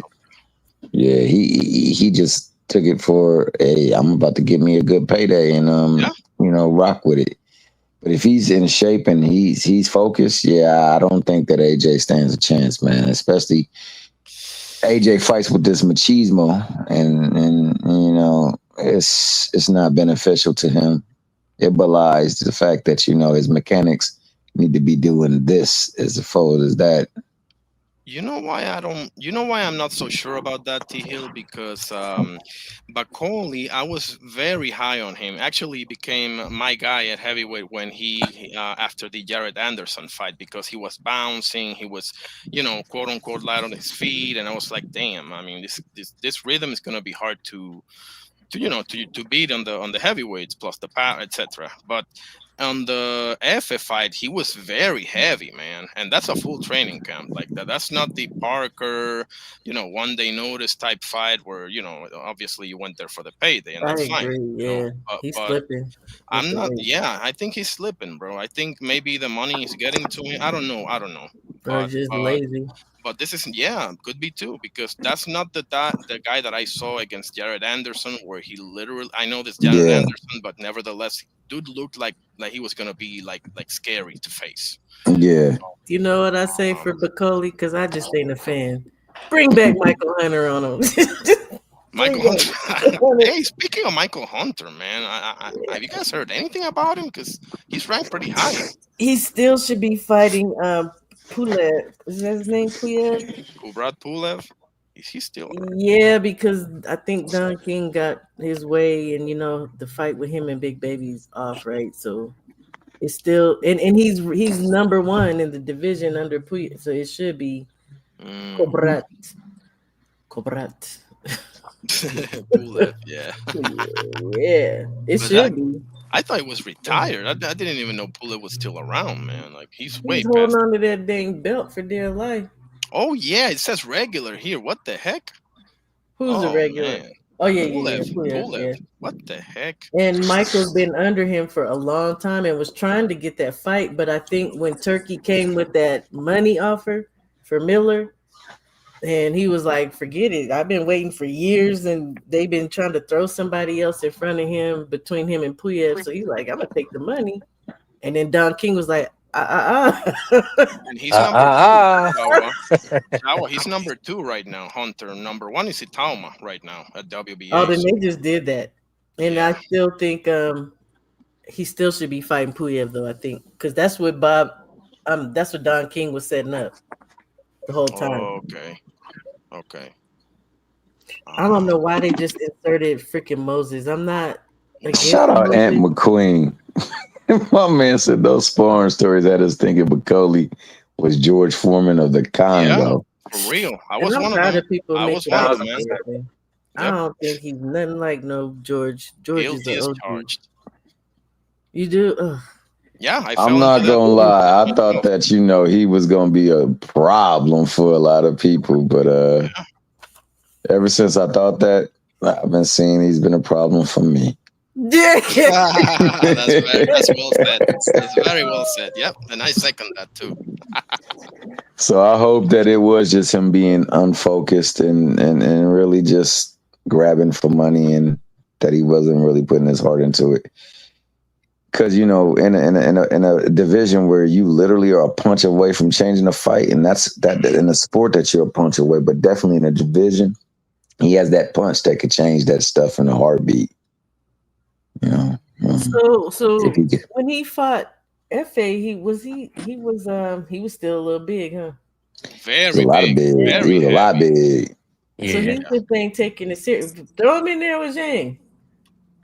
You go and watch the Jared Anderson I would fight. love to see that fight. I would love to see that fight. Throw I'm him sorry, in there which with fight? Zhang. Two big dudes. Two big. Zhang and Bacoli, that might be dangerous, man. That's a concussion waiting to happen. Somebody getting sparked for sure. Oh hell yeah! You But know, Bacoli, I was watching Bacoli versus Yoka earlier this morning, and Bacoli, he was doing good. Yeah, he was doing good work to the body. He need to get back to that. Digging the guys' bodies, that relentless pressure. I think Bacoli need to get down to about 280. Bacoli need to stop being able to get away with crap in the gym that's translating into that ring too. Yeah. You know what the funny thing is? If you watch Bacoli against Anderson and then right away you watch Bacoli and a jackpot, you no way that's the same dude fighting. No way.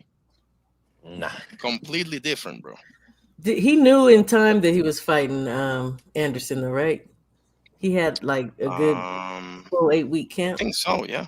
So he likely felt like being the younger fighter. Because I think when him and Michael fought, they were both small, right? Because, Michael kind of got a little flat there too.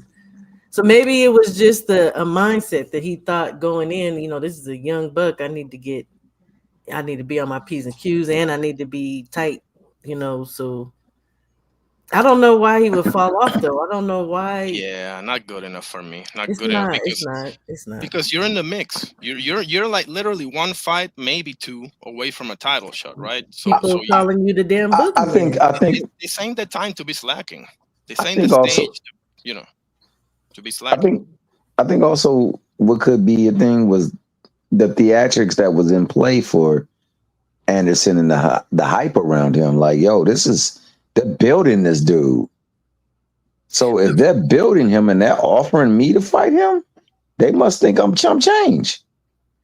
Kind of, but when you listen to the way he was talking before the fight, it's almost like he was actually confident that I'm going to beat this young buck. Because like they think I'm chump change. Yeah. Like they feeding chum. You know how when you want to go get some good coverage of the sharks in the sea, you throw that chum out there. Yeah. He thought maybe they chum in the ring with me, dog. They thinking they gonna just get me up in there to bring the fish to nah, dog.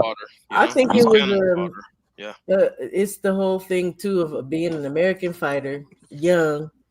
I think he knew he was gonna beat Anderson because remember, even Anderson wasn't even supposed to be taking his little butt up over there to fight with Turkey. Remember, him and Bob had a whole fallout. So I think he was doing the Birdman, like, yeah, I'm gonna make sure I'm in shape, and I think he knew he was gonna beat Jared. To be honest, because we seen Jared already falter before that, didn't we? Yeah, mentally he wasn't there. It was a foregone conclusion, Yeah, I and think he he was knew. dancing. You Well, remember like he was Ant dancing like said, an idiot on the press. Yeah, that fight against your boy Martin, he was like 10 seconds away from really being sparked. There would have been He 10 He more would. he seconds. saved him. Yeah, shame on Charles. Shame. Jared showed us. Yeah, yeah. Martin could have stopped him. Charles Jared. Martin.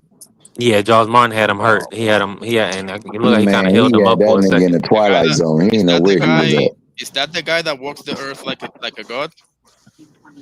Prince Charles. Is Prince that the guy Charles. that walks the earth like a god? Yeah, no, thank you. Yeah, yeah. I want to see. I want to see Bacoli. Not Bacoli. I want to see Moses Tama get that fight. Which With Which one? one? Bacoli? And I had another point, but let's kick it to Moses. Yeah, what do y'all feel like Moses ready for the top names, or do y'all think he needs some step up, like a Like couple who? step up fights? Top names like Would who? you? Well, the name he needs to fight Parker, or the Parker Woodley winner. That's the top name, to put him in position for Not Usyk. right now. In my opinion, not right now. He should get I think that's Hergovich a or Andy mistake. Ruiz. In my Yeah, opinion, Okay, so you Bergovic still is a. developing. I've said Okay. that one. Bergovic, Andy Ruiz. I mean, yeah, I guess because former we champion. just want Andy to get back in the mix of things too. But do not put that man in there with no freaking Parker. He can actually probably have a good fight with Parker, but I just think Yeah, they thought it was a good idea to put him in there with funny face there. It really Who, wasn't that. who's funny face? Caballero. No, the one he just Caballero's number one over everybody. I'm just gonna say that real quick. No, who did he just fight? Who did he just knock the fuck out? Dillian White. Dillian. Yeah, Yeah. everybody thought that was Oh, gonna be a test. No, ah, I don't yeah. know. Don't put him in there with the top guys. That not I that. didn't think it was gonna be that God easy, no. but I thought it was gonna be easy. I'm not gonna lie to you. I thought about 4 he was gonna be gone. That nigga was gone in 4 seconds. I was wrong. Gone in 60 seconds, T Hill. Man. Elder of um, his. but listen, to be fair, that's not the. I think Moses is the goods. I just don't. To be honest with you, B3, I don't think a win over this, albeit the first ever first round KO loss for Dillian White, which is something that needs to be said, right? But I don't think that a win over this Dillian White should get you that type of fight anyway. Okoli. I don't think it merits it. Let him fight in Okoli. That's I'm his. with you, Okol is a good one. Okol is That's a good his. one. Yeah, Like, yeah, around his age. Lawrence. yeah, Lawrence Okoli. But see, Yeah, they don't want to. I don't. That's why Dillian waited and took the fight. I think they had to pay Dillian a little bit. But Dillian also, he's a name over in the UK. it's With trash. with a Coley, I'm gonna be honest with y'all. I think they need to do some US names for Moses. I think he can. I think they need to break him into the US market. Market. Oh, Yeah. so So you that talking about Ramos? I mean, not Ramos, but Torres. Torres. Yes, I said that too. well, that's gonna be a tougher fight. I think yes, I like that fight. I'm gonna Torres be called him honest. out. I So like now is he Torres is it top rank, right? He called him out too. Yes. Yeah, but Yeah, I he's top think he's rank, right? yeah. If I'm not mistaken, he's with Bob. Yo, Yeah. yo, yo. Itwama is Queensbury or Queensberry. is he Queens? Queensberry. Yeah, Yeah. yeah. Bob ain't about to sacrifice your boy Torres. nah, Yeah. he's not Nah, gonna no do way. that. But y'all are so like y'all are ready to put him in with Andy Ruiz. Yeah, Okay, I know he had a bad outing versus Big Baby Miller, but right. that's still like I'm gonna be honest. Dangerous. I think Too Moses is dangerous. gonna end up getting hurt. You He think I'm gonna he's be too is, honest with man. y'all. dangerous? He I You can might Yeah, see be they it. right. fast tracked his ass. You might be I right. see it. You might be right, bro. Because we already saw what underestimating Andy Ruiz felt like once before, right? So I wouldn't go nowhere. I wouldn't go nowhere Now near you Andy see Ruiz. why I said I Okoli prefer Hergovich. The number one Okoli option to me Hergovich is Hergovich. Hergovich. Yeah, or even Okoli Torres because I think he beats yeah, Torres. can't. yeah. I think he He's beats. not getting Yeah, Torres. That Bob not letting that happen. And yeah, like I'm Ant just saying said, and for good the he's reason. heavyweight not is at a putting him in with set. no killers because he about to get woof. Yeah, and the heavyweight is at a state where there is nothing in between. It's either you on the bottom fish or you at the top. There ain't nothing floating in between. So, you either go with the low route and get enough of that where you could think you could start swimming high, or you go high and you find out if you can swim with the fishes. I'm with B3 though. I think Ruiz would be I'm gonna dangerous for lay him. out. Let me give me three. Let me give you three names. Three fights before Usyk, right? If that's and he probably needs more, but let me give you three. So he Sure. needs to fight Jermaine Franklin. This is Mm, Itama, Jermaine, right? if he This can is beat, if Itama, right? yes, the yeah, Tama. Okay. If he can stop Okay. Jermaine Franklin, that would speak volumes. But even beating Jermaine, that's a good win. Then I'm gonna say this. I think he needs a big UK fight. I would say Daniel Dubois if Frank is willing to make that. Put him in with Mm, Daniel Dubois. If he can stop Daniel, that's a great fight. And then I'm gonna be honest with you. After the Daniel fight, it would really be a big fight like a Usyk or a AJ. But I would just start there. I would start with those names, like maybe a US name. If they can't get Torres, try to get like not Michael Hunter. No, not Michael Hunter at all. Do like I'm trying to think. Get Charles Martin. Jared Johnny Anderson. I don't Rice. know. Johnny, hey, Rice? Rice? Johnny Rice. Nah, Now, I if he see could, that. yeah. I love What I'll But about Johnny I see Rice, would that. but rather he Guido. what I always would about put Guido over Johnny Miller? Rice if I'm Oh, he's matchmaking. sparking Since Guido. Guido is yeah, oh, wilding, but yeah, put him in there. I Guido don't will get know. sparked. cause You think Johnny so? Rice, no, Johnny Rice likes the upset. And think about it like this, y'all. We Johnny we Rice is don't we always talk about winning. size in other divisions, but Moses Atama is a smaller heavyweight. You put him in there with Big Johnny Rice, and Johnny Rice knock him out. You gonna be mad. You gonna be down a lot I'm of not. Oh money. man, I'm yeah, not. that's gonna I be might like put my No, I I'm just might talking put about heavyweight. Frank money on Warren. Johnny. Oh, Yeah, I put money on Johnny. That big putting dude, money man. on Listen, Johnny Rice. Carrier, your I boy like Dubois Frank. got quit in his blood, but when he loses, he usually rebounds pretty well. It might Yeah, be a dangerous matchup for him. I don't what like I'm the saying jump is, from now let me just say personally. this real quick, and I'm gonna let you cook, Devon. Only reason I say Charles Martin is because he's gonna give a certain level of resistance, and he's been a former champion, right? But he also has the dimensions that Moses is gonna see from other fighters. Moses is a smaller heavyweight, so he needs to see somebody that's taller, stronger than him, but that's still 30. That's not He gonna just called him fall out over. too, huh?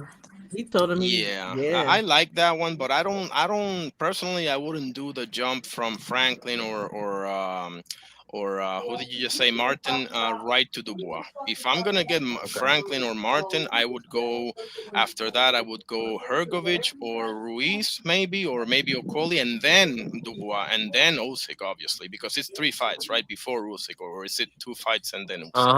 Yeah, It's probably three fights. three I fights. got Okay, another good American, y'all. that to me is better for his progression. You know. American boxer. Yes, and he's Yeah, who you game got? too. Just like Charles, just like it's Jerry Forrest. Jerry Forrest is Yeah. another one who would like to upset you. He's gonna give you a freaking fight. And he might There whoop you your go. ass. He can get the call. He can definitely get the call. Didn't Jared Anderson stop Jerry Force in 2 rounds, a couple rounds? Oh, Jay Yeah, Flores. but you Okay. know what? Yeah, he did. No, but that's what I'm saying. That's still a Yeah, good litmus test. Jerry Force is a known name. That don't mean nothing. I was just bringing that up because you can have a comparison because Moses is gonna have to fight somebody in the U.S. market. He's gonna have to fight Jared Anderson or Richard Torres or both of them. But what do you mean he has to be three? What do you mean by that? Well, that's what I'm saying. What are the names like? Think about it like this, right? He's 21 years of age. Yeah. Is he gonna just fight for a couple more years? He's no, probably he's gonna gonna be fight in the for next another fight. 8, 9, 10 years, right? Unless Yeah, something happens. The So what I'm problem is, saying is, think about it. Think about that. That's 3 fights. Let's give him 3 fights over the next 8 years. That's 24 names. So we need 24 opponents. I don't want to see a whole bunch of UK domestic level Me neither. opponents. I'm tired of them all just No, fighting each other. I feel you on that, but part of the problem, B3, is that he's already ranked #1. That's crazy. And said, F it. Why I didn't don't know And we that. that's That's just the throw it wild. in there problem. with Kevin Lorena? I That's didn't a know real that. problem, Shawa, because now you gotta fight. It's almost like, because That's if the you go ahead problem. and fight A Franklin good train. or Martin, it's gonna look like you're stepping down. So See, that's that's the problem though, yeah, because the it's a market double-edged or sword. the whole heavyweight, everything is over there in the first place. That's the freaking problem. There's no way he should be already ranked as a top fighter. You ain't fought nobody over here. Not even close. So that was the reason, to be honest, why I did not like Atama in the first place. Because Yeah. I clearly we all see the fast track, but you ain't Yeah. proving. And then if you're just knocking people out early, now obviously the first people, again, his first test was supposed to be Dillian, and that's supposed to be their somebody. I'm not with it. He needs to fight somebody over here for sure. And there's no way in the world he should be ranked #1, 2, or 3 right now. That's just my No opinion. way, That's no the way. No, money I'm with behind him right now.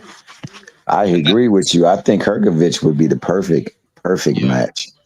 I think That's we got why. a dang prospect over here that might give him a hell of a hard time. He ain't ranked yet. they fought on the same night.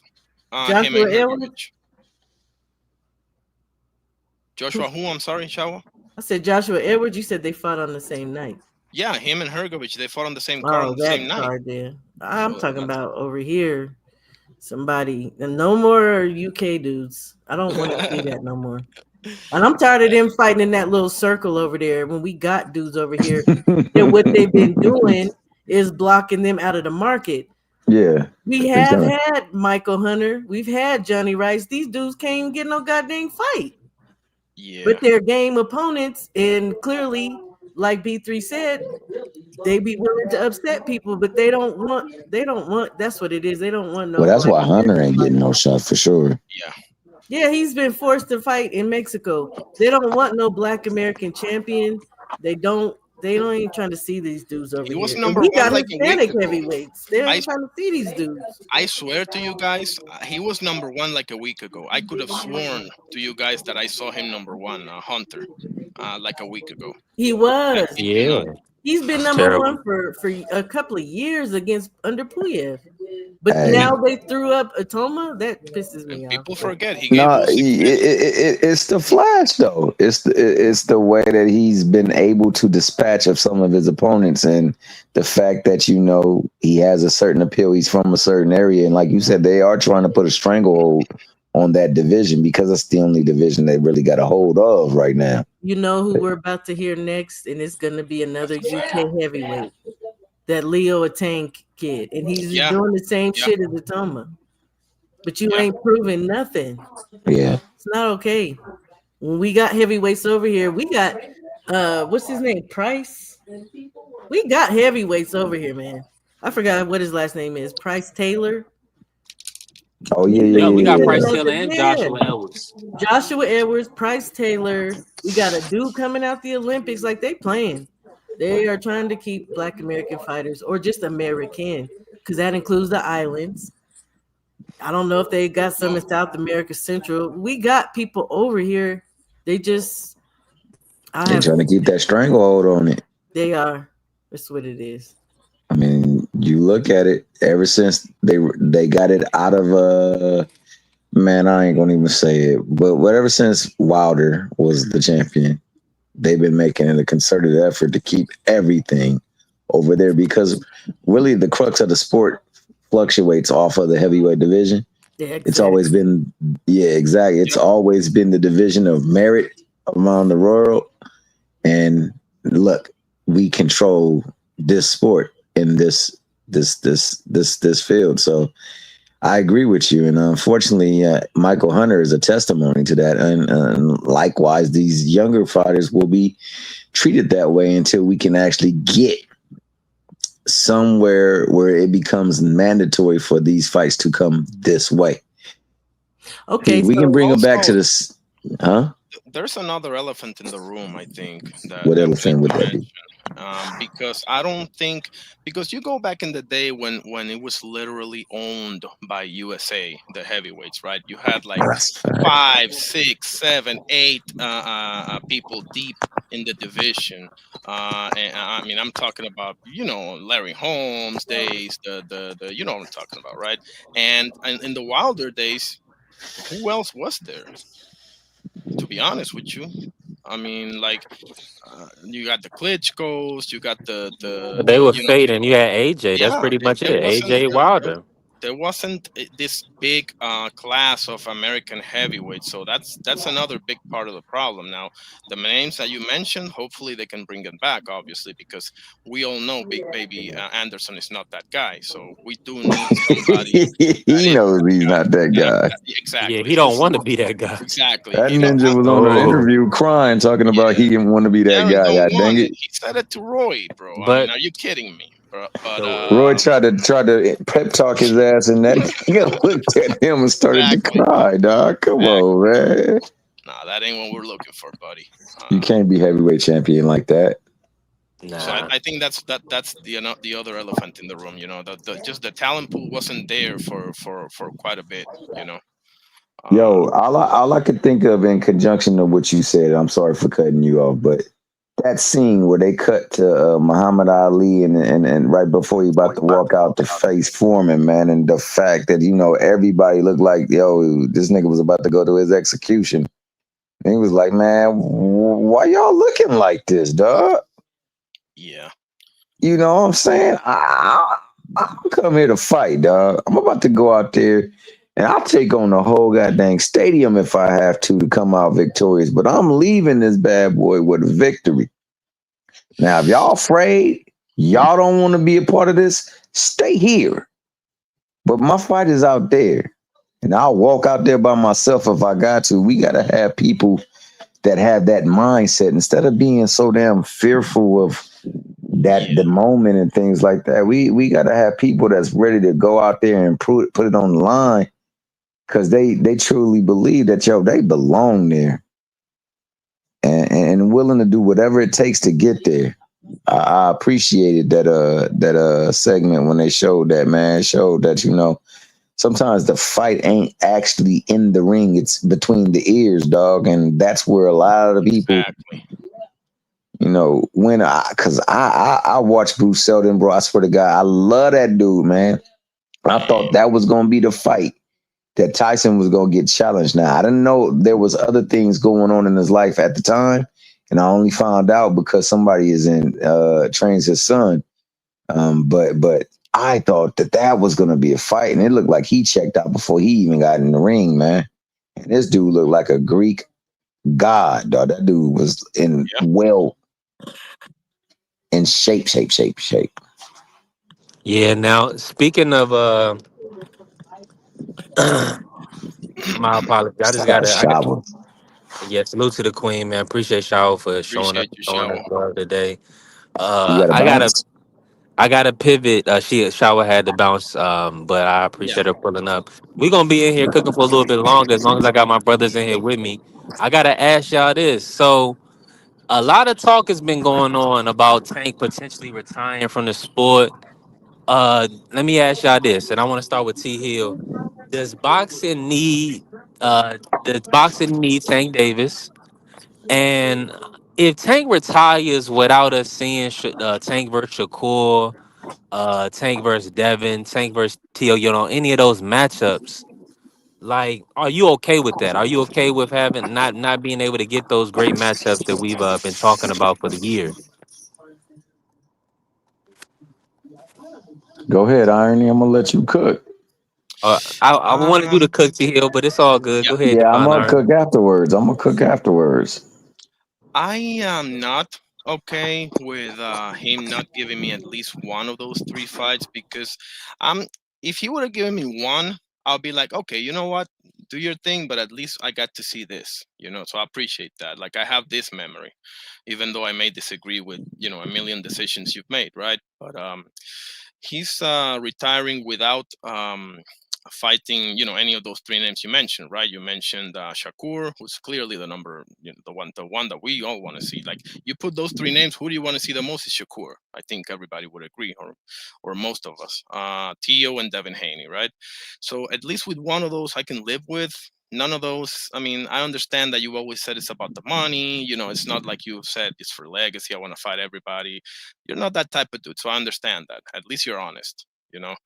But obviously his legacy can never. I mean, you can talk about all his sales, his success, his business acumen, if you want to put it that way, or his knockouts. But when we talk about legacy, he can never be in the conversation for anything. So that's what I would say. Now, let me just give you, before T Hill goes, let me give you a little pushback, because you said, um, are you not going to put any respect on him being a 3 division champ simultaneously? So, of course, he Sure. had the regular, 135. Then he beats Leo Santa Cruz. Then he went up 2 weight divisions to beat Barrios. I believe that should single handedly put him in the Hall of Fame. I think Holding. Go I ahead, I cook on it. I think he probably should be, and I appreciate the question. By the way, it's a good question. Those are actually his two best wins, in my opinion. People can say Yeah. Pitbull, or they can say, whatever they want to say, but to me, it's Leo Santa Cruz, because that's one of the most impressive knockouts that I've ever seen, and Mario Barrios, because of Barrios was young, undefeated, and actually gave him some trouble for a while. So those are the two best performances, in my opinion, Tank Davis had. Now, yes, I think he probably should be in the Hall of Fame, because I've made the case for Loma, for example, forever, for him being in the Hall of Fame, and he's a 3 division champion as well. So absolutely, he should be in the Hall of Fame. I'm talking about when it comes to legacy. Yeah, you're a Hall of Famer because you were a hell of a boxer in your time, but we had so many. For example, when when people say, let me give you an example, and I have debated this with people. When Floyd, they say, "Oh, Floyd never fought," for example, Paul Williams or Yeah, you Winky got Wright. background T Hill. I When got you. Said I got background noise. Yeah. My bad. when people say, for example, Floyd Mayweather didn't fight Paul Williams or Winky Wright, well, my counter to that is always, yeah, but he did fight Cotto, he did fight Maidana, he did fight, you name it, right? There's a bunch of names that he fought, which trumps this guy or that guy that you may point to that he never fought. Some may even say Costa Silva, but it doesn't matter because he fought Zab Judah, he fought Miguel Cotto. You see what I'm saying? But 100%. I got you. but if Tank doesn't fight Shakur and he fights Tio instead, or Haney instead, I can live with that. But zero of the above, not really. Now, does that mean that I don't think he belongs in the HOF? No, he belongs there. He's had some unbelievable knockouts and performances, and but when it comes to legacy and GOAT talk and things of that nature, he can never really be brought to the conversation, and that's his own doing, because I think he does have what it takes to be in that conversation when you look at all the tools that he has in the toolbox. But his decision was the money route, which is fine, but you made this decision, you made your bet, and now you need to sit on it, so to speak. But yeah, he's in the Hall of Fame without a doubt. I wasn't. Yeah, I should have probably clarified that when I mentioned the legacy thing. Yeah, appreciate Mm-hmm. it. No, always, bro. I got you. And salute to my brother Dane Father. I'm gonna push my narrative. I'm gonna support Tank. And I'm also gonna support the regular championships, because sometimes those belts are held by top fighters, great fighters putting themselves in position. So, you know, I can't discredit them. T Hill, are you able to speak on it? Yeah, I don't want to be out of order, but Hey, listen, apologize you in the about house, you earlier, in but order. Come on now. nah, sometimes even in the house you get out of order. Let me say this: if he retired now, he's a Hall of Famer right now. Is his resume stellar? No, neither is none of his contemporaries' resume stellar. As a matter of fact, I believe they're all around the same level. To get into the Hall of Fame, and we know this by Rocky Balboa, All you got to do is have a great impact on the sport. Tank has had a tremendous impact on the sport. And to the boot, that this fight with Jake Paul, whatever you want to call it, this farce of a fight, this exhibition of a fight, it's going to bring an impact to the sport of boxing that's going to further cement that part of his criterion for the Hall of Fame. So I believe he's cemented there. He's definitely brought people to boxing that, weren't there before. That being said, will I be disappointed? Extremely. I believe that there are fights that need to be made. There are fights that will show boxing in a light that hasn't seen it before. And on top of that, has everything outside the ring that would add to the intrigue of the fight. If he didn't do it, would it bother me? Slightly, but there always been fights that didn't get made that I wanted to see or wish I could have seen that unfortunately didn't get made. Hopefully we do get these. I believe we get these fights. I believe that this fight right now, even though Jake really isn't on the level of most of the fighters we want to see him in there, he's still a big guy. So that means there's possibility for him to fight beyond 35 as well too. It's just, I think, and I'm really starting to believe by the way everything is playing out and how things are lining up, I believe it's deeper than a lot of people believe. And I believe we get those fights, at least 3 of those fights. I think we do get the rematch. I think we do get Shakur. But it will be on his terms. It will not be to help out anybody other than his immediate team. And he will have to concede to the terms. I think we get Devin Haney. I hope we get T.O. and I hope we get Keyshawn. Because I don't Hey, want him T to Hill, trick the. you think Devin is a little he's kind of grown I out of don't. that fight? I don't think so. I don't think so. I think that, and let Devin get in there and style on Brian Norman Norman Jr. Singh, Junior. Let him get in there and style on him. You're definitely gonna be wanting to see that fight, man, because everybody want to see the little guy get done dirty, and they've always wanted to see how that fight transpires. Like I say, man, I would love to see it. I think we get it. I think that's one of the people who shoveled dirt on his name a whole lot and who really skyrocketed their value and their appeal off of his name. So, I think they got to pay for that, dog. It's like you got property. Say you got the plantation up for rent. Niggas got they coming in there. They got to pay. They just can't stay up in there. Yeah, great point. They gotta come correct. They can't just let the grass go. Let all that stuff. They can't let that stuff happen. Otherwise, they don't get the residents there. And I think that these people have to pay they just fair, and for all that stuff that they spoke on his name. I think that this is a business move, and I think this is a business move for American boxing. I think it's bigger than what we make it to be. I think that some of the big factions that are in boxing are not too happy with the way things are going and how people have used false pretense to say that boxing is better because of this person or that person, when boxing has been great all along. Even Canelo said boxing has always been great. Yeah, I love him You for know that. what I'm saying? And I'm thinking that this move is a move to definitely ensure that, hey, American boxing gets to the platform that it deserves, and it is amongst the precipice of the sports. And I believe that's why he said, I'm making a promise to Al.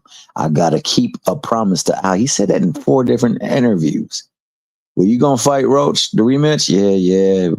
I gotta honor a promise to Al. I made a promise to Al. So I'm thinking this here is to make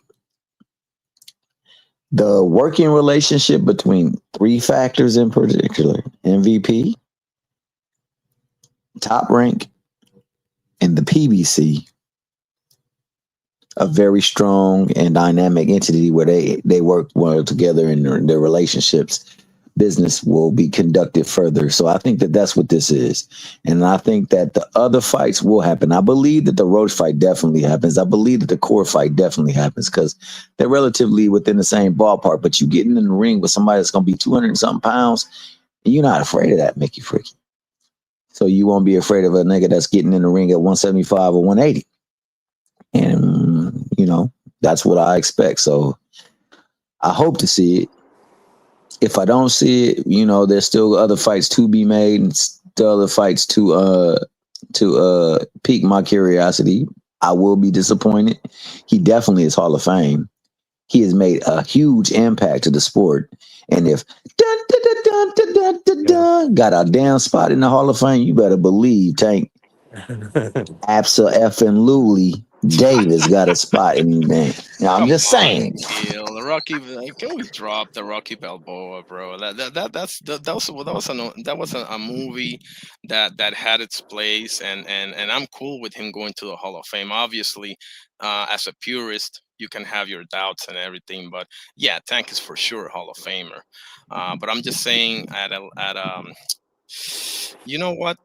If he does this after fighting, never mind. I'm just saying, like, if he would have fought one of those, bro, and then went into Jake Paul, I would probably give you all the above. I just can't do it, because even when people bring up Fury fighting Ngannou and then fighting, real quote unquote real boxers again, yeah, but he fought Ngannou after a trilogy with Wilder and after beating Vladimir. So he already had his marquee performances, so to speak. Obviously, you can talk about the Usyk fights, but the point is, I don't know. What do you think? Do you think I'm wrong here? Because obviously, Tank has Leo Santa. He has some names. It's not like Tank never fought anybody. Okay, like Tanks have some names, like Mario Barrios. Yeah, Yeah, he's we never do. been the same after Tank got through with him, and there's a reason for that because it's Tank Davis, right? In my opinion, he's never been the same after Tank. And good God, what a Yeah, he took a beating. people.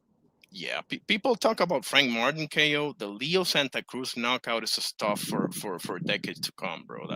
Yeah. I don't that up. I don't know, bro. I was so impressed by that performance, bro. But at the same time, I got to look at like the big picture here. Like everybody wanted to see the Shakur fight, bro. You know this. You can talk all you want to about Shakur's resume. He ain't done nothing in the sport. He this, he that. Listen, that's the fight that we want to see you against because we think this guy has the style to beat you. Yep. That's it. And prove me wrong. Go out there and do him.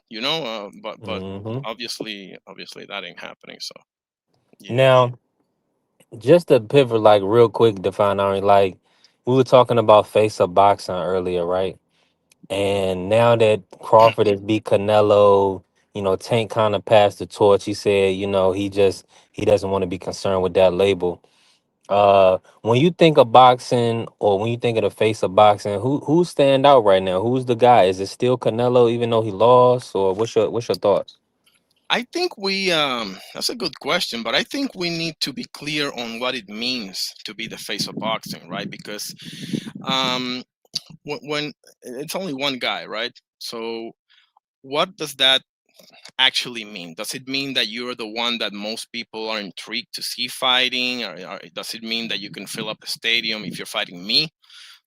Like does it? What does that? Because the best fighter in the world is Terence Crawford, but Let's say, let's use what D Free said. D Free earlier, he said for him, he said the person that he can when he thinks of boxing, like anything, like if you think of tennis, you think of Serena.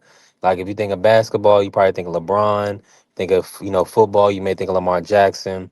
Um, for boxing, who is that guy for you or lady for you that you think of as soon as you think about the word boxing? okay, so I love how you framed it. If you ask me, boxing, the number one thing comes to my mind is Crawford Yup. right now. Right now, Mm-hmm. you asked me a year ago, it's probably Usyk, but right now it's Crawford. But I don't know that means he's the quote unquote face of boxing. I don't know that means that automatically. Um, If it does, then yeah, you got your answer right Hmm. there. But I I'm don't with know you. that it does, because you got to take all these things into account. Like, do you have a big following? I don't take. I'm such a purist, bro. I don't care about, not really how much. I mean, I want you to do well, obviously, but I care about who's the best in the ring. This is boxing is in the ring. That's what I care about personally. But I don't know that, to be honest with you, that means that you're the face of boxing. If I'm being honest, I don't know, and I don't know who else could it be aside from Crawford. I mean, Benavides is not there yet. It'd be Now, yeah, nice if Benavidez could get that respect because I think he would be a perfect guy with his yeah. style. He has the look. He can galvanize the American public. So I feel like I wish Benavidez could take that mantle. It's unfortunate that he may not get the support from the Mexican fan base that we would like him to get. Well, part of the problem with Benavides, B3, there's a couple of problems with Benavides, right? Number one, his history is not the best, right? Hmm. Number two, he never got the Canelo fight. Number three, he needs to go through a lot, in my opinion, to get there, because he's fighting Anthony Yard. That a win over Yard, even if he knocks him out in the first round, is really not going to get you that. Number one. Number two, he needs to go through at least two people to even be mentioned that. And you know who I'm talking about, right? I'm talking about the two Russians. You got Beterbiev and Bivol, right? And even then, I guess what I'm saying is that Benavides is kind of hindered by the very virtue of the division that he's in, right? Because it's a top heavy division outside of one or two names. And those one or two names are damn near 40, one of them being over 40. So, I- what name can because there's always this breakout, Canelo had Triple G. Who does Benavides have to get him over that hump? You need Hmm. somebody. Floyd had Manny. The list goes on and on, right? So you need that other dance partner that's good enough to get you over that hump. And since Canelo's not giving you that opportunity, because that's not happening, then who is that guy? Is it Bivol? Is Bivol gonna fight him? Is he gonna fight Michael Eifert? Is he gonna you see what I'm saying? Like, he Hmm. doesn't have that second in command, so to speak, to just completely take over. He has a lot of really good, Morel, Caleb Plant, Bubu Andre, you name it, right? Bostic, and the list goes on and on, right? But he doesn't have that. He doesn't have Manny. He doesn't have Chavez, as Oscar had. He doesn't have that dude, because he doesn't. Well, he does have it. He just won't give him the shot. Let's be real, right? So I don't know. I kind of feel for Benavides at this point, to be honest with you. I'm with you. I don't know if T Hill can speak on the T Hill. Did you have to step away? You on mute if you did, T Hill. But You yeah, said what?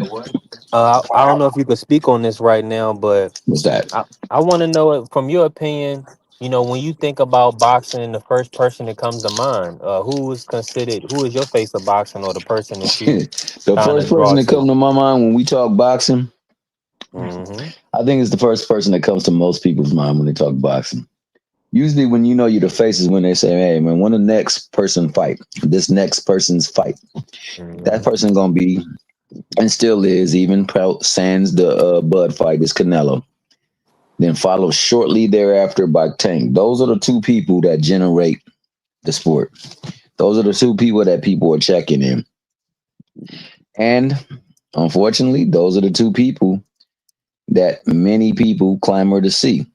So much so that hell, they make up narratives about them just to get their ass up in the ring. But there are a crest of young fighters coming up, and it remains to see which one of these younger fighters will actually start separating themselves from the pack.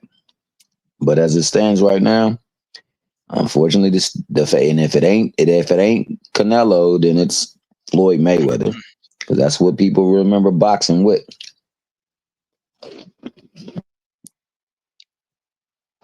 Yeah, that's a fact. And now, as Kerry would like to call me a tankomaniac, uh, Tank Davis was definitely who I was considering. Uh, putting himself as the face of boxing. I mean, just with his sheer excitement he was bringing to the sport, nobody was really as fan friendly. But of course, over time, it's like we didn't kind of get the big names, and now Tank is. I don't know if he's lost love for boxing, but I think it's wore on him. The wear and tear on the mental, and on the physical on his body is kind of playing a toll. So, like even when I'm saying, he's ready to kind of step away. So boxing needs recognizable faces, exciting fighters that's putting Yeah. on the exhibitions and the events that people want to see. Now, let me ask y'all this: like, who is that guy for y'all? Like, if y'all could name a guy or lady, or who do y'all feel like is gonna take the sport to the next level for the future? Do y'all see anybody or Yeah. a couple of guys that y'all think like Yeah. put I something out there? can. Who you think, Define Iron? Yeah, I can give you a couple of names. I think Abdullah Mason is one of them. I think Xander Sayas is another one. I think what's the name of this guy? Oslace Iglesias. I think it's another one. I think I'm forgetting like two or three. Give me a second here. Um, Now, when we consider the face of boxing and in the American market, they probably gonna have to speak English. So, only thing about Osleys is he's gonna have to come across, you know what I'm saying, possibly speaking English. Like, look at what Canelo did. Of course, we had yeah, Oscar De La yeah, Hoya, who was Mexican American, but Canelo literally learned English. I mean, he deserves true. every bit of. He deserves everything he's gotten in life. I know a lot of people that's, especially, and they say boxers or this, that, and the third. They try to say boxers are not, well versed or not educated. And this brother Canelo has done everything. He's learned golf. He's done everything to progress his mind and just really exemplify what somebody on top of the sport, just being a leading by example. Now, everybody like Canelo had to build himself into this person, right? He Right. wasn't this I was guy just about to say that. 23, Yeah, 27. yeah, Yeah, so he's had time and to mature. He had experiences with Oscar De La Hoya. He has a great trainer, believe whatever regardless of what anybody says. Eddie Reynoso's helped build him up and develop him, and he also has worked with Al Heyman to get some more experience as far as business, as far as life. So it's gonna be tough to define. It's gonna be tough, bro, to fill those shoes. it So is. so It is, but I think Canelo, like you brilliantly stated, like he understood the importance of the marketability, and he clearly worked on it, Yeah. and it clearly panned out for him. And it is going to be hard to fill those shoes, but I think he's also part of the problem, bro. Because if you look at history, there's this thing called passing the torch. Right, you can go all the way back to like 100 years ago. Guys passed the torch. Freaking Chavez passed the torch to De La Hoya. They all had that fight that propelled them to that number one spot. No, no, none of them really was just, unless I'm very wrong, right? None of them really had that handed to them. You had that breakthrough performance. Like and he David Benavides didn't have that opportunity, and that's what's made it what it is today, which we can't find nobody. And Benavides is gonna have to go through even freaking Zurdo and Opetaya probably before he gets the proper recognition. To be honest with you, because I said Bivol and Beterbiev, I don't know that he's gonna get the recognition because Beterbiev is over 40, and you know what people are gonna say if he gets past them. And so that's still not going to be enough. And Bivol was injured. He's coming off of two fights with Beterbiev and whatever the case may be. So there's a lot to go around here against David Benavides as far as legitimate wins go. So in the end, he's already mentioned it, and there's a reason, because he knows Jai Opetaia is probably that guy that you can't really point to anything that will, negate a legitimate win over him. And that's a dangerous as hell fight for him, okay? Like, I don't know that he gets past that dude. But nevertheless, he's in 175. So let me just stay here, right? I don't know. I don't know that the two dudes there, even if he beats them both, which is a big if, okay? He's what, 30, 31, and he's fighting dudes that are damn near a decade older than him. So I don't know that he's gonna get that full credit even then. So I don't know. He's stuck, bro, in between a rock and a hard place. Unless somebody just sets me straight, unless I'm dead wrong here, which I don't think I am, but that's how I see it, in the big picture. I'm with you. T Hill, get in when you can. Can you hear us? Can you get in on this? I think he was about to say something. Yeah, I could get in on it. First and foremost, man, the person primed to be the face of boxing is still boxing right now. Currently, he's over there telling people he's planning to retire, I guess, in 8 weeks. All of it, I believe, is a game. I don't think he's going anywhere. I think that after this fight, it grows his stardom that much more. I think he makes those fights and then he cements himself as the face. As far as people on the upswing, it would have to be somebody engaging. Somehow, some way, you have to relate to them. You have to connect with them. I think Ryan Garcia missed his opportunity with some of the shenanigans that he's pulled off, but he is engaging. He's charming. He's attractive, and he has skills. He's young. Keyshawn, I think he dropped the ball. He could have been one of those people that people would gravitate to because he knows how to sell himself. He's charismatic. He talks junk, and he's pretty decent in the ring as well too. I would say Abdullah Mason, because Abdullah Mason is very talented, very skilled. He's just not comfortable in the spotlight talking and engaging. If he can get that, he definitely can be somebody to look forward towards the future where you can put big things upon him. The name, the look, and the skills check the box of Emiliano Vargas. I think if Emiliano Vargas gets the right people in his camp, he starts working on his defensive aspect of his game, man, he could definitely take off. He's definitely got the look. He's got the machine behind him. He's got the name. And he's pretty damn skilled. Let's see, heavyweights. Man, to be the face of boxing, I don't know. I don't know if there's anyone coming up that I could see being that guy. Let's see. Anyone else? They would have to be big. It's very rare when you have smaller guys being the face. Tankin is an anomaly. But I got a name for definitely you. I'll give a shot to Boot Tennis, a real shot to become the face of boxing. I think he has. He's in the perfect division for it, and absolutely. obviously he's fighting.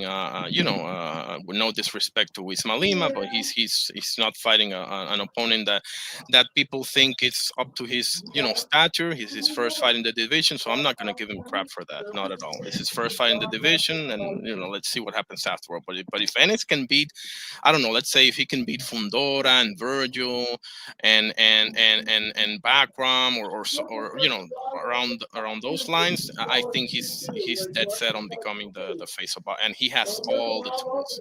He might not be the best trash talker, but he oh man, he's well, that's where he would lack. He would lack in his ability to relate to the people, but he does have one aspect that is glaring. People have got to either want to watch you and want to see you do well, or they're gonna see you do bad and want to see you fail. And he got a lot of people because of a false affiliation with the PBC through Showtime, who don't really rock with him. And that could push him over the edge too. But you got to have people not feel you. When they don't feel you at a scale where it's just beyond belief and they can't really justify why they don't feel you, they just say some nonsense. You know, that's one of the people that you can look forward to carry the sport, because people are going to tune in to see him lose. Yeah, And that's the thing, man. Most of the people that were faced, people loved them and wanted to see them win, or people wanted to see them lose. about to say that. Yep. And then the casuals, they just want to see a fight. So if everybody else is involved in it and intrigued in it, they're gonna pretend like they are. In But any you need sport, that, huh? I'm sorry. Go ahead. In any sport, yeah, in any sport. No, I'm saying Why like is in the any sport. Cowboys the America's team? Same Yeah. thing with the Patriots. They became that. The Raiders. Look at Even the teams that everybody loves and everybody hates. the They Lakers, the Celtics, the Yankees, exactly the Dodgers. I mean, all the, and even individuals. You know, you got Tom Brady, MJ, LeBron. You got as much fans as haters, bro. for It sure. just is. And you know, that's a key component. So Boost very well could be. I mean, I don't know who it would be, who it will be, because you never know, man. And unfortunately, like I said, it's organic. It's not often manufactured. Look at what they tried to do with Muhammad Ali's grandson. They tried to manufacture Yeah. him to be something. Yeah, Nico Walsh. Yeah, I know what you're talking about. Yeah, you know, he just didn't have it. Some people don't have it. And it's unfortunate because what they have is their skill set. So just maximize what you have. Don't try to pretend being somebody else, because when you force something, people always can tell it's not authentic. But when you're just you, it's you. Case in point. We know another person that's not very well in speaking with and engaging the media. But you could tell when he's comfortable and when he's having fun and when he's not and when he's engaged. But you know, it's just organic that people come to him. So you know, it makes it okay when they don't. People will spin it and people will hate on it. That's what you need. You need people to spin it. You need people to hate on it. That's one of the keyest components, because that means you get people drawn in, and then people's people get drawn in. Oh, you like F Canelo? Then bump Canelo. It's bump Canelo whenever I see him. Matter of fact, I want to see him get his ass whooped. I'm watching the fight. Oh man, it's Canelo over everybody. Oh really, man? Canelo over everybody. Yay! Viva la Mexico. We're gonna cheer for Canelo. So it's always that, bro. And like those are the key components in making somebody be recognized, or helping somebody be recognized as the face. Because ultimately, is when you think of boxing, the first thing that pops to your head. And at this moment, as it stands, it's gonna be Canelo, and if it's not Canelo, it's gonna be Mayweather, and if it's not Mayweather, then it's Tank. And of the two, and of the three, say Tank is playing games, and he's using this to just build his allure, his hate, his love, because there are some people that's riding hard for him and riding hard against him, and it's bringing people to either side. I have had people tell me they can't stand Tank because of Tank fans. Yeah. Oh yeah. I have had people say they can't stand Devin Haney because of Devin Haney's father and his fans. They can't stand Shakur because of Shakur fans. Canelo too. They can't stand Canelo because he won't give us the fights we want to see, and because of his fans. And like I said, some of his fans have tapered off. They used to be really, really bad. But, you know, right now, it's three fan bases in particular. It's the Tank fan base, the freaking Shakur fan base, and the Haney fan base that's just going nuts out here. Going nuts, man. Like making up ish and repeating foul ass ish. None of the stuff they have a clue of. It's just what they believe or what somebody else has told them. Make no mistake, and this is where I talk to Carrier. When you go anywhere, everywhere, the one persons that will be always questioned, always observed, always checked, happen to look like this ninja right here. And that's throughout all and every single facets, man. Every industry, everything is just different. And because Al Heyman has been doing a very good job at what he does with these fighters and getting these fighters the most money that they could possibly get for a match winning. You know, you got other people who have made a whole boatload of money for a company, see fractions of it. I don't like that because all it takes is one experience over there, and it's like, yo, well, nigga, you was raping me my whole career. Yeah. And that has been a truth. That's been a fact. You could just look at Crawford and the way he moves now. Hell, after he got that Earl Spence money, what's really out here? I've been fighting for this, and I've been kicking tail, but I ain't never seen checks like this. So I mean, you know, these things are in place because you got one brother that's out here helping these people elevate and succeed and do nothing. Like I say, I always go back to that movie, Blood and Bone. Mickey Fricky thought he was doing the greatest thing for these people, bringing all these good champions, and then he found the guest. He thought that this one was going to get him a seat at the table. You know what they told that nigga? You are simply entertainment for us. That's all you will ever be. That livestock, breeding stock. You have no value other than those things. And that is unfortunately true no matter where we go. And it is always at play, even when we say it's not at play. It's the reason why in the same space of time. Who this nigga on that name? That right there. And remember at the end, you got to pull the last one up where he was. He gonna stay in the big house? Well, you got a problem with that?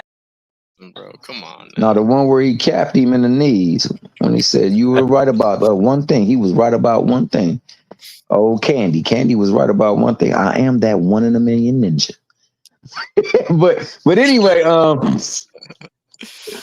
but you know, it's just like the fact that these things are at play and they will never not stop being at play. In the space of time, same space of time, one person had a property where dogs were on the property and those dogs were used to fight.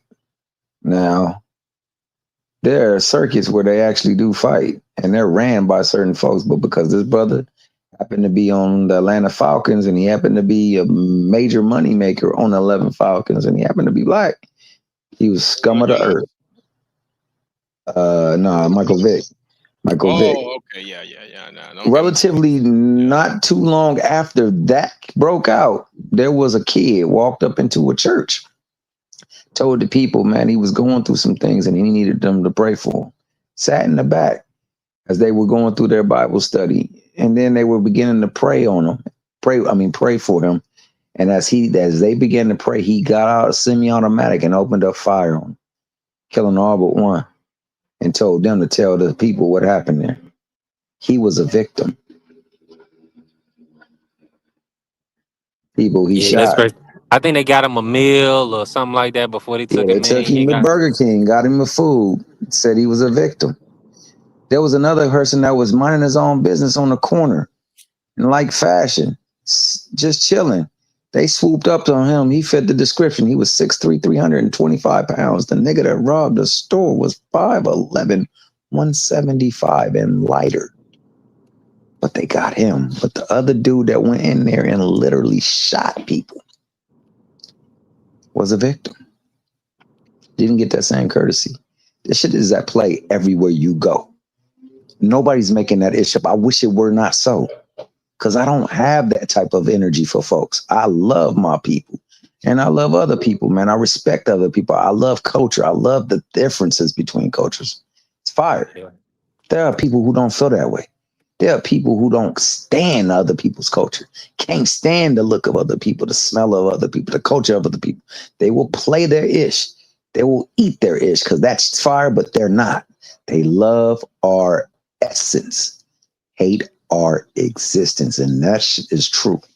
And it's definitely true in the sport that they run things and they're not running things. Please believe me. And that's all I was saying. They take what they can from you and then they just dump you. Yeah. For sure. They do that with every single culture. That's fire. That's a subclass of what they believe is ideal or elite. You Hey, look and at see here, the you movies, the commercials, it's full of cultural music, food, yeah. Oh yeah. entertainment. It's fire. But they don't really particularly care for us though. Not at all. We know what time it is here. Let me ask you this: what was your take on the Crawford situation this weekend? Him kind of doing with the whole reckless driving situation. You got a chance to look into it? Nah, man, but like I I said, haven't. bro, uh, go ahead, go ahead. No, go ahead, go I, ahead. I haven't, and to be honest with you guys, when this the type of stuff that I try not to get into. Like when, and it's all around. Like when Tank had a situation, when Devin Haney had a situation, I'm like, you know what? And even the Schofield father and everything else, I'm like, you know what? I'm not trying to make it seem like I'm just avoiding shit, right? But that this type of stuff is, I don't, I try to stay out of it personally, like off the ring stuff and cases here and there and whatever happens in real life. And I don't know if that's right or wrong, but I typically try to just stay out of it. I'm gonna say this, Define. I understand completely, but it's almost unavoidable when you kind of have your own personal life situations that you kind of deal with. I mean, speaking, living my own examples, but also covering the sport, right? Uh, we're gonna have to talk about the real. It's a lot of things. Like for instance, we want to Yeah, talk about people ducking, right? That's real. Now, is it certain people fighters may think it's disrespectful? Absolutely. They have their own side to the story, but we talk about it. Or we'll talk about Bob Arum saying that Crawford, he could have bought a house in Beverly Hills for the money that he spent on Crawford. So certain times that's true. things outside of the ring is uncomfortable for us to speak about, but it's necessary because I tell you what, on these platforms, we have a voice and people are listening to us, right? So whatever goes in your ear gate is going to come out one way or another. So that's why I don't, even if I do speak about these things, I never speak in hate because that's not what I come from. I always speak in a point of help as far or of education, right? So in a sense, Crawford did a great thing in a sense that he was able to get home to it, to his kids and to his family, and that situation was not escalated. And I'm gonna tell you why it wasn't escalated because Crawford knows how to conduct himself. He doesn't go in public drunk and inebriated and Yeah, when you do those type of things, that's when it spills over into unalivement or people getting investigated is when it's somebody that doesn't have self-control of themselves. Now, if you have awareness, if you have self-control, it'll be like the Crawford situation where we see that it may have been some profiling. It may have been somebody that was trying to uh, give Crawford a hard time or whatever the case may be. Or maybe it was just somebody that overreacted or reacted in a way where we think he was overreacting, right? yeah, All in still, at the end of the day, the education piece behind it is this: young people need to know that anytime you involved or you out in public, you have to have your wherewithal, you have to have your smarts, your wits about you. And that's all there really is to it. It's nothing about this situation. It could be a white and black thing and it could be a racial element to it, but we don't know. All we know is that these police officers pulled over Crawford, who's a black man, right? And the situation went to the point where he had guns pulled out on him. Now, the fact that he was able to survive and we can kind of communicate about it, it's like a teaching moment now. You know what I'm saying? And honestly, a lot of people are just thankful that nothing bad happened to Crawford because sometimes, police, they can get a little, anxious or somebody may move a certain way and they didn't draw their gun and unfortunately somebody gets unalived. So okay, that's so all.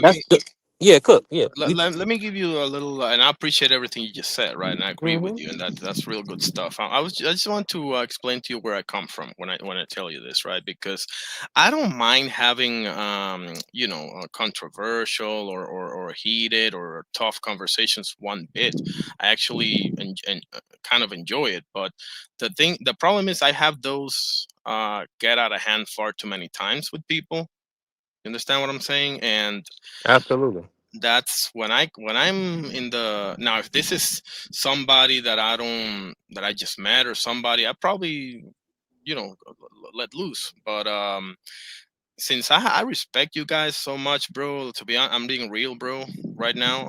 I prefer, if you want me to speak on it, I'll speak on it. I haven't done much research, just to be honest with you, not yet. I will, Yeah. but It's so don't you don't have to. Yeah, you definitely don't have to. It's just something that was present on his parade date. It's something that happened. I think it's really over with. I believe he may have got cited for reckless driving, but outside of that, Crawford has moved on. You okay. know what I'm saying? This is just something that, when you out, and let's say if you slide over the line one way too much, you may get pulled over.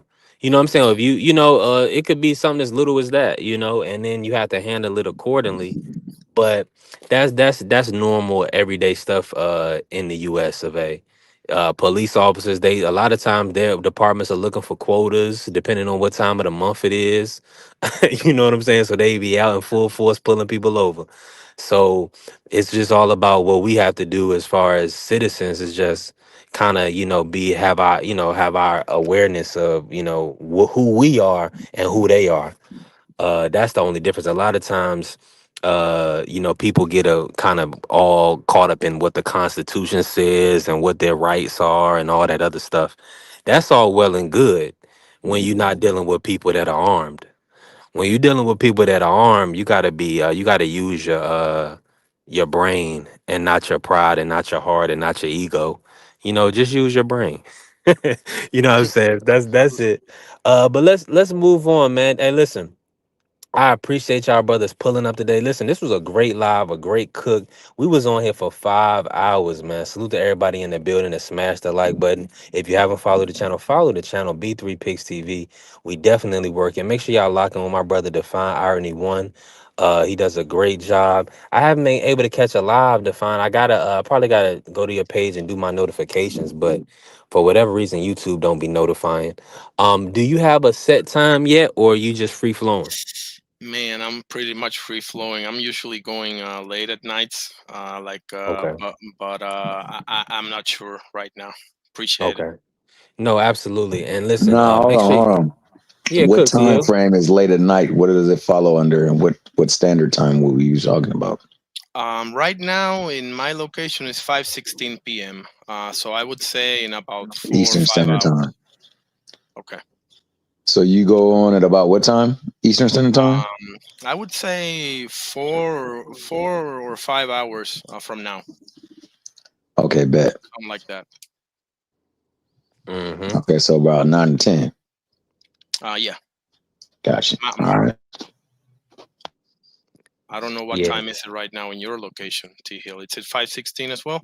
No, it's three. You guys are 3 hours Okay. ahead of me. Okay. Mm-hmm. Is it the So same yeah. for you, B3? Yeah, I'm at 516. I'm in Richmond. Okay. Yeah, so we good to go. And listen, I appreciate you pulling up the fine irony for keeping the show going. Always T Hill. T Hill's always showing love, always supporting. I appreciate my brother T Hill. We had a great conversation today. We got some tank talk in, we got some bud talk. Listen, we gonna be back tomorrow with another great episode. And listen, for all my people that's in the building, if y'all didn't get to see the video for the day, we supporting Janabek. Janabek needs that fight with Crawford.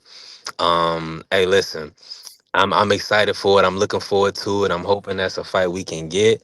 And just keep in mind, this is B3 Picks TV, and we Thank you for definitely having me, bro. For real. God absolutely bless. fine. God bless, bro. Appreciate you. And we working. Salute to everybody in the building. I'm gonna run the video for one more time for anybody that didn't see it. And listen, we gonna keep working. We're gonna keep rocking out, and we definitely gonna keep supporting boxing. Make sure y'all lock into the Sports Talk Network. My brother BVO should be going live tonight at 8. So make sure y'all stay tuned in, and always remember, let's go green. Janabek Alim Hanala. And another. Oh, the uppercut floors him. Put him out.